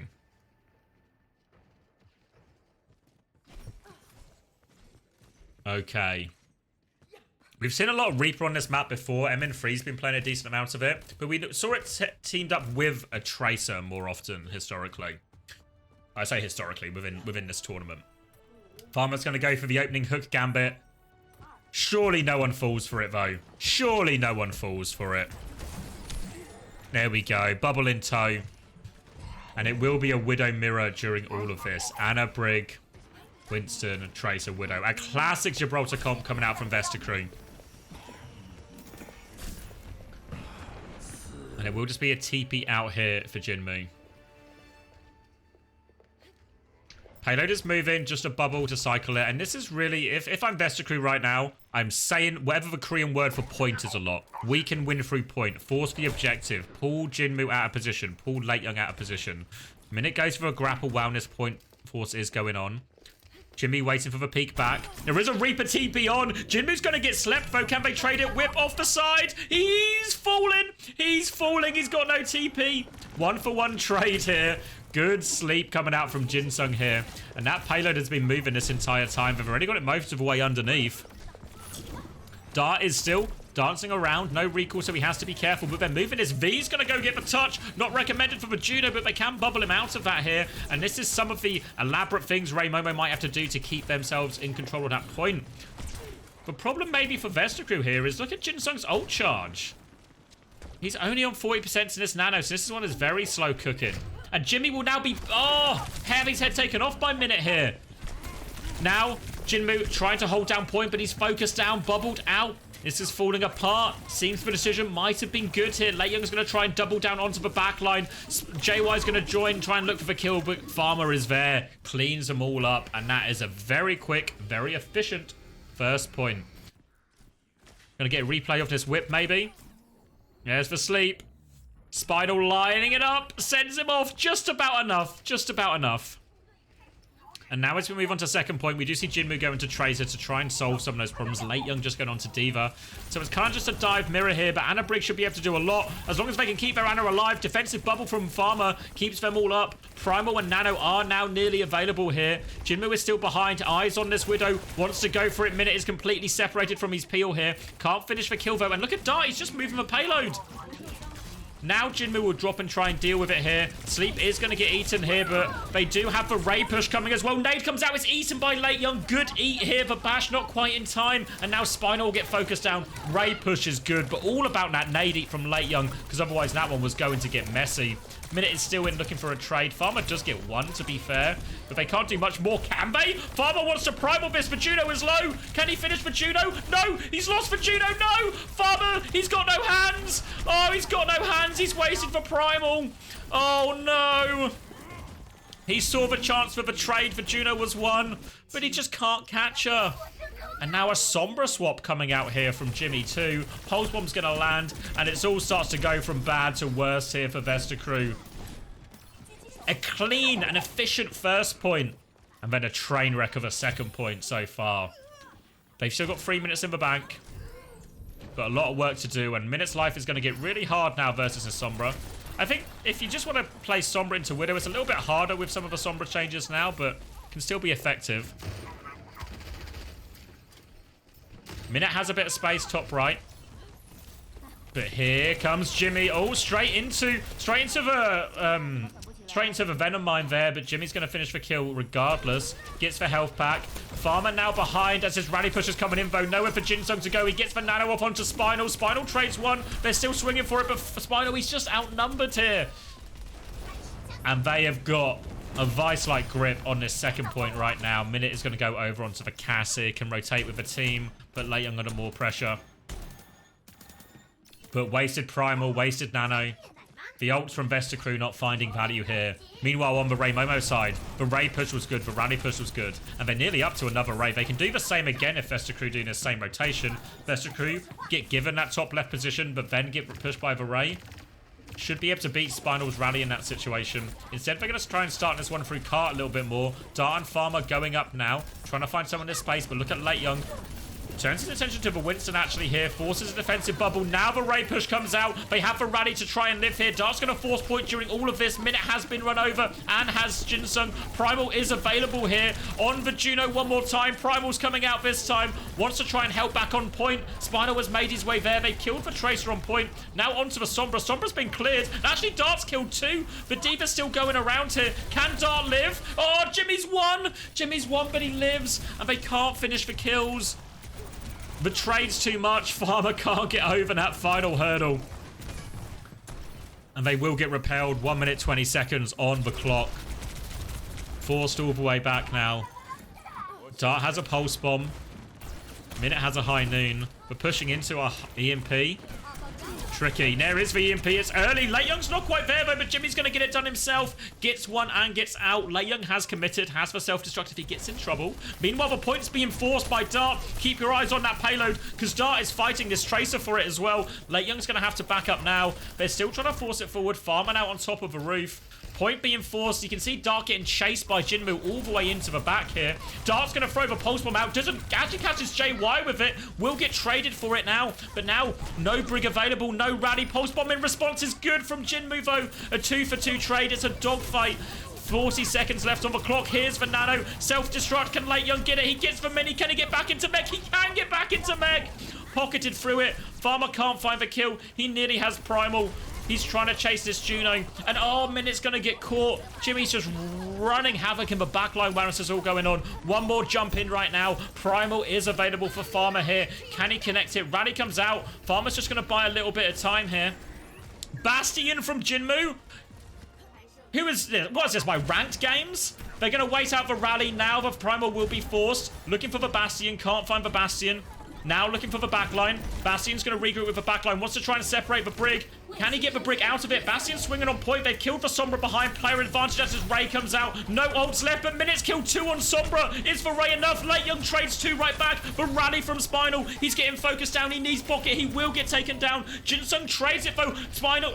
Minute trying to force it in, but he's versus a Sombra. Minute kills another one. Sombra back now. Jimmy is there. Jinsung's the last one left. He can't get the touch. They are held on second. Ooh. Oh boy. Oh boy. Minute comes back, kills 3 in that fight. But the ults. The ults. Too many ults.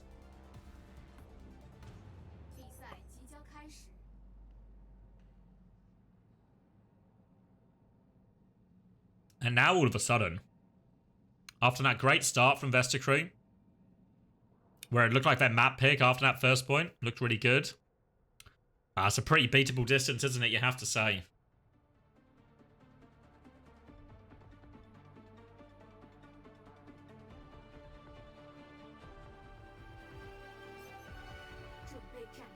Why do we get a Sombra mirror there? It's a good question. I mean, the original Sombra swap was to take the Widow out of the game, right? Makes sense. Makes sense from Jimmy. I think Minute kind of just swapped it because he needed to come back fast. Like, he wasn't getting anything done on the cast. Needed to come back fast. And to be fair, he found some value, you know?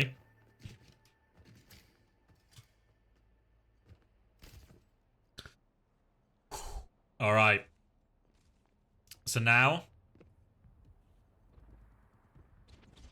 it will be more Anna Brig, Tracer Widow, Winston for Vesta Crew, Zarya on the side of Ray Momo. Did end up in a pretty similar mirror there at the end with the Diva swap, but it looks like Zarya to begin with. Jinmu will dash into everyone. Take the ult charge. And it will be Genji Hanzo. All right. The J brothers on the Shimada brothers. Let's see if they can keep themselves in this tournament. Dash and bubble onto this Widow. Widow needs pocket. Will get it in time here. But Jinmu is keeping him occupied. Minute's going to try and swing regardless. Another bubble coming his way. Now Jimmy's going to try and take an angle as well. But he's just going to get taken down by Dart and Farmer. Jinmu turns around trying to clear this Winston. We'll have to slow it down. Happy just to trade on this Winston. Build up his blade. Already at 64%. Jimmy now onto the Sombra too. Doesn't want to take the duel when they've got a Winston and his Widow can get marked way more easily than Minutes can. Might be looking for the Tracer here. Does get the hack, does hit the virus. Recall will be forced. Dart now has to give space.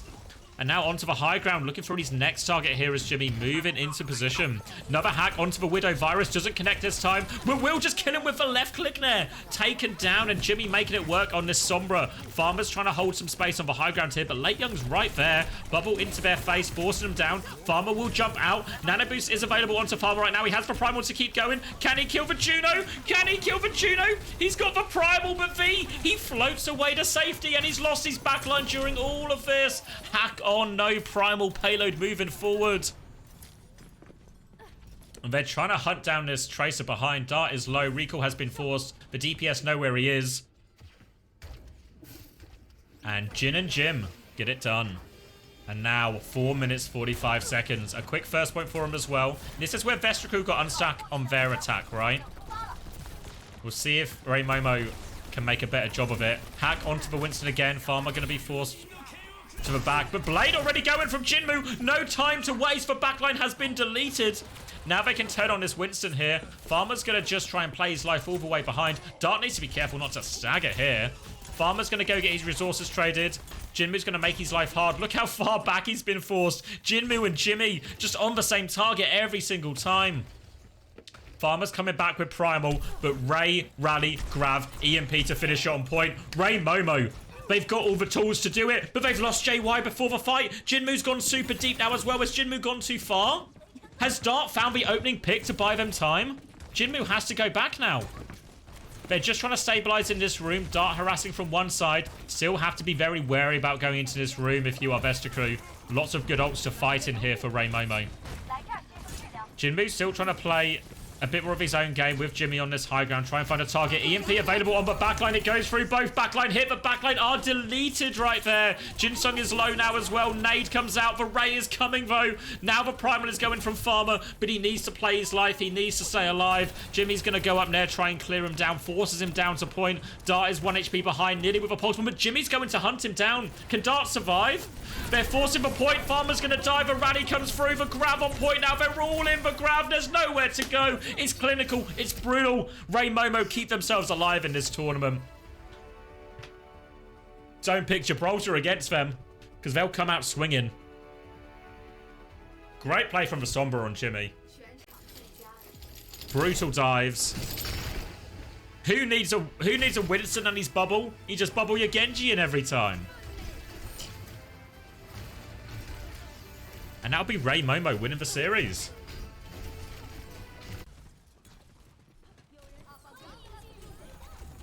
Momentum really swung on that Runa Sappy.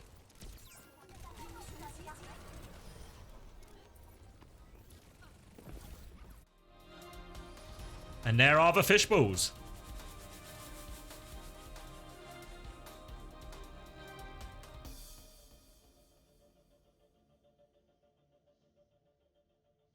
You've actually won every pred so far? God damn.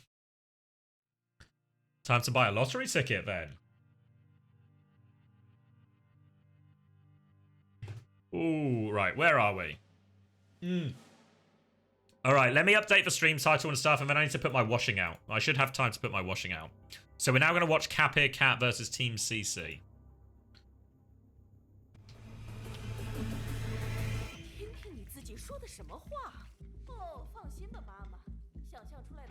I'll get the predictions going.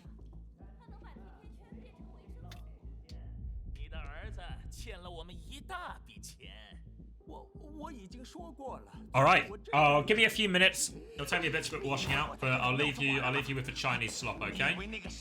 Which just seems to be the official thing. I'll be back.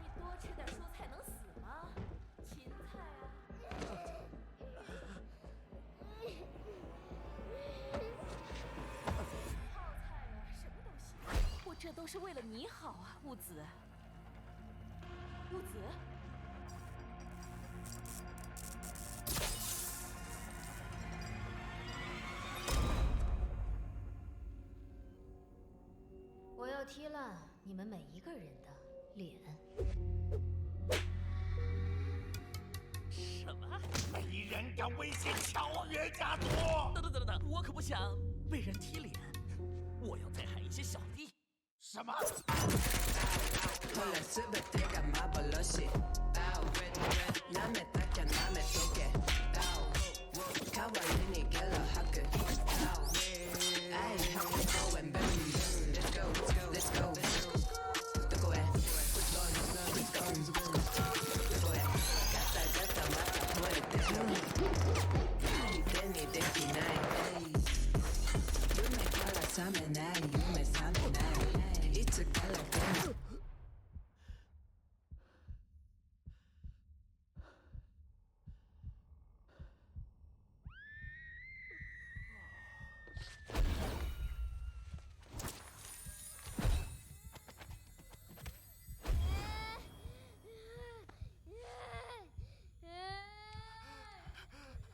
我们是乔元家族的人。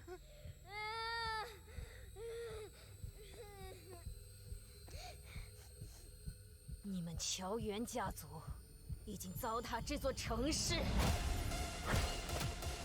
这片家园，这些人们，够久的了。回去替我给你们的老大带句话。铁板，以后就由我来守护。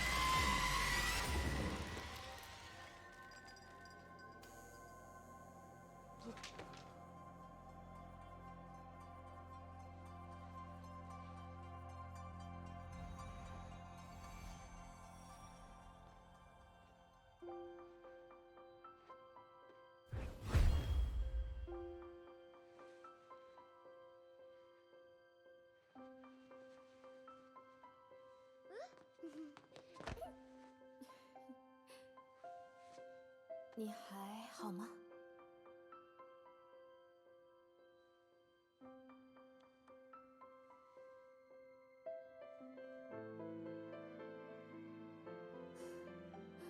真是个勇敢的小狐狸。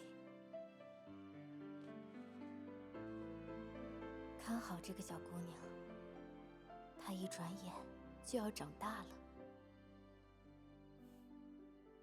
谢谢你，兀子。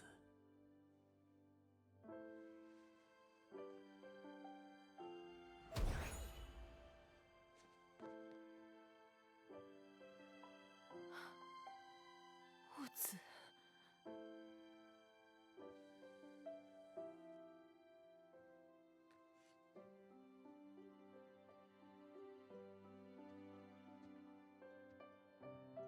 妈妈，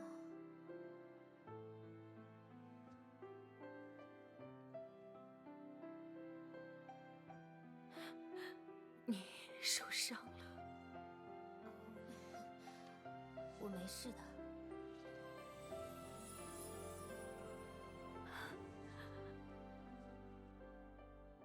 也许我当初一直跟着你训练就好了。也许我对你的甜甜圈管得有点太过分了。也许搬回去住一段时间，也是个挺不错的主意。那妈妈实在太高兴了。妈妈，你别哭呀，你一哭，我也想哭了。我想你的外婆一定会为你感到骄傲的。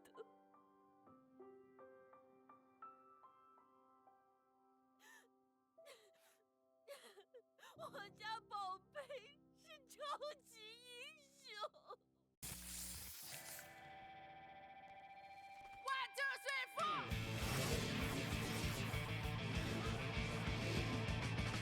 出生的沙丘，他是巨兽，踩碎所有枷锁，他天生领袖，被丢弃在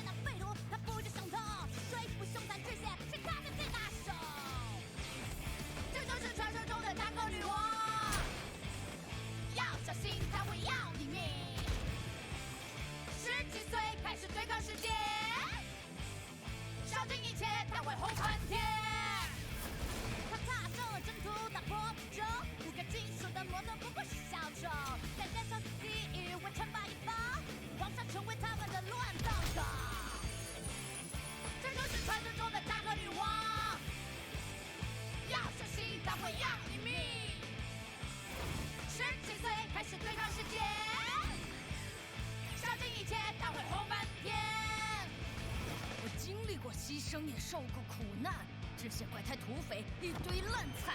扎克镇是我地盘，这事办完，你们都得完蛋，我早晚要清算。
All right, washing on to dry. Woo!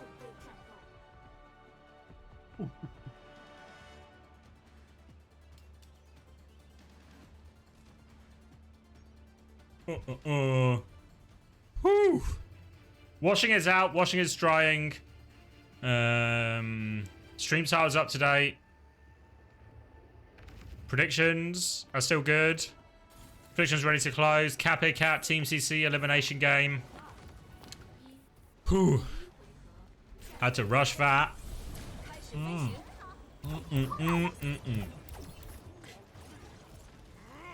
Alright, welcome everyone. Yeah, Lexa got a new team, Cappy Cat. They lost earlier against Hajduk down in the upper bracket semis. But a pretty spirited fight, I think it would be fair to say. Now they take on Team CC, who we've not seen in a hot second. If you're looking at all the player names, you might see some familiar names with Liga and Pineapple. What's also worth saying is Team CC's backline is Farway and Super Rich, whose names you might be a little bit more familiar with. So now, making their way out, pressure onto this Witcher, and Billadeng is gone. Has to get fully out of there here. Liga looking for a catch, and he will get that catch onto a Pritter. Now turning his attention to the Echo, and he is hunting down everyone. Diva takeover, King of the Skies. And he's got all the space. Good start for Team CC. Was just a Widow swap in spawn to try and get a pick.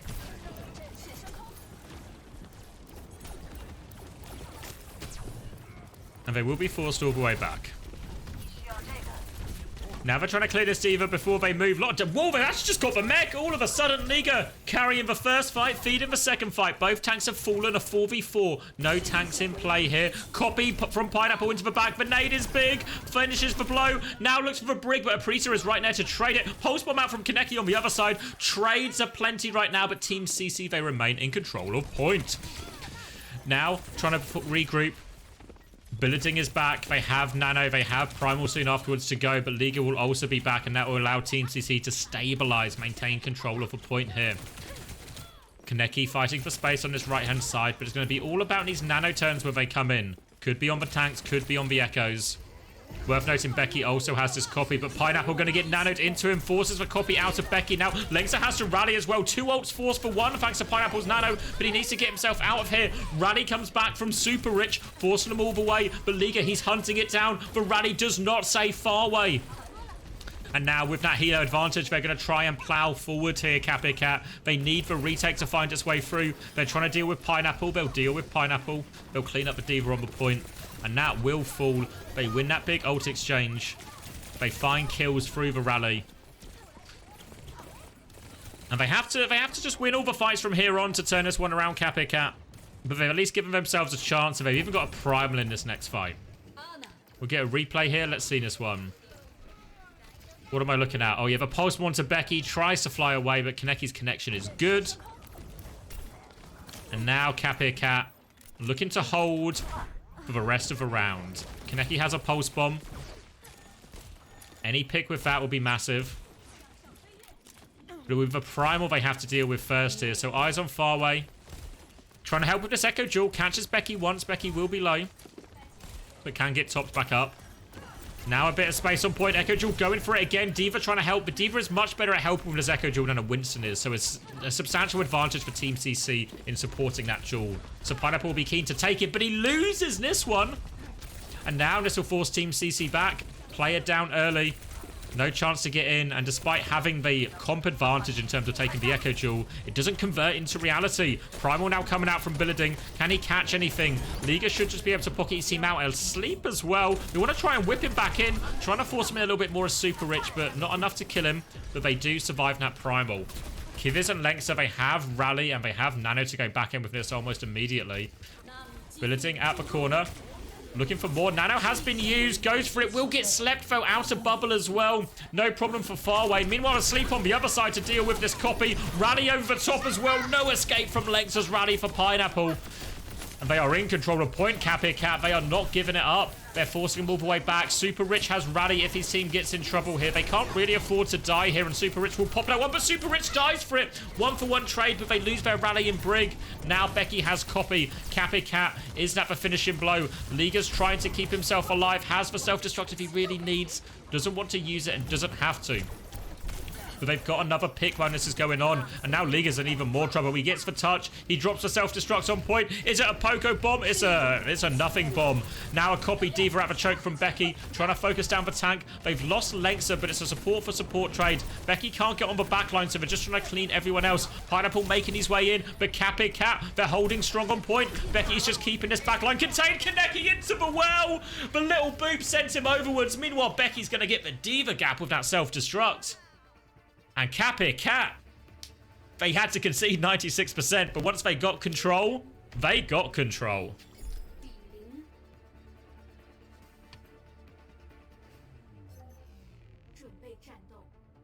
Now we'll move on to Ruins.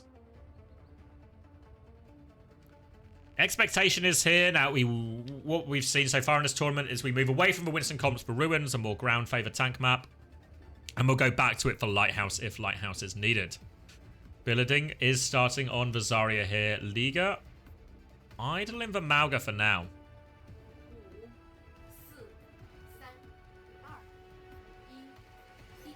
Last time we saw Capir Cat play, well, earlier today it was in fact, we saw Aprita, especially on this map, struggle with the Blossoms. It was better in some of the later maps, but there were a lot of issues for Aprita on the Reaper here.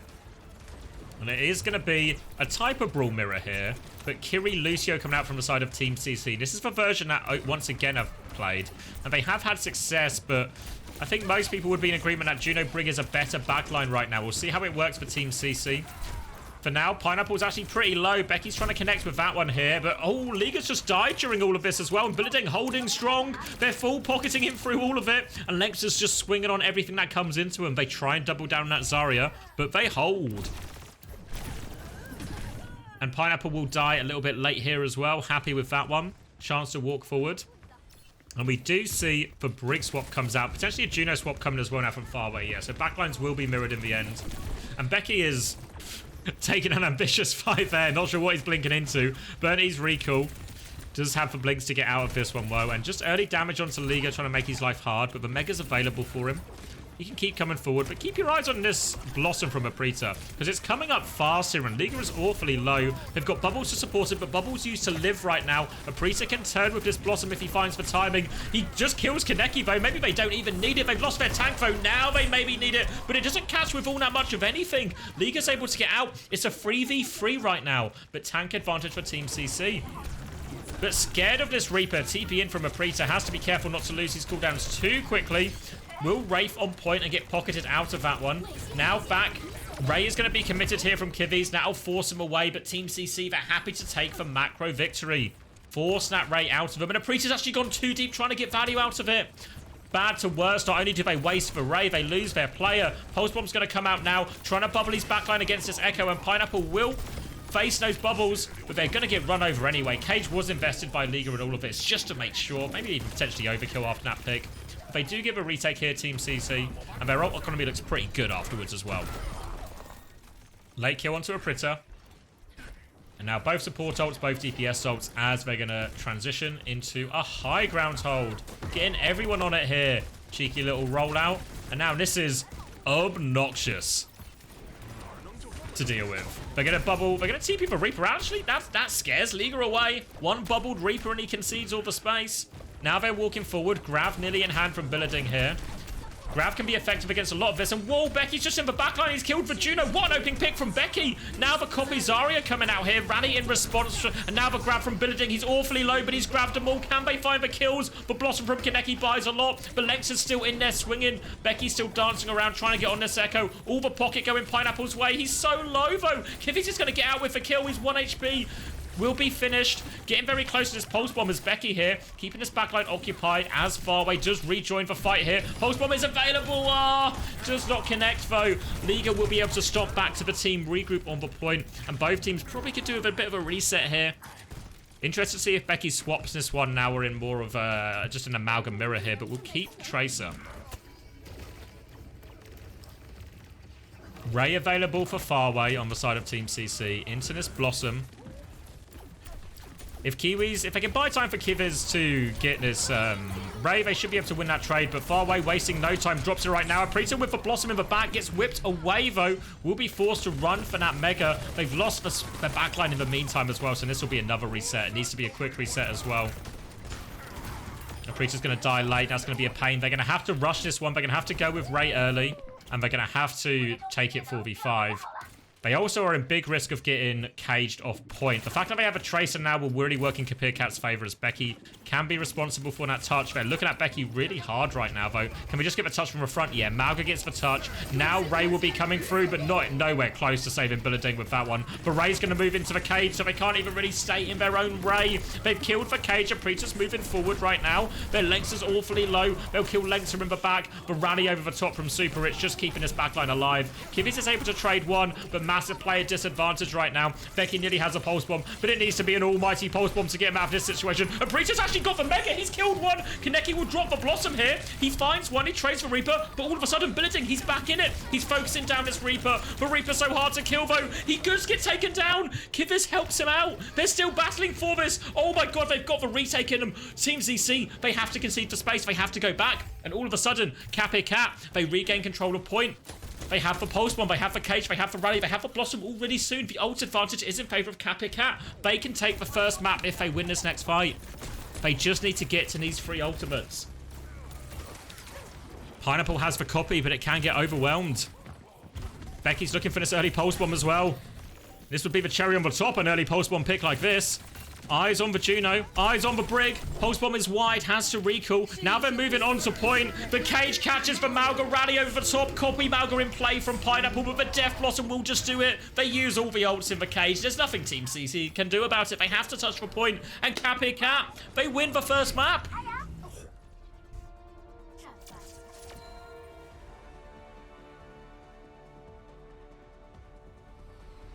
Felt like it was truly like an unlosable situation they found themselves in, Team CC. But they just kept finding the trades. They just kept finding it. Another Pred win? Fuck. Alright, let's get map 2 going. Let's do an advert. I've got a message to respond to as well.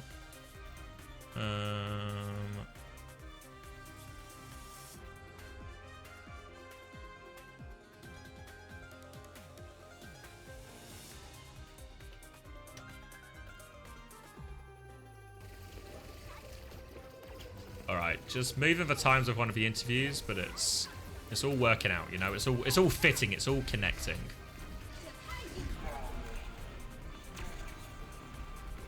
Oh, we got a slow motion replay. I mean, what a response from Kapir Cat.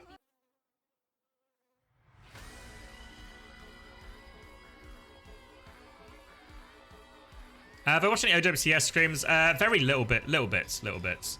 I've started interviewing the players. From the players I spoke to so far, the sentiment is that the Korean teams are still on top. Maybe that Crazy Raccoon are top of that top. But for the most part, it really feels... Oh, thank you, Hover. My sub ran out. Thank you for the 3 months. I think the general consensus is, though, that actually everyone feels pretty close right now. Everyone feels like pretty close. Maybe TM and NRG sit on the outside of that, but all the other teams seem pretty close.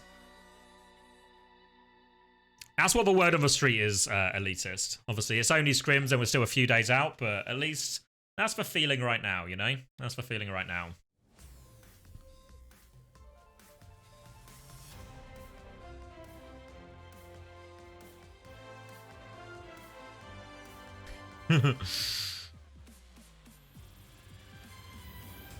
Yeah. I mean, you'll see when I release the Junkbuck interview, but Junkbuck said something very similar, just uni, about like it feels like he said it felt closer than it did pre-Dallas, but the same thing happened in Dallas, you know, where like the Korean teams would lose scrims and drop maps and all of this, you know, and then it didn't translate into reality. So that's where the real proving ground is, right? It doesn't count until it's in the tournament games, but at least now, hopefully shaping up to be quite exciting. What if they get Swedish stage fright? Why would it be Swedish stage? I don't know. Do you think the crowds... Okay, here's one for you, right? In Dallas, what would we rate the crowd out of 10? In terms of, like, atmosphere or maybe an intimidating place to play in, right? It kind of... I have no strong memories of it, right? Feels kind of mid. Mid to low mid. Whereas at Esports World Cup... Fuck me. The Saudis, unsurprisingly... They love the Saudi teams, right? And they actually made it, I think... I mean, lots of the players talked about this. About, like, how it was, like, a really intense atmosphere when you were playing the Saudi teams, you know? Like, people were, like, actively booing you, cheering you, wanting you to lose, all of this. So, where do you think Stockholm will fall in that, you know? Like, I don't know if the Korean teams will get, like, much, like, hate or booing. I feel like the North American teams might, you know? That's what I think, you know? I think there's going to be, like, EMEA versus NA. Those will be, like, for loud games, you know? That'll be, like, those will be the big ones.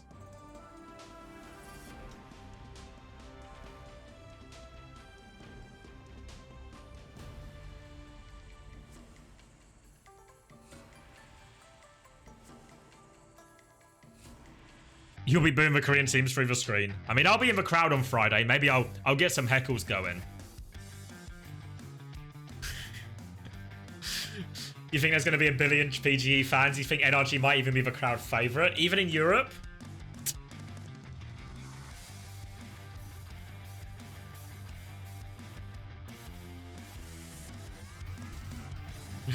I know. I'm excited to see. My instinct is it'll be like My instinct is it'll be like a bit more hostile than Dallas was. Will Ents be crowd favorite? I mean, how many... Do you think the crowd will skew that much Swedish? I feel like the crowd might actually be very international, you know? Still mostly European, but quite international.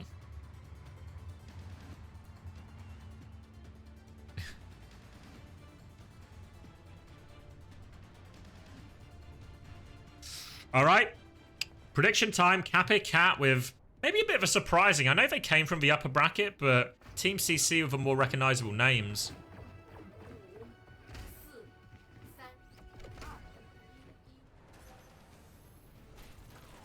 All right, predictions closing. Cape Cat, the heavy favorite, 76%. Gonna be Mauga v Mauga. Becky keeping the Tracer here, which seems like a very strange pick into this type of mirror if you're expecting this, but we'll see what he can get done. Also, Kiri Lucio from Team CC, really on the once again page. But now the slam comes in. Counter slam from Billeding as well. But here they come. Gave a little loop and they lose their tank as a result. Now they can stabilize around Liga. And Liga will just be beaming everyone down. Few trades still coming in. Wait, Kivi's not quite done with it yet. Gets two. Torpedoes out onto the Lucio as well. Lucio's quite low if Becky can finish that one. Kivi's is keeping the angle. And Liga's going to have a hard time fighting these heroes. Can go force point though. Becky keen to stop the flip maybe. Can they get a touch? Yeah, they're contesting it, actually. Now the Malgas are back. Liga has to give a space. Runs into a wall, though. Runs into a wall. Oh, made a mess of that one there. And it ends up going the first fight of Kapir. Stronghold for him now. And look how slow this Kitsune rushes from far away. Really didn't get to play the game after that early death, and now is going to be quite far behind. Ray up already. They have beaten Copy to respond with Team CC, but not straightforward ults to counter a Ray with.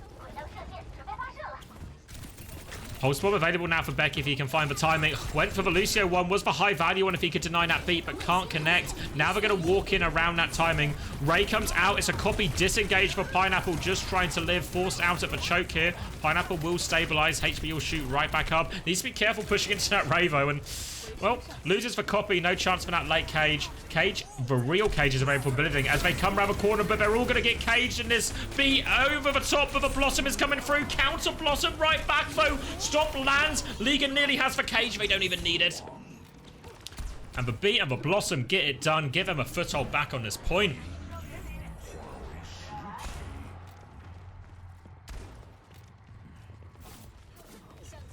And now they have the cage for this next fight as well. Great chance to chain together a couple of fights here. Rally versus the cage. Really not that easy to live. Really not that easy to live. As long as Liga can connect with high-value targets in his cage, it should be okay. There's the cage at the choke here. Rally will come out. They can use a lot of the natural cover here. Not the greatest cage from Liga, honestly. They can absorb a lot of this. They've even killed Kaneki. Poor choice with the cage here, and Liga's going to have to run away. They trade 1 for 1. Now the Copy comes in from Pineapple. This can shift it in their favor. Still Team CC. Going for the stomp. Connects onto the brig. Finishes the brig there. And the Copy bails them out of a poor cage there. Pineapple even looking for more. Another cage to drop. The Malga is out of it, actually. A cage for Reaper for what it's worth. There we go. Late kill onto that one. And Team CC in control here. Do Cat have a touch in? Probably you would expect so with Tracer. Becky's already behind. Should be able to get that one. Team CC, they nearly have support ults, but not quite yet. Similar story with Kivers and Varay. Erased in these support ults now. Aparita's going to get this Blossom mid-fight as well. Becky will be getting the first touch here. Now Billeting will be able to take over here. Just trying to mark the Reaper out here is super rich. Stomp comes through now, and they can start turning back onto point. They're playing it slow. They have this beat to go with. Here comes the beat. Kitsune rush soon. Ray in response from Kivers, but not in time to save their Reaper. That means no Blossom mid-fight. They need the Ray to get value, but here comes the Kitsune rush. And look at the angles here. Far away, just on the high ground. Beaming them down, keeping his team pocketed. Can deal with the Juno himself now. There we go. Back-to-back dinks, no problem. And Team CC recover from a poor first fight to capture the first point.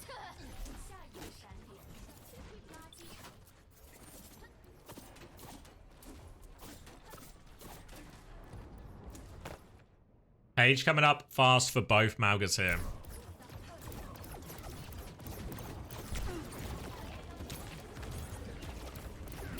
Blossom available for both Reapers too. Oh, Pineapple in trouble. Becky just giving him the business over the top. Now pressure onto Farway as well.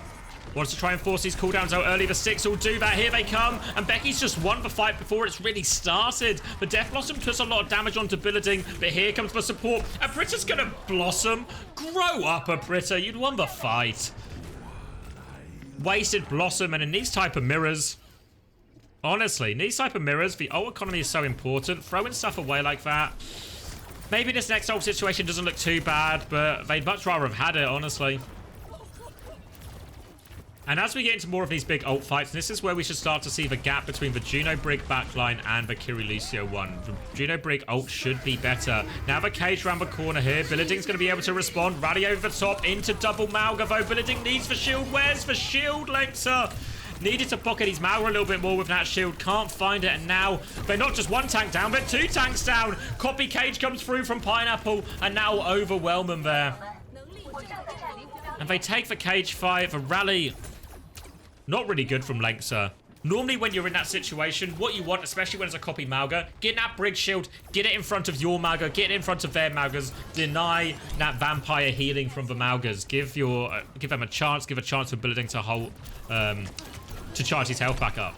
Now they're in control. Both support options in the hand for Team CC as well. And they're posturing like they might even go aggressive. They got so much damage onto Building there. Might even go if they're feeling it. But happy to drag this one out. Ray round the corner potentially from Kiviz. Just trying to poke their way out right now. Torpedoes will come. Uses all his cooldowns, then drops the Ray. Not in time to save it. I don't know why I was waiting so long for the Ray. Didn't want to use his ult first, but he just loses it. Loses his tank while he's doing it. Becky has copied the Malga, but this is going nowhere. And Cappy Cat just seemed really behind in some of these ult decisions. Becky will preserve his own life. They'll regroup with their Malga for one more fight. But now they've got 0 ults. And Super Rich has got that beat. They're going to push early on here. Beat can push to keep going if they need it here. There it is over top. They're going to disengage the point, but Bilideng, he's taken so much damage. It's so hard to get his health back up here. They have all survived for now, Cappy Cat. They've actually killed Kaneki. Player advantage. Bilideng is still low, though. They're trying to buy more time. They're trying to buy more health. Pineapple has an annoying angle. Pineapple will copy as well. Here comes the Malcolm, and Stomp is huge! The Stomp comes in. The Cage from Liga set them up for it, and they're able to turn it. Absolutely crushed by Pineapple there. And Team CC. Another successful ult fight in their favor. To be fair to Cappy Cat, that was a very difficult ult fight to deal with. Big disadvantage. We're going to get a replay of that Stomp. Oh. There we go. One Stomp into another. What can you do, huh? Chain Stomped. I thought they removed CC from the game. Now, Cappy Cat find themselves with control of the high ground early and a Rally and Reaper Blossom to try and hold on to it. Kaneki has a Blossom of his own. Kitsune Rush can sort of turbocharge that a bit. Coming round the corner. Liga looking for his opening, but it's actually Cappy Cat who make the first move. Stomp comes in. Suzu will bail him out. Now the bash onto that Blossom. Kaneki's Blossom shut down, and Pretus is now free to use, and he will clean house with it. That's a little bit more like it from a Preta. Good value out of that one. A clean fight win for Cappy Cat. 2 ults versus 1. Now Kitsune Rush coming back for far away, but Kitsune Rush versus Cage, it should win. If you can Kitsune Rush in the Cage, you should win. But the problem is for Ray. If Kivi's just Rays, they can maybe even save the Cage here and just take that 1 ult support ult trade for support ult trade. Becky has the copy to throw in if they need it as well. Suzu has been forced early. Now the Cage is going to get dropped. It only catches for Reaper, but 1 kill will do. Now they can peek forward and look for more. No ult used in response from this one. They'll only get 1 kill. And they will be forced out here. Now double support ult coming up for Team CC, but the Ray is still really powerful. Now the copy. Oh, it's a copy Kiriko. Oh, I don't think that's what Becky wanted, and Team CC are just going to wait this one out.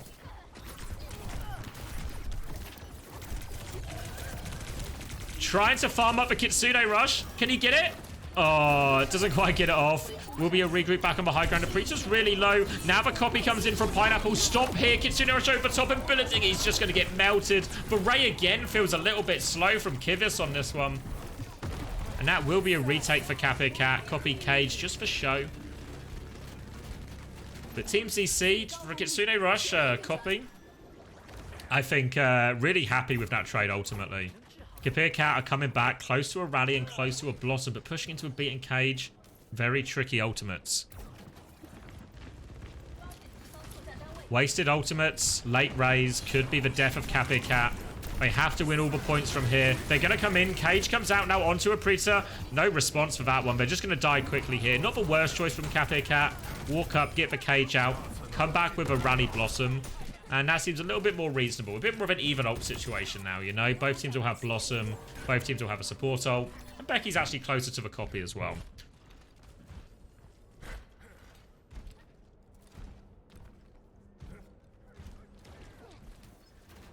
But now Becky trying to get a little bit of an off angle here. Try and poke their way in. They're going to come through in this far side again. Becky comes through first. Aprita TP's in. Poking them back. And oh, actually loads of damage onto Super Rich. Has to drop that beat early. Now the Blossom comes through. They've killed Lenza through the Rally. And no kills with that Blossom. But beat health is enough. And they've C9'd. Billeting too slow. Oh. I mean, maybe they were losing that fight anyway.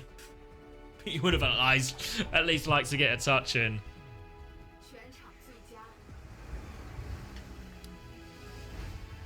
Dominant there from Team CC.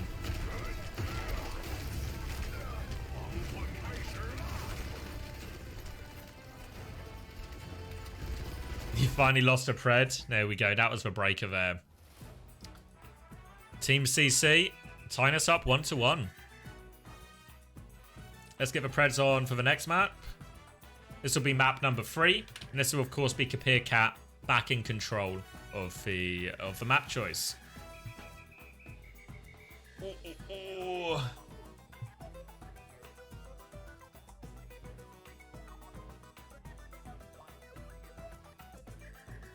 Ooh. You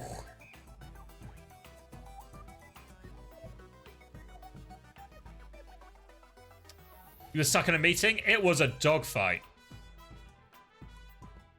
Oh, hold on, sorry. Let me just respond to this.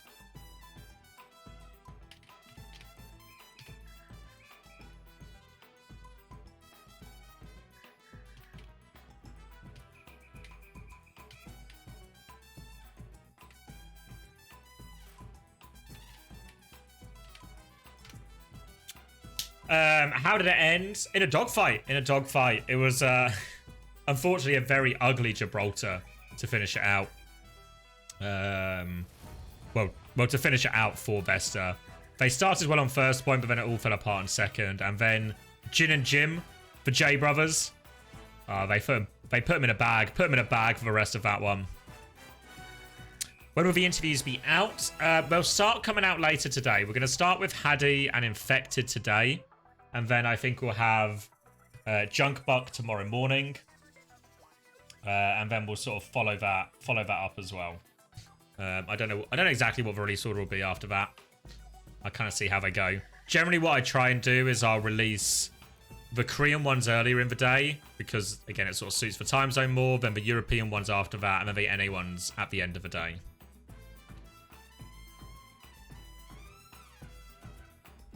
Yeah, Jinmu and Jimmy, they live to fight another day. Tomorrow, in fact, is when they'll be fighting. That's the day they've lived to. But, you know, one day at a time.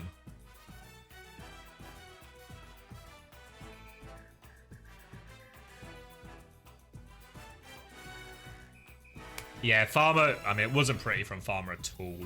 I mean, it's a rough situation to get subbed into a map 5 cold. But it wasn't pretty. Uncoachable podcast soon after Stockholm. After Stockholm. We did try and do it this week, but the problem is, because all the people we want as guests, as well as Chris himself, everyone's like double at least or triple blocking this Monday and Tuesday. Then everyone's flying on Wednesday. So our recording time is really limited, you know? Really limited recording time. So we just weren't able to find times that worked for us and any of our potential guests. So we'll do a big one after Stockholm, catch up on all the action, I guess all the stories from anything that happened there. It should be good.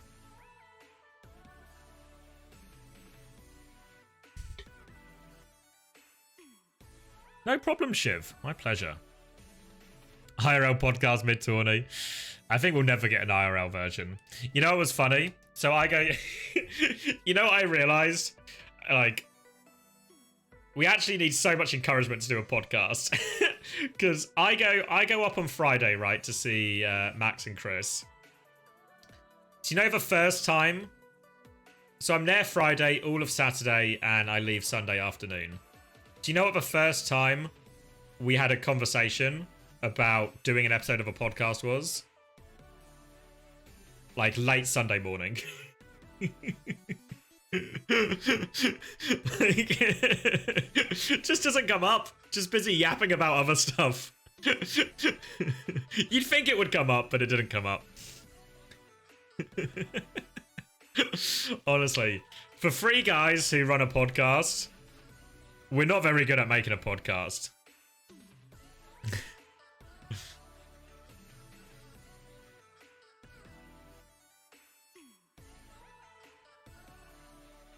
We've gotten too big. I don't know if we've gotten too big. We've just gotten too lazy. It's all right. We've changed. It's all right. I'm sure during the off season we'll get our mojo back. You know. Surely we'll get our mojo back, right? Right? I think so. I think we'll get it back. I can almost feel my mojo returning, even as I just manifest it now.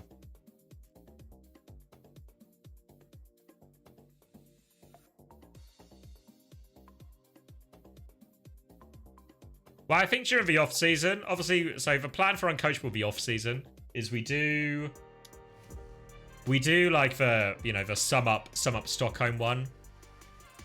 We can maybe do like a what should OWCS look like next year, what we didn't like, what we did like, etc. from it. And then we can do some more of the classic Uncoachables, you know, where we get someone on and talk about like Overwatch League times or something.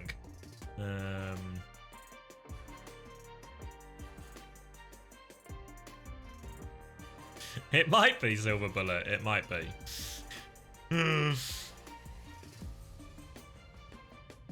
We'll do Deadlock. Yeah, I feel like some of us should probably play Deadlock or at least watch it.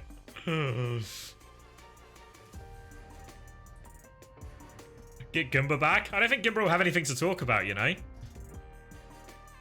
He like, he quit the game for real, you know? Like when he quit the game, I think he made it was like some overlap before he found a job where he was still watching a bit. But I think now he's got a job, he's like, I think for the most part probably moved on. Maybe we'll come out for the big events, you know? Tune in a little, but I don't think we'll see too much of him.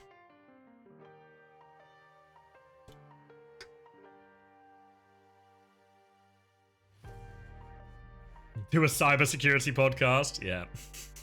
You're right. A cybersecurity podcast might be the future. Good shout.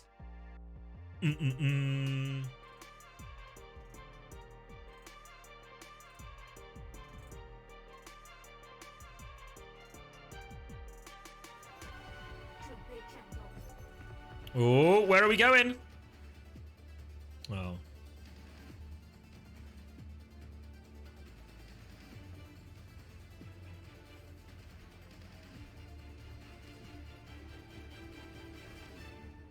Sometimes I work on that novel. Yeah. All right, let's lock in. 20 seconds left if you want to make your preds. It's going to be Midtown.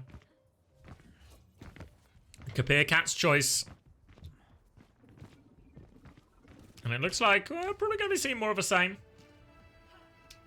At least from Team CC, Mauga, Reaper, Echo, Juno, Brig. No more Kiri, Lucio. The difference on the previous one was really the ult fights. Better decisions, better investments from Team CC. And you know what they say, if you make better investments, you'll get better returns. Simple as. On the Zarya, though, to start it, so the initial problem Kapir Cat are going to have is surviving these stomp engages. They need to use bubbles to get energy so they can start bullying a bit of space, but they need to be ready. It's going to be a bubble onto the Reaper. Wraith is forced immediately. Becky's found a bit of a flank in here. Harassing takes down Pineapple. Already halfway up, and they deal with the Mauga Slam in. Becky's just causing him so many problems here, and originally I was pretty skeptical of the Tracer in this type of comp when you just want to take like a sort of front line versus front line. But I can start to see some of the idea of the Tracer, because what happens is if you're the Mauga team, you want to go in, you want to be aggressive, you want to bully the Zarya. But the problem is, when your Mauga does that, if there is a Tracer behind, forcing your supports to look at each other instead of hard-pocketing the Mauga in, suddenly both sides get pulled apart. So I think that's how Becky's playing it right now, as this very sort of deep flanker role, trying to draw attention. And the fact that he's even getting kills out of it is just like the cherry on top. So I can sort of see the vision. Now we've got Pineapple going over onto the Genji. A little bit less squishy or vulnerable to that Tracer. And can engage with these timings. The Team CC supports, it's far away on Juno and it's super rich on the Brig. Initial bubble used now and Billeting is up to full energy. He is now pushing back and his right clicks are doing a load of damage. Ready to keep going from Kiviz here, trying to hunt him down, but Beam connects with Pineapple, takes care of him. Looking for stagger kills if they can get it. Bubble in onto Becky right now. Looking for this Juno. Far away in trouble. Gets staggered out now. Can we get Liga as well? Stomping back. Deflect gets him out of that trouble. But this payload is moving and grooving. Becky's holding close as well. The rest of Kapir Cat will group up at the choke. As the payload will come out from underneath. Both support ops in hand for Team CC for this retake, but they've got to deal with this pesky Tracer behind. He just wants to take their attention. They're going to try and Ray up top, but it's going to be a map flip out from Kapir Cat. They have for Grav soon as well. Grav onto the high ground. Just trying to C9 him here. They can't get any kills. It forces for rally. Now the bashers come in, stomp in over top right now. But here's the Death Blossom. winding up and spinning, finishing them all off. Good flip from Kapir Cat. And all of a sudden, a lot of the problems, the team fights, now they were struggling with, the ults, looking really clean on this one. And we're going to get another swap from Team CC. Kaneki onto the Pharah now. But Kapir Cat, they're starting fast and they're doing well. Did use a lot of that ult bank here. Pulse Bomb will come out. Wild and loose from Becky. Doesn't connect onto Kaneki. And Team CC should be able to stabilize. We've got the cage and the blade here as well. Need to be a little bit careful, obviously, because there's a ray from Kivers as well. But they've got so much damage onto that Zarya. And now they trap him. The blade coming out as well to seal the deal. They will get it. And Kivers didn't even quite have the ray yet. And quite honestly, if I'm Kapir Cat, I'm happy with that. You're going to use one of your most powerful combos in exchange for nothing. All right. No problem. Now, all of a sudden, Kivers has this ray advantage. A chance just to walk forward. Play through this Mauga. Becky's going to have a pulse bomb soon as well. If I'm Team CC, they have got Pineapple onto the Reaper now as well. So they can challenge a little bit more directly in this front line. Becky in onto this high ground. Considered going for maybe a pulse bomb there, but they just overwhelmed Liga there with the bubbled Reaper. Now they're forcing them back. Becky onto this backline again. Kaneki's turning to focus that one down. So we'll just try and give them the slip here. They have an angle on Pineapple, and oh, the right click, he doesn't know it was coming, so Pineapple doesn't get that Wraith off. And now Becky looking for another one. Support ult's coming up soon for Team CC, but them of a team, they're just on the back foot right now. Kapir Cat are coming up to 5 ultimates again. Kapir Cat. They have every single tool they could ask for. The stomp comes in, it will get bubbled. The barrage over the top, the ray in response. Kaneki gets shut down, Billeding lives. The ray in response, Benez for grab. Liga is in it, Rani comes in as well with a pulse bomb for Blossom, the combo. The triple combo. They use all 5 ults, they win it. 3 minutes, 30 seconds on the clock. Kapir Cat hitting back after what was ultimately a very disappointing New Junk City. With a powerful one. A powerful performance.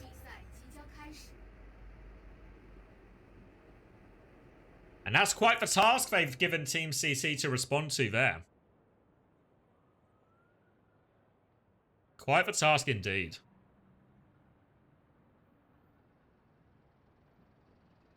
This Trace is causing them real problems.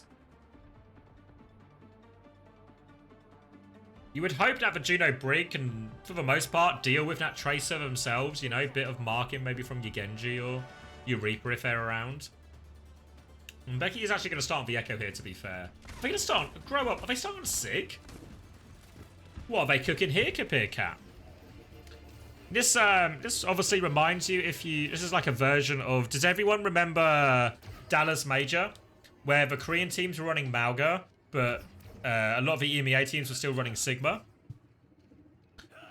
This is kind of a matchup we expect here. So the idea, if you're Billeding, is the Mauga's going to charge in, try and be aggressive. You shield off their heals. You can turn around and rock the Mauga and even eat a lot of his healing when his shout is going. So that's the idea, at least. I don't know if it will work in practice right now. We'll wait and see.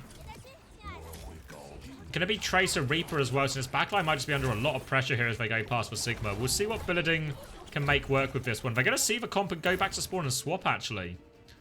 Kiri, Lucio, Genji. All right, they're just going to go all in then. They're going to try and TP and just run past for Sigma here. Rather than leave themselves with heroes that can be blocked by the Sigma shield, they're all just going to try and go past him. So Billeding has to play quite compact with his formation here. Try and put early damage out where he can. They're going to try and make the move in now. Liga's taking a load of damage here. Rock coming out as well. Rock catches Liga. He's awfully low. Will be stomping out of that one. Slides his way back. He's low on HP. And Billeding walking forward. Oh, he's catching everyone with that one. And maybe Sigma's the meta.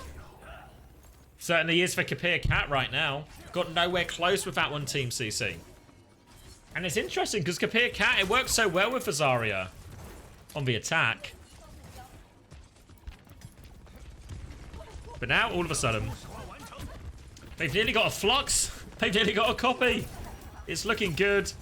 And getting so much ult charge on the start here as well. Comes in, Stomp will be avoided. Copy Mauga comes back in. Now Becky can get in the room looking for a stomp. Doesn't catch anyone. Lucio's awfully low up there as they beam in. And look at Lexa. He's getting in there. He wants to chase him out. That's Lexa's house. He's not allowed in. Copy Cage goes through, but Lexa's already killed anyone. It's going to be a cancel. Oh, doesn't get the stomp, but does get the full sticks. Not quite enough to kill Farway. Did only use one for that as well, so not really too bad economy-wise as well. A little bit slower on the support ops here, Kapir, but they'll have them shortly. Spamming at the choke, keeping them contained, trying to keep their HP as low as possible as they walk in. Now the stomp comes through. Kitsune rushes there. They're going to respond with Ray here. Lexa's awfully low. Flux comes out, not in time to save Lexa. How many people are caught? Not that many. It does force the beat, and they hit the rock here. But there's still a player down. Pineapple's got 2. And now he's going to try and deal with Becky. Becky's forced out here, but there's the Lucio backup from Super Rich. They'll be forced out at the choke. There's maybe a chance for a retake with this rally. They're pushing into both DPS ops and potentially a cage though here. So they've got to be careful, Kapir. And in fact, they're actually just going to concede it. We'll get a replay here. This is them coming in. You can see Lexa just get separated. They go and finish it, and no connect with that Flux. Maybe there was more kills there if they get a few more trades. Then maybe they can actually play a little bit more with this. Now, though, lots of powerful ultimates available for Team CC. Cage will come out. Rock onto the Mauga here. Liga is going to get the Suzuki to keep this one going. And now trying to matrix all those heals. Rally in the mix as well. Copy coming through. Liga's going to try and run. They invest a lot to deal with that Cage, but deal with that Cage they do. 2 ults and a survival there. Now, Becky, considering going in. Don't go in the spawn, Becky. Oh, wait, Billarding's there. Maybe we are going in the spawn. They are respawning, though. Careful. Liga out on the far left-hand side here, but Cat, they seem happy to take the fight. Now the blade is coming out. 1 slice into the back. Billarding is super deep here. He needs so much help, but the Death Blossom would provide more support than he could ever ask for. And Billarding looked like he was too far forward, but suckers everyone onto him. The Death Blossom finishes the job. And Cat, they're holding outside here. Reaper playing above. Echo with him too. Where's Liga going? Wants to clear these DPS, but they've just left. Nobody's home. Will drop out now. Flux still available for Billarding here. Down to half HP already. Looking for the stomp here. Matrix will come out. Doesn't cancel the eat though. Now the beat over the top here. Both support ults used. They do demolish him here, but 2 for 1. Maybe not the end of the world either. They need to be careful not to stagger too much here. Lexa is really far behind and the payload is moving. So they will die now. Double support ult fight successful for Team CC. And it will be a Brig Juno swap off the back of this as well. Backline's now mirrored. And Team CC are now in a situation where they've got Cage Reaper versus Copy Sigma. Copy target's quite reasonable here. Can copy the Mauga, copy the Reaper. Can also just kill the Juno before the fight starts. That seems reasonable too. Becky is going to actually avoid that Cage as it comes out. And Liga, I don't know about that one. Death Blossom in as well. They want to turn it, but it gets shut down. Billarding is still in the Cage. Becky's still in the Cage. They're low. Copy from Pineapple now onto the Sigma. Takes him down straight away. But Becky is still trading in the back. Pineapple wants to walk forward here onto him. Trying to take it down. Doesn't have a rock though. Now comes out of the Copy. Will be forced out. Both Echoes being pocketed to safety though. The problem is they half win that fight with the combo there, Team CC, but they leave themselves dry with nothing. Complete control of the ult economy. A Copy Juno from Becky. Torpedoes will be coming out. Trying to focus down the Mauga here as they walk forward. They have a Flux to keep going if they want. Lots of damage onto this Mauga if they want to drop a finishing blow. They nearly have a Copy Ray actually. There's the Copy Ray going. Just flying in. More torpedoes. Becky gets it done with the Copy Juno. Makes it work. Good discipline from Cat not to invest more ults at that point as well. Tempted to maybe invest the Flux or the Death Blossom to make sure you finish the fight. But they get the Copy Ray off, and that does the job. And now 50 seconds, and look at the state of the ults. 3, nearly 4 in the hand of Kapir. They have their Ray forced early, but they're getting so much damage onto Liga early. We'll be trying to work their way round. Stomps haven't really connected on too much. Looking for Becky here. Not quite, though. Will get rocked afterwards now. The Blossom Bash coming through. Rally Blossom, a powerful combo. It lands this time as well. Now the TP into spawn. Oh, he's going to rally to try and save it, but no. Farway's going to die in spawn as well. Bad to worse. They're going to have Ray coming back in, but the touch is going to be hard. They have the Flux to deal with as well here. Pineapple is so low. Just find the finishing now. Low their building. They're looking for it. Wants to catch the Lucio. They catch the Lucio. They Ray on top of him as well. And Cappy Cat back with authority. Back with authority on this Midtown.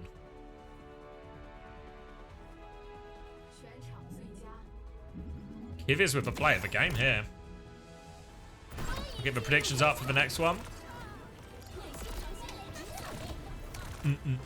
Map number 4. You bet your house on it? Oh no.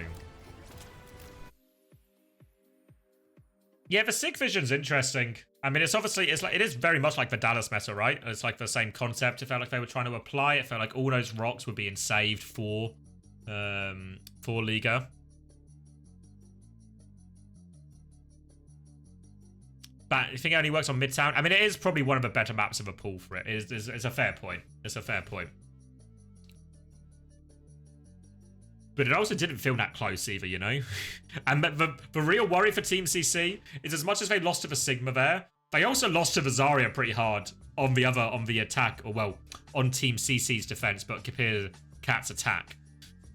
The Zarya also rolled their composition, you know? So the Malga they've been running isn't having success into the Zarya that Kapir Cat pulled out. It's not having success into the Sigma that they pulled out. And now they find themselves in an elimination game, right? They need to find an answer right now. Need to find an answer. It's Super Rich and Farway for the Team CC supports. So, actually, like, as much as, like, Kapir Cat, I know they have Lengtser and Becky and stuff, but some reasonable names, actually. Really reasonable names. On the side of Team CC as well.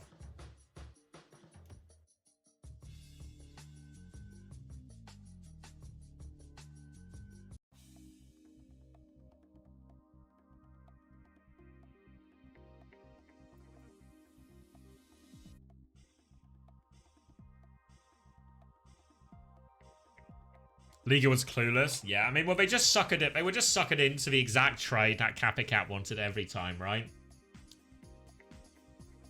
Every single time.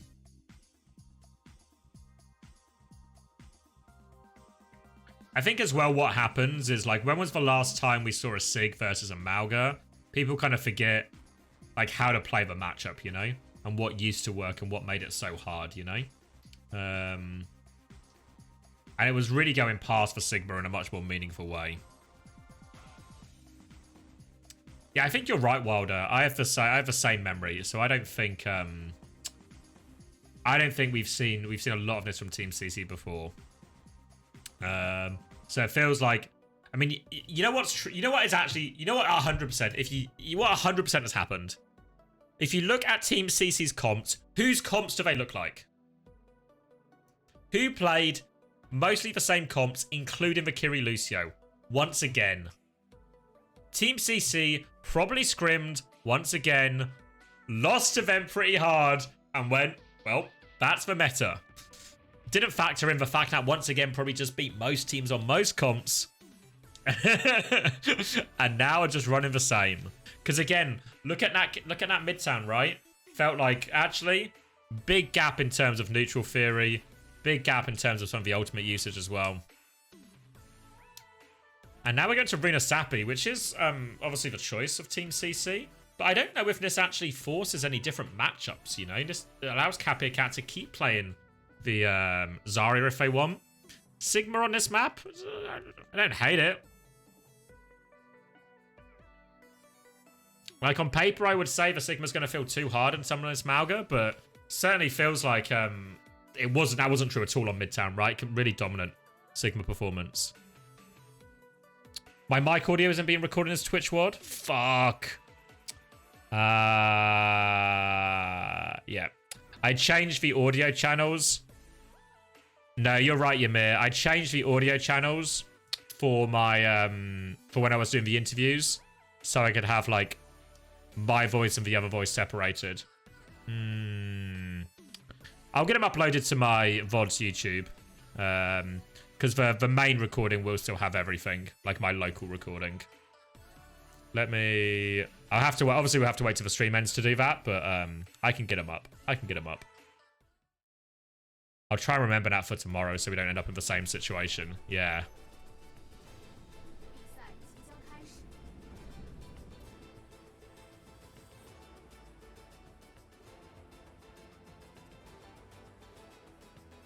Ah. Oh, well. At least the main recording's still okay, or the local one, so we can get that up. Until then, though, Rune us happy. Rune us happy. Team CC on the brink of elimination. No changes in roster. We'll see if we get changes in compositions. The Mauga has not been working that well for Team CC. At least in that previous match. To be fair, New Jug City did feel good. And it feels like Kapir Cat are actually going to take the Mauga mirror. Interesting. Interesting if they stick this. Kiri Lucio the choice again from Team CC though. And oh, I lied. It's Sigma time. It worked so well over Midtown. They're going to try and make it work here. Preds are closing now. 65% on Kapir Cat. Sigma believers. Do Team CC have the answer? Echoes will meet. Stickies exchanged. Super Riches for Lucio. Farway the Kiri. And similarly, Farway plays for Juno when they play it, and Super Rich plays for Brig. Stomp comes in, building in a lot of pressure now. Will Matrix a lot of this, but Beam over top. Now they kill the Sigma here. The Echo gives them a much more effective kill ability through that Matrix. And the Stomp lands. Team CC potentially back. Get a lot of that Kitsune Rush as well, up to 62%. Should be the first ult on the board, as long as everything goes as planned. They'll take it up to this first corner.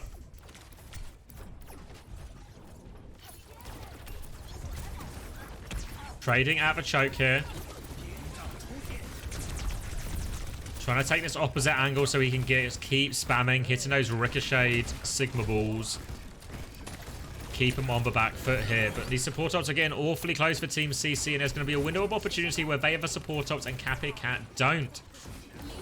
Need to try and disengage it here. Kitsune rush round with a stomp. Connects. No escape from Liga on that occasion, and this will be the cap for Kapir Cat. This will be the cap for Team CC off the back of that. Looking for a late kill if they can. Stickies will connect on length, so make his life a little bit less comfortable than he'd like. But they're going to drop back to point here. Choosing not to commit onto that high ground hold actually in their Team CC. Felt like they had quite a few of their players there. Instead, they're going to play a slower and longer fight. Try and get their cage and their DPS ults up. Kapir Cat do have a 5 bank just round the corner and a Ray to start it if they want to. They need to try and close some of the distance though here. Rock onto Liga, and they're just going to kill him. Oh dear. Liga there just kind of caught out in the open, takes every bit of damage, and that's going to be a free retake. None of these 5 ultimates had to be invested by Kapir Cat there. And now they can get control of the payload, start it moving down their own slope. Need to be ready for some of this turn. Still Blossom and Cage and lots of things to worry about. Lots of damage early on. They're going to have to actually amp defensively. They try and use the tail end of that amp for speed to get out of this choke. But now the rock comes through, catches the Reaper, and they're just shooting him. They're going to drop the Flux. I think we bruited it as well. Does anyone know what brute is in Chinese? Because I think we need to teach it to Billadeng. Didn't need the Flux anyway, really, after those opening 2 picks. Doesn't connect with it anyway. And now, it might actually cost them, honestly, because now Team CC, they've rebuilt those 2 ults. I was going to say it's going to cost them. But they're just going to get an opening pick onto Kaneki beforehand. And the will seem to be coming off a little bit here. Team CC had a strong start, but now they're going to concede cap for this. And they need to finish it off. Copy Reaper comes out, doesn't find all that much. Copy Reaper actually gets deleted here from Becky, and he doesn't get out either. The Cage doing so much from Liga. Now he's going to cancel it and go forward. Stomp gets damage on, and they will clean up off the back of that. And that's the power of Cage. And they should be able to avoid trading as well. They do have managed to avoid trading. Yeah, I'll get the... I've got the local recording isn't muted, so I should be able to fix it. I'll upload it to my VODs channel on YouTube. So there's like a good version for people there. So I'll get it uploaded after we finish the games today. Now coming around the corner one more time. Cage was used, but they keep hold of all their other ultimates, Team CC. Focusing down the Echo at a distance. Can't find any meaningful damage. Team CC seem a little bit hesitant to start the fight here. Waiting for their opportunity. Now they come round. Slam comes in. Rock onto the Mauga. Liga's going to take so much damage. And they just demolish him in that. Kitsune Rush cannot save him from that. They seemed a bit hesitant on how to start it there. And to be fair, Kapir Cat, they did respond with 2 support ults, right? So it's a strong response. And it costs them 2. But there's only a meter in this game, remember, right now. And Kapir Cat looking to retake the lead. They've nearly got a Flux, they've got a Blossom, they've got DPS ults. But Beat here can save them from a lot of that danger as long as Super Rich can get it off. Just going to be another corner fight. And these slow pokey fights just favor Kapir Cat, favors the Sigma composition. Look at the distance Billeding is willing to give so he can just shoot him on the way up. They clear the Reaper first instead, and now going to be trying to stomp up this, looking for the slam, looking for Connect, but Kaneki dies on the way in. Beat comes through, but not in time to save him. Now Aprita with it back. Copy Mauga going as well. Pressure onto Super Rich. They're chasing him. Super Rich is burning. He's so low. The supports have maybe gotten out, but he's got a cage soon, Becky. Can he catch anyone? No, it's a cage Jax as the copy ends. So Team CC, they managed to survive for now. But the Flux has caught so many people. Can the Suzu save them? They're so low in there. But Team CC, they survive another ultimate. They're holding strong. They're keeping themselves alive. And they've nearly got a Kitsune Rush as a result of all this damage they've been taking. Now a chance to push back. And Kapir Cat, they don't have any ults to respond with just now. Look at this. Trying to focus down this Mauga. Looking for the timing. But Liga has stabilized. Kitsune Rush over the top. Death Blossom 2. It's a powerful finisher. But again, there's an element of how expensive should it have been versus how expensive was it actually. And Kitsune Rush Blossom versus 0 ults, and you sort of have them kind of on the back foot anyway. Feels like they had won the neutral for the most part as Billeding didn't connect for Rock.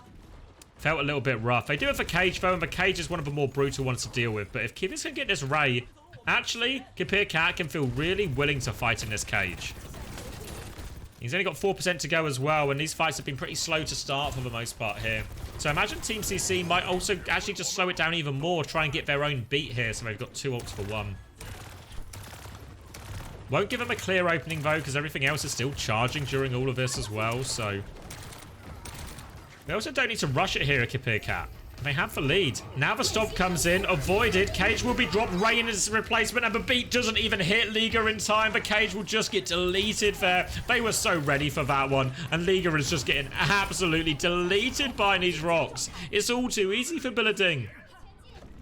They deal with that, no problem. They clean up the Reaper, get a late kill, and now the ult economy is swinging the other way. Orisa is the choice for Liga now.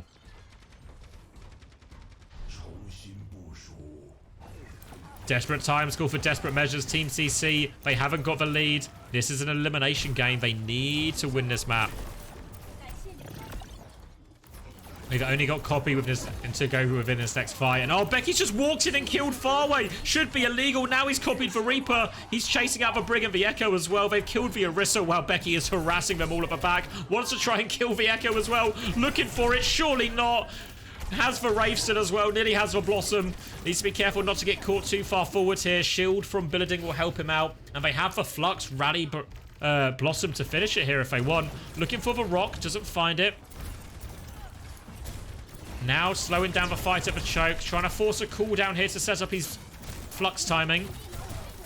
Nothing used just yet. They are all kind of grouped up. Rock goes out, ignores the Orisa. Fortify's been used. This is the opening he's looking for. Spear's been used. This has to be the opening Billiarding's looking for. But the Blossoms are exchanged in the back. But it's a 1-for-1 trade only. Becky punishes Kaneki for it too. Copy Sigma gets deleted. Billiarding's going to hold this Flux the entire time. They don't need it. The Rally and the Blossom have done the job. And now, all of a sudden, on the precipice of being eliminated here, Team CC. They need to find a way to win this fight. They need to find a way to win all these meters back. They're pushing into a Flux. And Cape Cat, they're just going to slow the fight down. Drag it out. Bleed for time out of Team CC. Hopefully bleed some of these ultimates out as well. They hold top left. They force Kaneki's Wraith to begin with. Now they've got the Flux. No Javelin in play. Rock comes out as well. Trying to Matrix his way back here. Has the Flux too. Looking for a big one here. Catches the Reaper. Wraith available though. Wants to try and kill him afterwards. Terror Surge in response now from Liga, but doesn't find all that much. It's a 1-for-1 trade. They have to try and win this fight. With a copy, Orisa comes in from Becky. And the cart's moving away from them. They need to make the move. Becky's just buying time. They're spinning into the back. Touch from Pineapple from the other way right now. Can they get Becky out of this? They can. Liga's making his way to point, but he is going to be rocked. He's awfully low. Kaneki's found the Reaper trade. Player advantage. Spear onto Billiarding now. And they will be able to stabilize here as we go into the final 20 seconds of potentially Team CC's entire tournament run. They won that fight. They needed to do that, but they need to do a lot more. And they need to do it cleanly, right? Because it's not just one fight they need to win. It's a couple of fights they need to win. And trades are going to be brutal for them as well. Very tough situation for Team CC, but they have to do it if they want to stay in this tournament. There are no other options. Death Blossom's coming up for both Reapers as we go into this next fight. Even trades will be good for a Pritter here. Meeting him on the corner.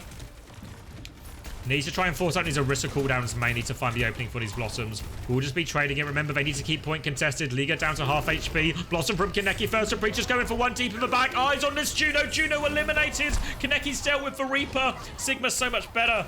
So good at dealing with that Blossom in reality. They tried to force it around the corner. The job is done. Kapir Cat finish it 3-1. GG's. Oh, there we go.